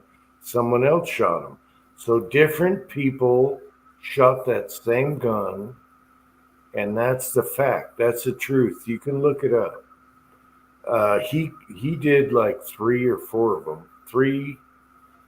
Anyway, Son of Sam didn't kill them all, but the people of the same, evil cult did. And you can see his interviews on YouTube. He's done several interviews, over the years. So there's that. And that's why the composite drawings look different. And that explains everything. So there's that. Another tidbit. So Now you know who Son of Sam is, but you don't know who Corn Pop is. No. Who the frick is Corn Pop? He was a bad dude. Corn Pop was a bad dude. I called him Esther. Corn Pop. And for Tin Man's, yes, Son of Sam used a Charter Arms 44 with a 2-piece frame. I bet he did. Yes. Plus P plus. However, others, there was other people that did the same deed and never got caught for it. And he talks about that later in prison, and you can look all that up. I get around. I look at all this stuff. Thorzak's is here. He had a Charter Arms 44 with a 2-piece frame. Anyway, And he lives in Washington. Thorzak's is here with the Charter Arms. Now, didn't Charter Arms have like a barrel shroud? Well, okay. I called it a 2-piece because one whole bottom end comes out when you take it apart. A Smith, it's only the plate. Oh, I got a freaking, That was me texting you the corn pop video. And when I opened up our message thread, the last picture I sent you was Steven Seagal. Steven Seagal. Steven Seagal. No, the Steven Seagal thing. The Steven Seagal thing is hilarious. Okay? If you guys haven't seen that, talk about a poser. That guy is a total poser. Just feel like in 4 AI pictures of Steven Seagal merged with the seagull. God, the one of him in the water cracks me up. Oh yeah, it's hilarious. I know, it's hilarious. And you guys see my Steven Seagal video. Tin Man, you like that when I ran with the suit on. The way he runs always cracked me up. Yeah. I gotta give it up to Cold-Hearted Bastard, who is also Blue Healer. I don't know where you are right now. You're going through some stuff. Those wigs are freaking awesome. They changed my life. So, Blue Healer, if you're watching, or Cold-Hearted Bastard, or those wigs changed my freaking life and videos forever. Love you. The one of you making fun of his run, man, I was losing it. Yeah, with you. I love that shit. I live for that shit. All right, should we kill this? We're 4 hours on a short chat. Super short. Yeah, We haven't even started yet. The evening's young. Jesus, Jim, you labeled this short chat so it'll go 8 hours. Yeah, it's only 9. It's only 9 o'clock where Pat is, isn't it? Or no, you cross time zones to go to Vegas. I put No, short same time zone. Yeah, it's the same time zone. Oh, is it? Yeah. It's 9 o'clock. Well, there you go. I'm only 3 beers in. I put short chat in the title just so I knew you would come on. Because you do. If I do one chat, no one's going to come on. If I do a super short chat, everyone comes on and tries to make it 8 hours. Well, I can remember being on your chats back when I worked at Peterbilt and then going to bed and waking up the next morning and y'all still be going. That was rough. I was like, Jesus Christ, y'all are still going? That was rough. That was Oh, you got a yawn attitude, man. Yeah. That was before I had kids. I could do that shit. I know. I don't know how I can do 8 hours anymore. You know, I'm tired after 4. Yeah, I'd go to bed for like 7 hours after being on your chat for a couple of hours. Yeah. And then get up and be getting ready to get in the shower and be like, shit, they're still going.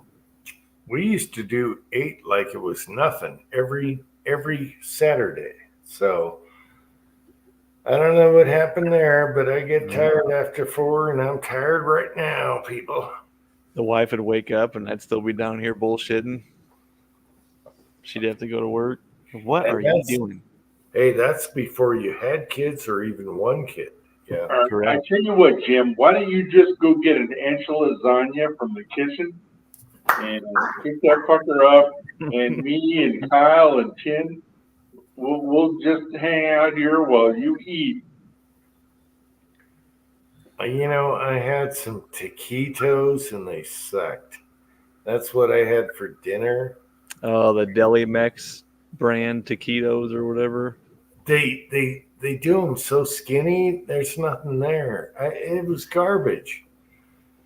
You gotta look up a recipe for Crispitos. I think I need to go to the store and make inch of lasagna. Yeah. Get that white American cheese and melt it over them. Oh yeah. Or deep fried tacos. Yep. It was so bad. There's a place around here that deep fries them as they're after they're assembled with the cheese on them and everything. Yep. Buddy. And matter of fact, right before Willie went back home when he was out here, I asked him. I said, what do you want, man?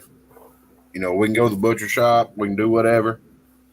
And he goes, I want some of Karen's deep fried tacos. I was like, well, okay. If that's what you want. That's what you're going to get, bro. Hell yeah. So, I mean, that was fun. But, yeah, I don't know if y'all know this, but I had a coworker of mine whose landlord sold the house out from under him. So they were essentially evicted. And you couldn't find a place anywhere that was affordable. And she asked me for a favor. So I had her husband, and her 6 kids and 3 dogs living here in my house. Oh, damn. But she paid the power bill, the water bill, all that kind of stuff, and did all the cooking. So I'd get home from work and be like, damn, dinner's dead. Cool. Hell yeah. Angel would come over every now and then. This was years ago, but yeah, Angel would come over and we'd all kick it in the swimming pool and this, that, and the other. And son of a bitch, I'm smelling California smoke again. I thought we cleared up. I come out in the garage, I smell burning tumbleweeds or some crap. Does it smell like shit? Didn't you just light up a cigarette? Yeah, but no, I come out here, I smell that smoke again from California and Oregon. Son of a bitch, it cleared up a minute ago. So it does smell like turds. It's nasty. It's like burning sagebrush. Yeah, we had a similar thing happen here. It was, for some reason, it was when the west coast of Canada was on fire, and the jet stream just blew that shit right down here. I mean, it was hard to breathe. Like, what in the hell is going on? Yep, happened here a few years ago. My buddy said it was coming from Canada, and I said, "You've lost your damn mind." And I got looking, and sure enough, jet stream. It was one of them dip down and come over jet streams, Yeah, it was all hazy outside. Look up in the sky; it's just like weird gray, pink and gray. Yeah. Just, Yeah, I'm gonna have to open the garage door because beginning of the chat, we got that smoke from the West Coast, and then it went away and it was gone. Now I can smell it in the garage, son of a bitch. So I bet it's out there right now. Jim walks outside and he looks up and his preacher's sitting there with a smoker and a raccoon in there. Hey, it's the preacher. I know we haven't had Preacher on for a while too, and I know he's watching UFC tonight. He has to. He knows it's huge, and I know he's watching. So if he catches this, damn it, Preacher! Yeah. When's that Tyson fight coming? That should be. Well, Tyson had an ulcer, and I hope Tyson kicks that Jake Paul's butt. Oh, he's probably going to kill him right there in the ring for what he said about his dead daughter. I think Jake Paul picked the old man. How old is Tyson? 52, I think. 54? Something like that. I think he picked the wrong old man because Tyson can do some body shots and uppercuts on that bastard. I hope Tyson kicks his ass. Well, the thing is, I hate that Disney YouTube mother effort. I think that Tyson was going to make it a fight, or at least an entertaining fight, until No, Tyson can kill him. Tyson, Well, what I was going to say is until that Paul kid said what he said about Tyson's dead daughter. oh, did he? Did he go there? He went there. Oh, well, it's over now. It's over. And I looked at Jordan. I said, he's going to kill him. He's going to kill him in the first round. He's going to kill him. I hope Tyson knocks his ass out. No, I think he's going to kill him. Yeah, well, I hope so too. He's going to hit him so hard, his jaw's going to go through his asshole, and it will kill him. Yeah. Well, I hope so. Punch him so hard his shoulders will touch. You can't bring somebody's dead child into a publicity stunt. That is not cool. Not cool at all. Yep, he's gonna learn. Let's see. Tyson had an ulcer. Oh, now I get the hiccups. Tyson had an ulcer problem and it had to back up for a little bit. So we'll see what happens. Oh yeah, that Paul kid. He tried to back out of the fight, claiming an injury, and Tyson said, "Hell no."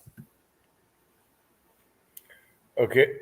This is the first I'm hearing about the ulcer thing. Okay, Jay Peterman said it was canceled. It's probably delayed, so within a month. I think some money exchanged hands just to try to make everybody forget about it. And I think a little. I think a little blood in the tummy won't hurt Tyson. He'll be. Man, I get the hiccups. Tyson, it's gonna go down pretty soon. Boo! I just texted Preacher a couple weeks ago. I said, "Hey, they're getting pretty sneaky with these gay pride stickers." I can't see it. Now, Jim, can you do me a favor? my buddy, Mr. Garrity's sitting here, and he's still smoking Camel Fats right now. Can you tell him the glory of like reloading your own fucking cigarettes? Yes, get a reloader. I just reloaded like 20 tonight. My cigarette press is in there on my reloading bench. Yeah, I really like what the hell do I have? Anyway, get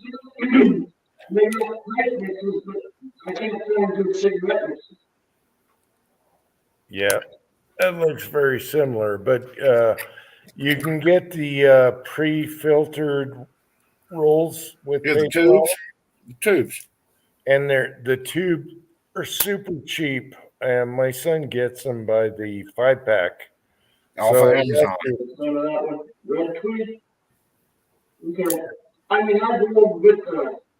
Do they come in a red box?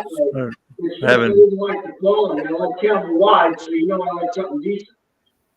having trouble hearing them. I can't tell who's talking. I say I rolled with filters and paper and a roller, so that's fine. But the tobacco I get here hasn't been that good. It's just like I can find pipe, but I can't find good cigarette. And like I like the wide, so I like a good flavor, you know. Yeah, you got to check your tobacco stores and get them by the bag. And I tell you what, I'll never go back to store bought. It's way cheaper. It's better. It tastes better. You can load them the way you want. And I think I have, what was it, a top loader? I don't know. It's in a video. I can go grab it, but he's just saying he can't find the good product around him. Which can Yeah, you my mail order that? you get these on eBay. The smoke. He's already got these. The Is it paper. do they come in a red box? Yeah. The Zen? Is that the company name? That's what I get from Amazon, and it comes in a 5-pack. No, my son gets them on eBay, and they come packed in a strong cardboard box so they don't smash when you get. Right. And then you get 5 cartons of each, and then just load them up. I have coffee in the morning. By the time I have my coffee, I have smokes for like 2 days. Yeah, it doesn't take long at all. It's just doing it. And my problem is my favorite tobacco, which was Gambler Tube Cut Red, got discontinued. I think the whole line of Gambler got discontinued. Yeah, we have to go to the local pipe shops or whatever tobacco stores to get the bags of tobacco. But I tell you what, it's 1/3 the price. Yeah. I mean, there's a smoke shop right across the street from the liquor store, as a matter of fact. Nice. So it's very convenient. I haven't bought gas. I bought gas for the first time a month ago in 6 months. Jesus. Yeah, I don't give a fuck how much it costs. You can charge $12 a gallon. I don't give a damn. Man, I fill up once every 4 Don't days. tell that shit to Biden, okay? Yeah, man. Well, I drive a Jeep. It don't confront me. I can walk to work. I don't give a shit. I was going to drive a mini Jeep. I think I get 360 miles to a tank, and it's 60 miles round trip every day to work. Yeah, that's where I was at, which is Yeah. why I didn't mind taking the pay cut to go do what I'm doing now. Right. Have you looked into doing your electric conversion for it before they outlaw the gas? Not at all. I'm funning. I'm just trying to figure out how that's going to save the planet, because the power that I'm getting is coming from a coal burning power plant that's 5 miles down the street. It's not supposed to save the planet. It's supposed to line the big wigs' pockets, man. Well, they can line their own damn pockets. Get your hand out All of it my. does, it's a shift in manufacturing, a whole new product, mandate you have to buy it. It's a piece of shit, and China gets most of the money. And they're even pushing it into the big truck world.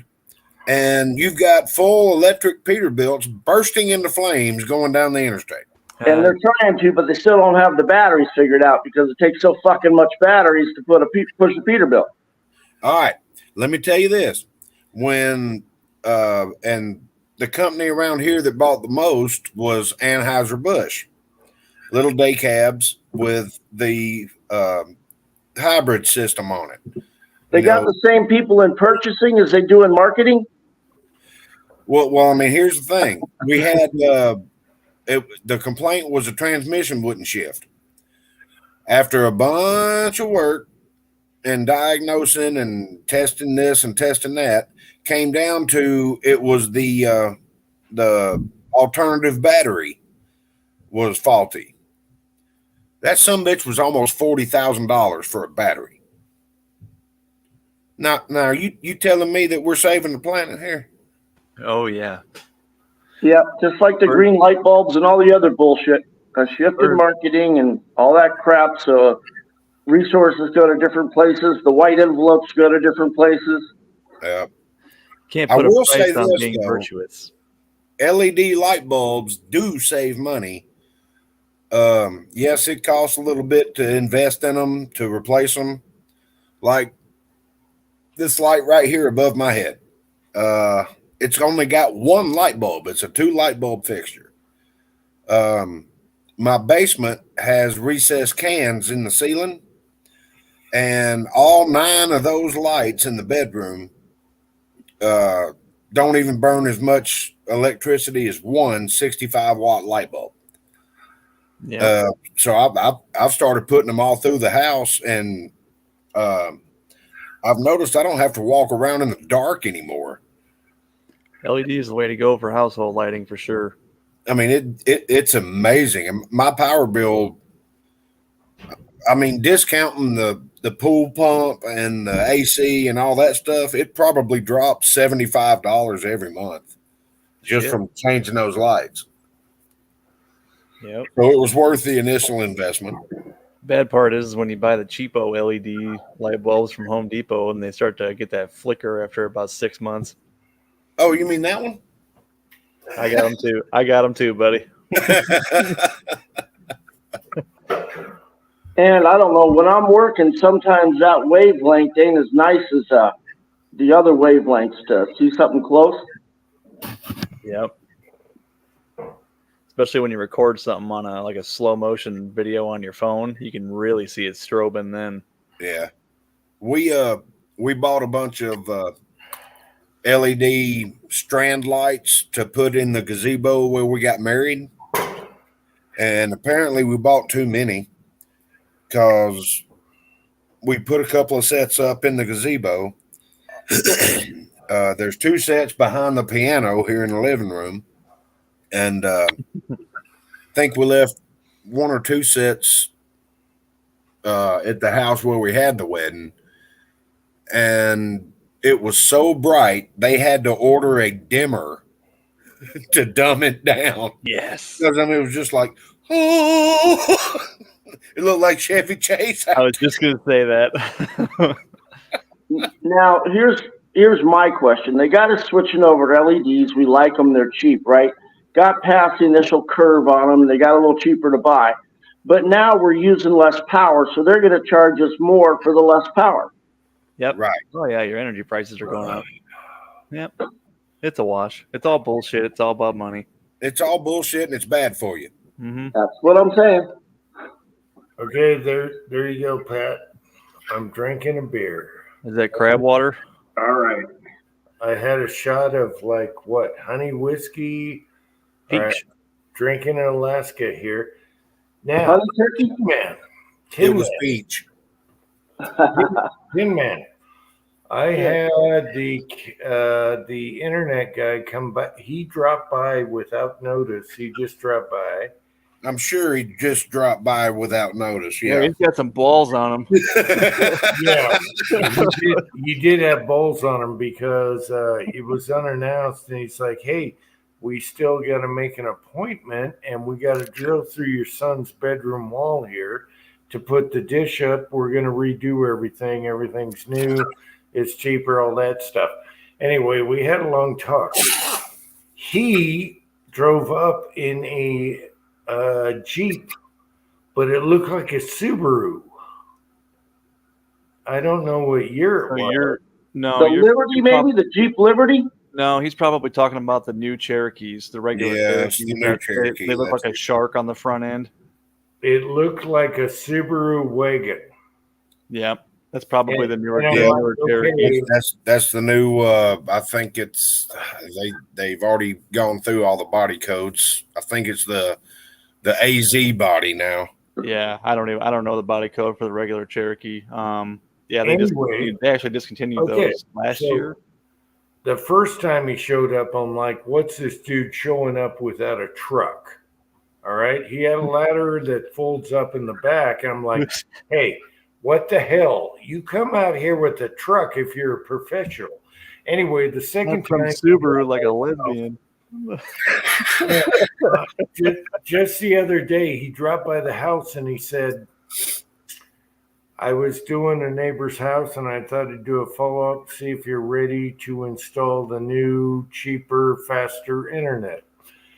And so I had a good talk with the guy and how he's going to do it. Now, I'm happy with that, where the dish is, everything.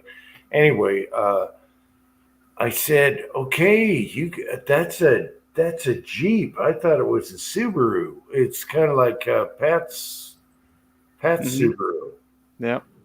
It looks just like it. It's white and everything. He goes, yeah, that's a company vehicle.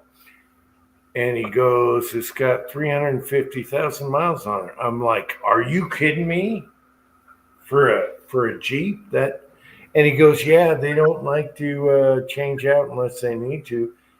And that thing had 350,000, and he's still driving it. Must not have been a Pentastar engine. And it didn't have dents around it. I'm like, what kind of company vehicle is this? It should be beat to crap by now. Yeah. And it's like, no, they just like to milk it for as long as they can before they change vehicles. Do you know why it's got that many miles? No.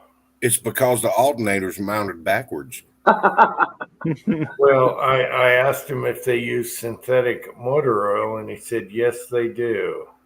Amsoil. Yeah, it's probably got a 3.6 liter in it. Ooh, I don't know if you get that much out of a Pentastar, man. Well, it's got variable valve timing and all this stuff. You put the right viscosity oil in it. I was a little. So you don't plug the screen on the. Yep. Yeah, make sure that bypass valve is still in that filter cap when you put it back in. So I if it does get plugged up, you still get oil pressure. I don't know what the crap is under the hood, but I was like, if it was a regular Cherokee, it was probably a 4-cylinder. I said, I'm a little surprised. You know, I didn't care what the crap was under there, but it's a 3.6 with. For one, I did not recognize that as a Jeep until he was in front of my garage doors there. I should have done a video. And then for two, he had 350,000. He's like, yeah, they're kind of frugal on changing vehicles.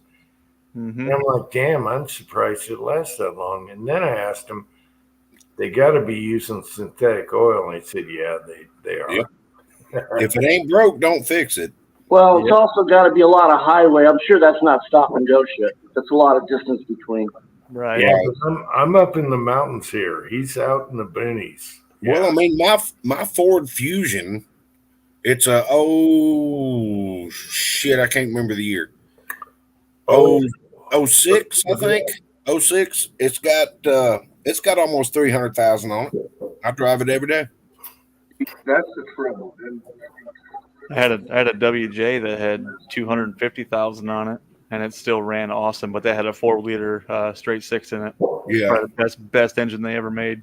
4.0. Yep. Fusions weren't bad. That was a niche. They went a little too electronic on the newer ones, but it was a decent car. It had a lot of shit. I've seen some of the 150s go like 500,000 too on the mid 80s, early 90s. Damn, that's what I've got a 97 150 sitting in the driveway, and I had to put a brand new engine in it because and this was totally my fault. The belt tensioner was going out, and I'm like, it's only 20 more miles to the house. I'm like, let's get it home, and I'll get it fixed. And about halfway, slung the belt, and the pulley done rubbed a hole in the aluminum timing cover, and it filled the engine full of metal. No. Oh, it was terrible. I had to put a new engine in it. So I got a brand new F-150 except for the frame rails. And you're down south. Them frame rails are probably gorgeous for how old they are. Yep. Did you buy a couple belts for the glove compartment? There's one under the back seat. Okay. All right. Well, I got Gary here to tell you about the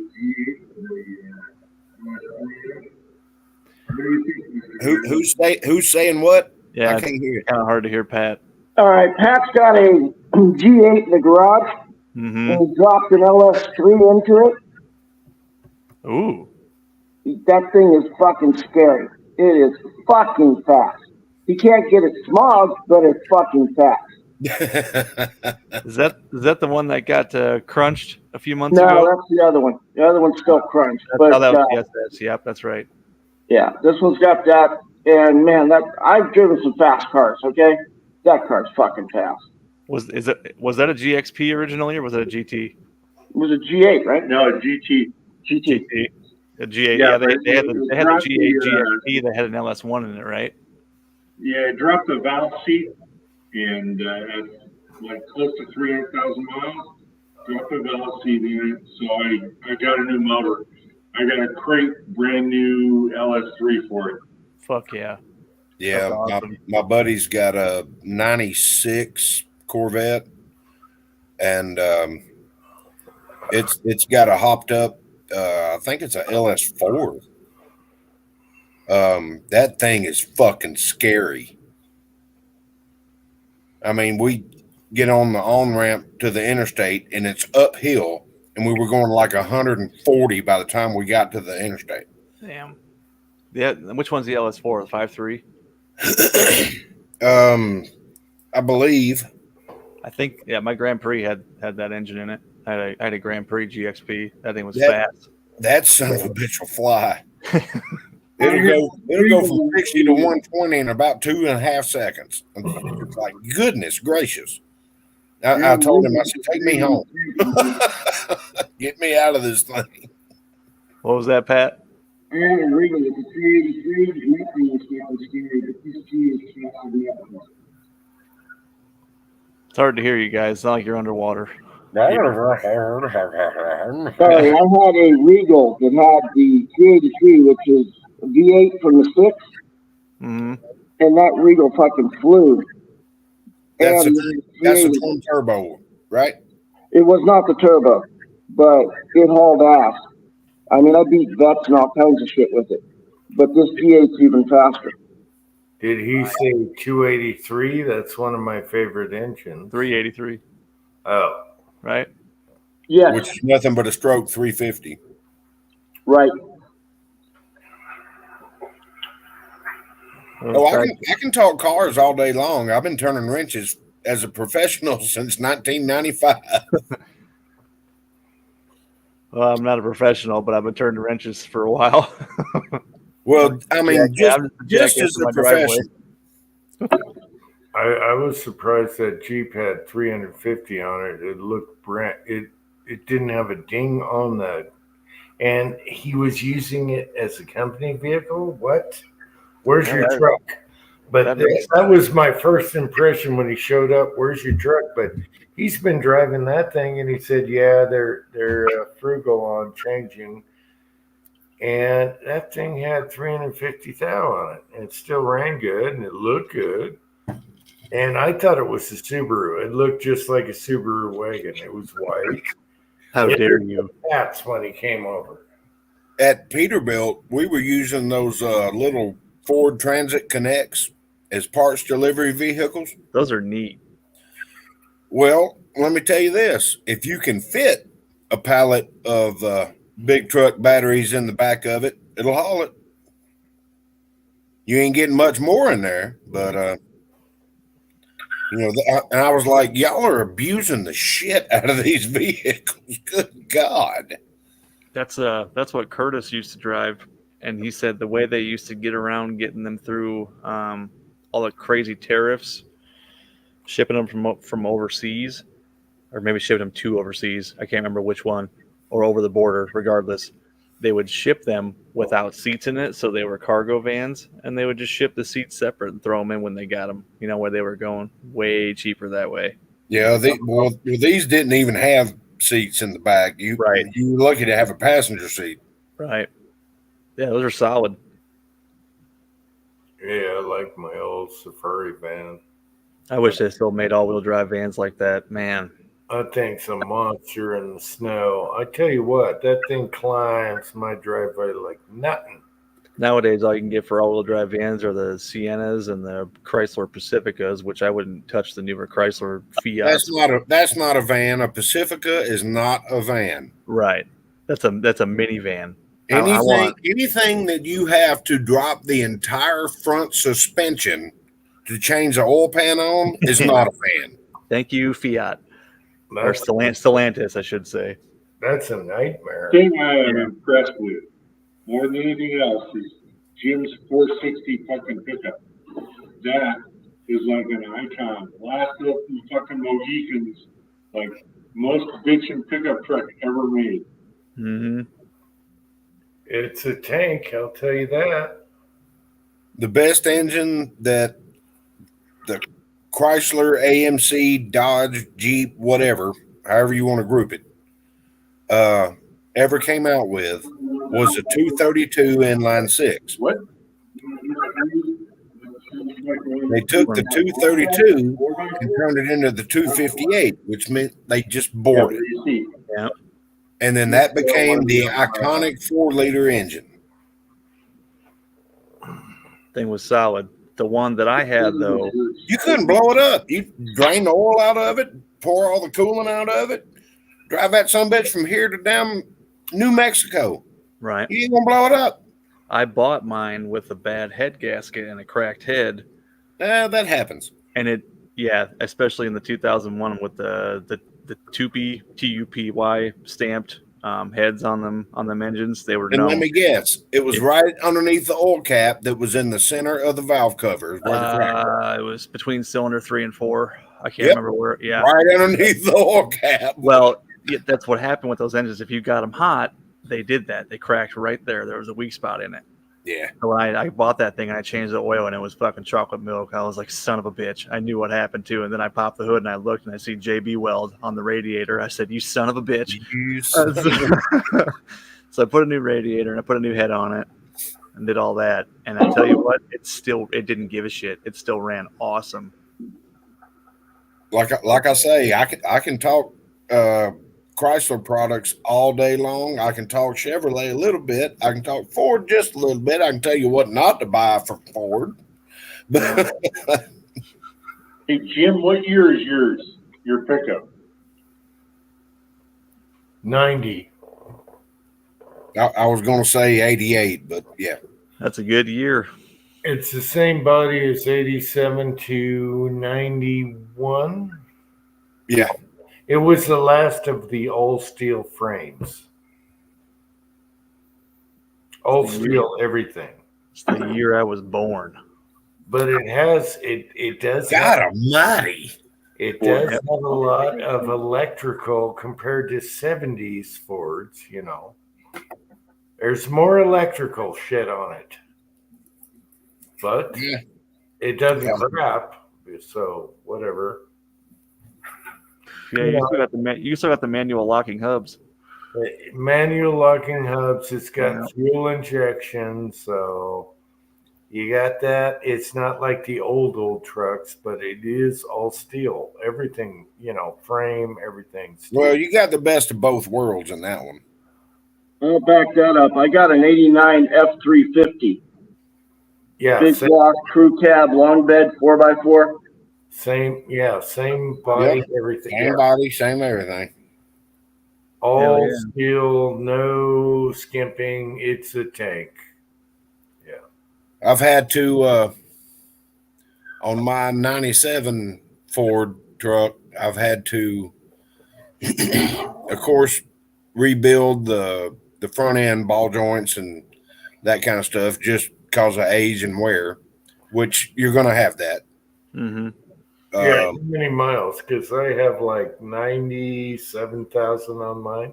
Oh, mine's got like 490 on it. Okay. Yeah. All right. I had a misfire that developed. And I changed the coil packs and plugs and wires and all the normal stuff. And turns out it was the injector driver circuit out of the engine computer. But I have friends in low places, and I was able to get a pre-programmed new computer for $90, I think it was. Hell yeah. And swapped it out. Thing ran like a sewing machine. Then I drove it all over the place. It's got a shorted out door latch, which makes the interior lights come on intermittently, so it'd kill the battery. But I've got a trickle charger, and so I'll bring it back to life, and it'll sit there. And then that vacation trip happened, and I had to replace the engine in it. And then, lo and behold, it got struck by lightning, and now I got to replace the bearings in the differential, which is just a matter of doing it. I can get the bearings for like $60 probably. And luckily, I have the knowledge to be able to do it. Mm-hmm. And my buddy's got a rack that I can lift it up on, and that way I'm not laying on my back. Nice. You got an F-150 Lightning for real. No. The only downside I saw from it being struck by lightning is it blew the radio and Brunelled the bearings in the rear end. Jesus. I mean, I can drive it back and forth to work, but it goes. And I'm like, I'm not driving this. Like No one's this. gonna know. No one's gonna know. Well, but once they know, they're gonna know. Once that rear pinion bearing just goes straight to shit, it's gonna make a hell of a noise. Right. What's up, Oddball? Okay, oddball stuff is here. Thus the thing here, and the root beer. See, this is root beer, oddball stuff. Yeah, it's root beer. From a glacier in Alaska. Okay, it's Alaskan root beer. Whatever. Anyway, Patriot Paul, what are you talking about? Ford always used. No, they chimped out after the 91. And they started using different materials. So I'm the last. It is different steel. My truck or 91 was the last. No, I think mine was the last of the all steel beds, and then they chimped out, and there you go. No, my 97's got an all steel bed. I remember when they came It's out. just thinner. It's just thinner. No, there's something about the old. If you look it up, the 1990 or 91 was the last of the all steel original type truck, like a tank. Then they started chimping out. Now we got aluminum and all that crap. Well, the no, aluminum didn't happen for a long time. yeah, they just recently went to the aluminum. Yeah, I remember back in 2004 when they came out with that body style of F-150. They were still harping on the solid tube frame on them trucks.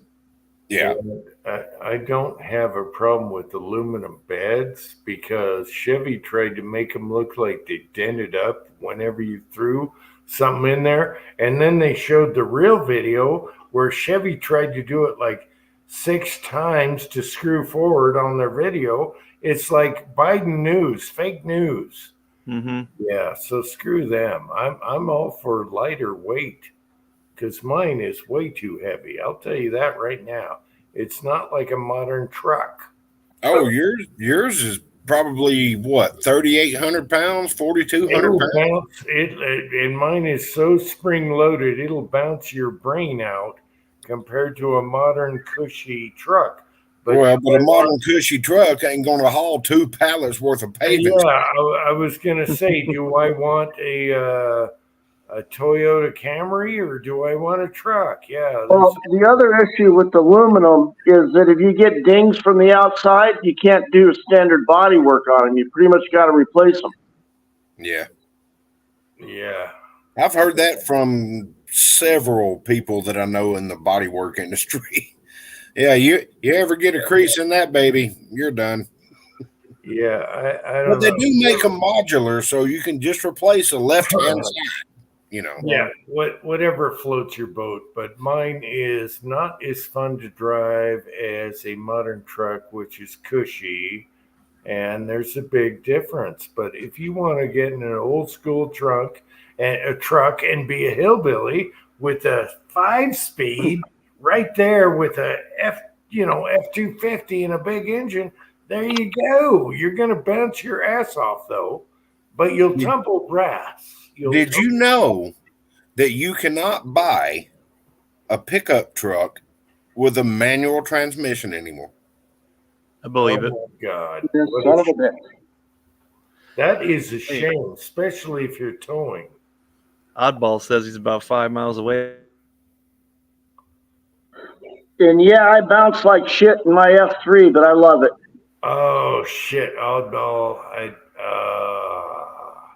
I'm not ready for you yet. I gotta sort out some bullets and crap. I'm sorry, I've been putting you off, Oddball. Damn it! Oddball, Son of a bitch. get out of here. Sorry, I've been putting you off. I gotta get some stuff ready for you. Yeah, Pat's got words of wisdom. Let's hear it, Pat. Get out of here, Oddball. He's driving. I think he's riding home from his parents' house.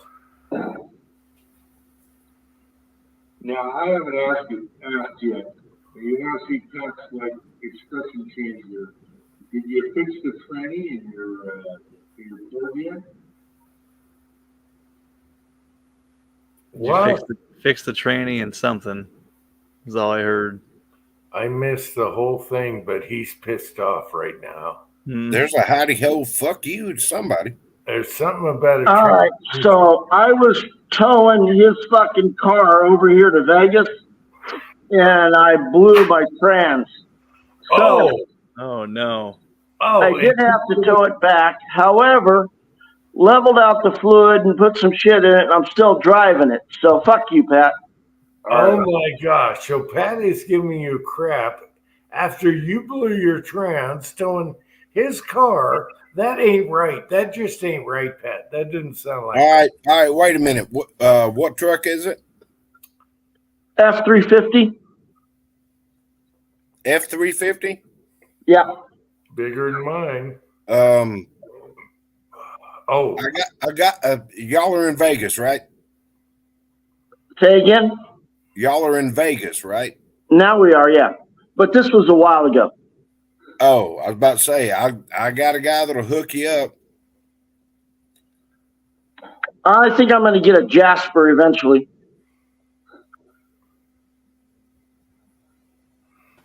I mean, Rob can fix it. Rob's one of my buddies that, because I used to live out there in Vegas. He actually drove out here for my wedding. He can fix it. All right. Well, that sounds kind of good. It's a little bit down the road for me, but yeah, that would be nice if I had somebody I could trust that really knows how to do it, you know? Well, that's the thing about Jasper. They're in Vegas. Do you live in Vegas? No, but all that can be arranged, you know? Oh, I hear you. That's my thing. It's so hard to find trans people, at least for me these days, that are real trans people, you know? Yeah. Oh, watch what you say. Not that kind of trans, Jim. Come on. No. Hey, do we have to change the name of transmission fluid? No. To General Neutral Shift Juice? I have to put a different wig on for trans people. I'll do that real quick. Anyway. Well, that's what made me think of it. Now, that's what I did out in Vegas. Is I was the taxi cab transmission guy, and made a bunch of money doing it. But since my ex-wife now wouldn't let me see my kids, even though I wanted to pay to fly them out to me and pay to fly them back, you know, I'd cover everything. I didn't get to see my kids, so I had to leave my job in Vegas. Two things. I hear you on that, brother. I've been through that with my kids. Fortunately, being a man, it's so hard to come out even on that, but nonetheless, mine actually kind of worked out. And the other thing is, with the way the taxi drivers drive in Vegas, I can see why you had a lot of trans work. Yeah, oh yeah. and it was great. I mean, I'd have four of them torn apart on the same bench at one time, and I actually made the boss man buy some of those dollies, and I'd pull the transmission out, tear it apart. Here's my, you know, this is what I need. Get it approved through warranty, and push the car out and pull the new one in, and start pulling it out. I was doing sweet work when you're lined up and you got it. Yeah, I was doing 6 or 8 of them a week, and they paid me about 13 hours a piece. You know, I was making good money. Yeah, 80 hours a week. That's good. I didn't have a problem going to the casino, cash my check, get my free beer, and then go to the craps table and blow $500. I didn't care. Yeah. You got a Tin Man here. And we're talking. What's that? 350s and all that. G-Man. We can't hear you, sir. Hard to hear you, Pat. Uh-oh. Hello. May have lost him. I think he said I'm a Jeep man. He's right. I have two. I had a 74 I was proud of. Oh, yeah. Those were the good ones. Yep. And you know what the secret is to their drivetrain longevity? Dana would cast the housings for the front and rear diffs and bury them in the desert for 5 years. So they automatically thermocycled themselves. Weird. That's awesome. And I've heard of them doing that to engine blocks too. It would case harden the housings. Heck yeah. And that's why you had to have a special spreader to get enough room to get the carrier out to do anything to it. That's awesome. And I had one somewhere. I have no clue where it is now, but I had one. Did not know that. It's garage. Smells like, God. They would bury them in the desert. Just let them heat cycle. Oddball, I enjoyed your butter churning video. That was awesome. Yeah, Oddball, if you're still listening, I'm sorry I put you off. I'm just not ready. The family left and came home too soon. I'm not ready. We'll hook up. Did you watch that butter churning video where it kind of failed, but then I think it was Bluefish started messing with the butter with her hands. I said that. Yeah, I know. I thought it was a mess to clean up, but if you're doing butter all the time, yeah, there you go. That was awesome. That's old school. And the funny thing is, I watched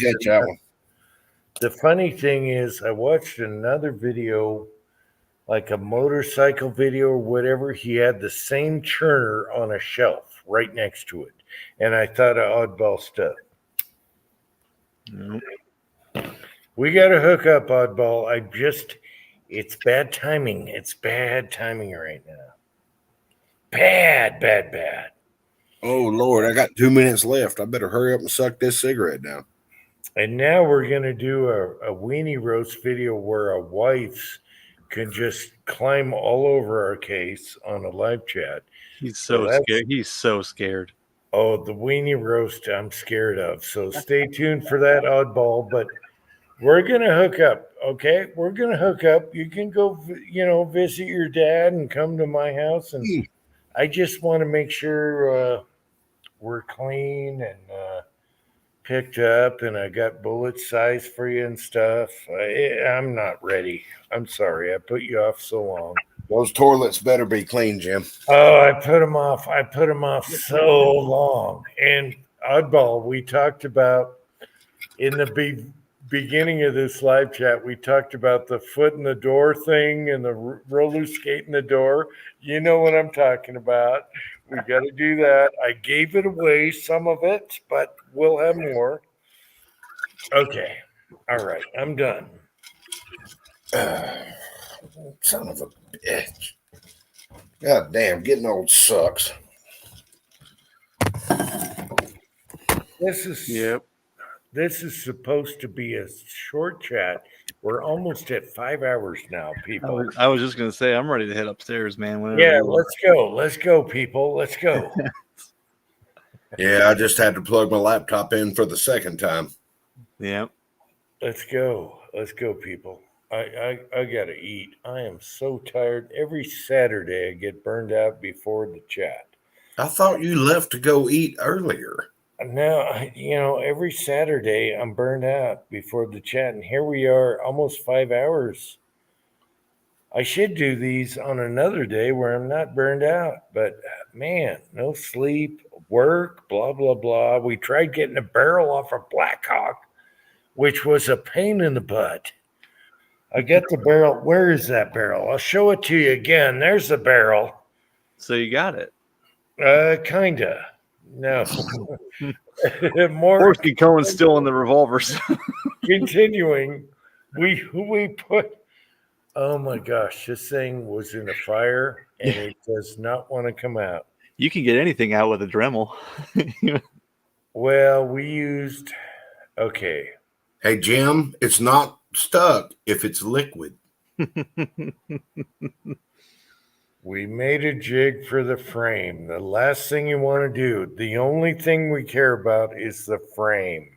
The last thing you want to do is tweak the frame. We made a jig. It wasn't that great.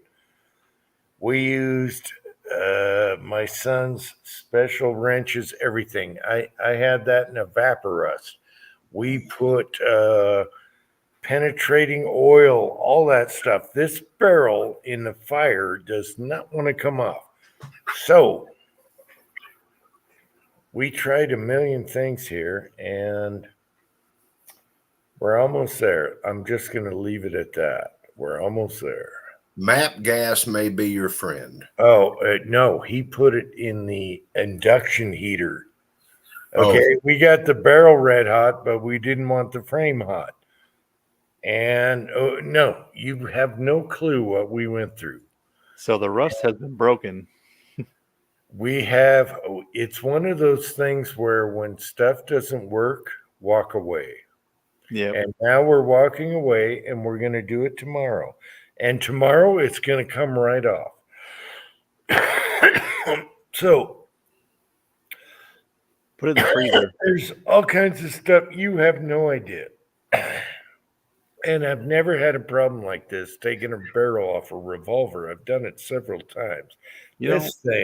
This thing is welded on there. I watched a really interesting video that pertains to this. So they were talking about heating things up to loosen things up, to get them to fit together or whatnot. Then you hit it with cold. Yeah. So it's like the guy was like, here's a hole in a piece of metal, and he pin mic'd it, and it was like, just for instance, 363. They heated it up, the hole shrunk to like 360. It's like when that metal expands, it goes into where the hole is. So it actually makes the hole smaller. I'm like, yeah, that makes sense. I'll be damned. Yeah, it's kind of weird. Mm-hmm. Well, it needs to expand. It needs to expand somewhere, so it goes into the where the hole is. I've been doing hub jobs and stuff where I'll take the entire hub and put it in the deep freezer in the restaurant, and you can't get the bearing race out. Put it in the deep freezer for hour and a half. Go eat lunch, whatever. Come back out. I mean, because we're talking like negative 20 degrees. And you take it, turn it over, and the race fall right out of it. Like, what the hell? Because the hub's aluminum and the bearing race is steel. Mm-hmm. So you have to find that happy medium because they expand and contract at different rates. So you beat on it for an hour and a half and you can't get the race out of it. You freeze it, pick it up, turn it over, ding. Falls right out. Like, what the hell? Well, my rule is when everything is fighting you, you wait till the next day and it'll fall out. Yeah, exactly. That's what we're going to do tomorrow. We even used a hammer. What do you call it? Hammer wrench. Air hammer. Air hammer. No. The big dog. Air socket. You know what I mean. Impact. Air hammer. Impact. We used impact, and now we have another theory to get that barrel out of there. We don't care about the barrel; it's roached. We want the frame, and you will see that in the future. Now we have another plan, and we're going to wait. I told my son, you always wait till the next day. It always comes out, and it works. That is the rule of gunsmithing. If it's fighting you, walk away. Come back the next day. It's like, oh my God, what was the problem? And it happens every time. I've been there, done that. Not first. It's the same way with mechanicking. Yeah, not my first puppet show. I've taken barrels off revolvers a million times, but this thing was welded on there. So yeah, it's Yep. different. Just You that, get, you just get that so them mad more. that you start making bad decisions and going to mess stuff Yeah. up.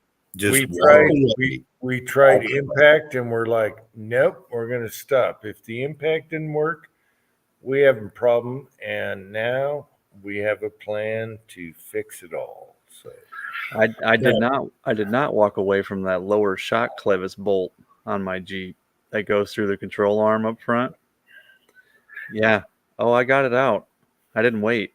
It's still in the control arm in the landfill. yeah, you should have you should have waited one day.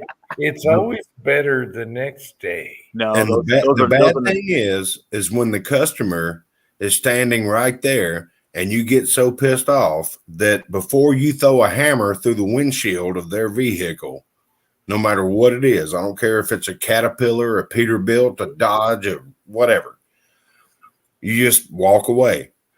And they're like, why ain't he working on my car? Yeah. You don't want him working on it right now. Mhm. Patriot poll, this is not going to be case hardened. It's going to have the tombstone look on the frame. Everything else is going to be replaced. So my son wants the tombstone ratty look on the frame, and we're going to replace the rest because you can get pull-off kits, and it's going to fix it. Everything's going to be good. So just stay tuned. We got this. Not the first puppet show, but it was the hardest barrel I ever took off a revolver. I'll tell you that. That was not, oh my God. And that was evaporust, heat, every kind of lube you can imagine, all that stuff. Yeah. House fires do a number on firearms. We're going to get this, but yeah, Croyle is too damn expensive. Screw Croyle. It's too expensive. We got similar stuff, but what's going to happen? We're going to figure. We have the plan. We're gonna do this, and we're gonna do it right. So What you need is an 80-ton press. I don't care what it is. It'll come apart. No. We don't. Or you want smush it into itself until it implodes. You don't want to. The last thing you want to do on a revolver, and I've done many, is tweak the frame. Okay, so we made a jig and all that stuff.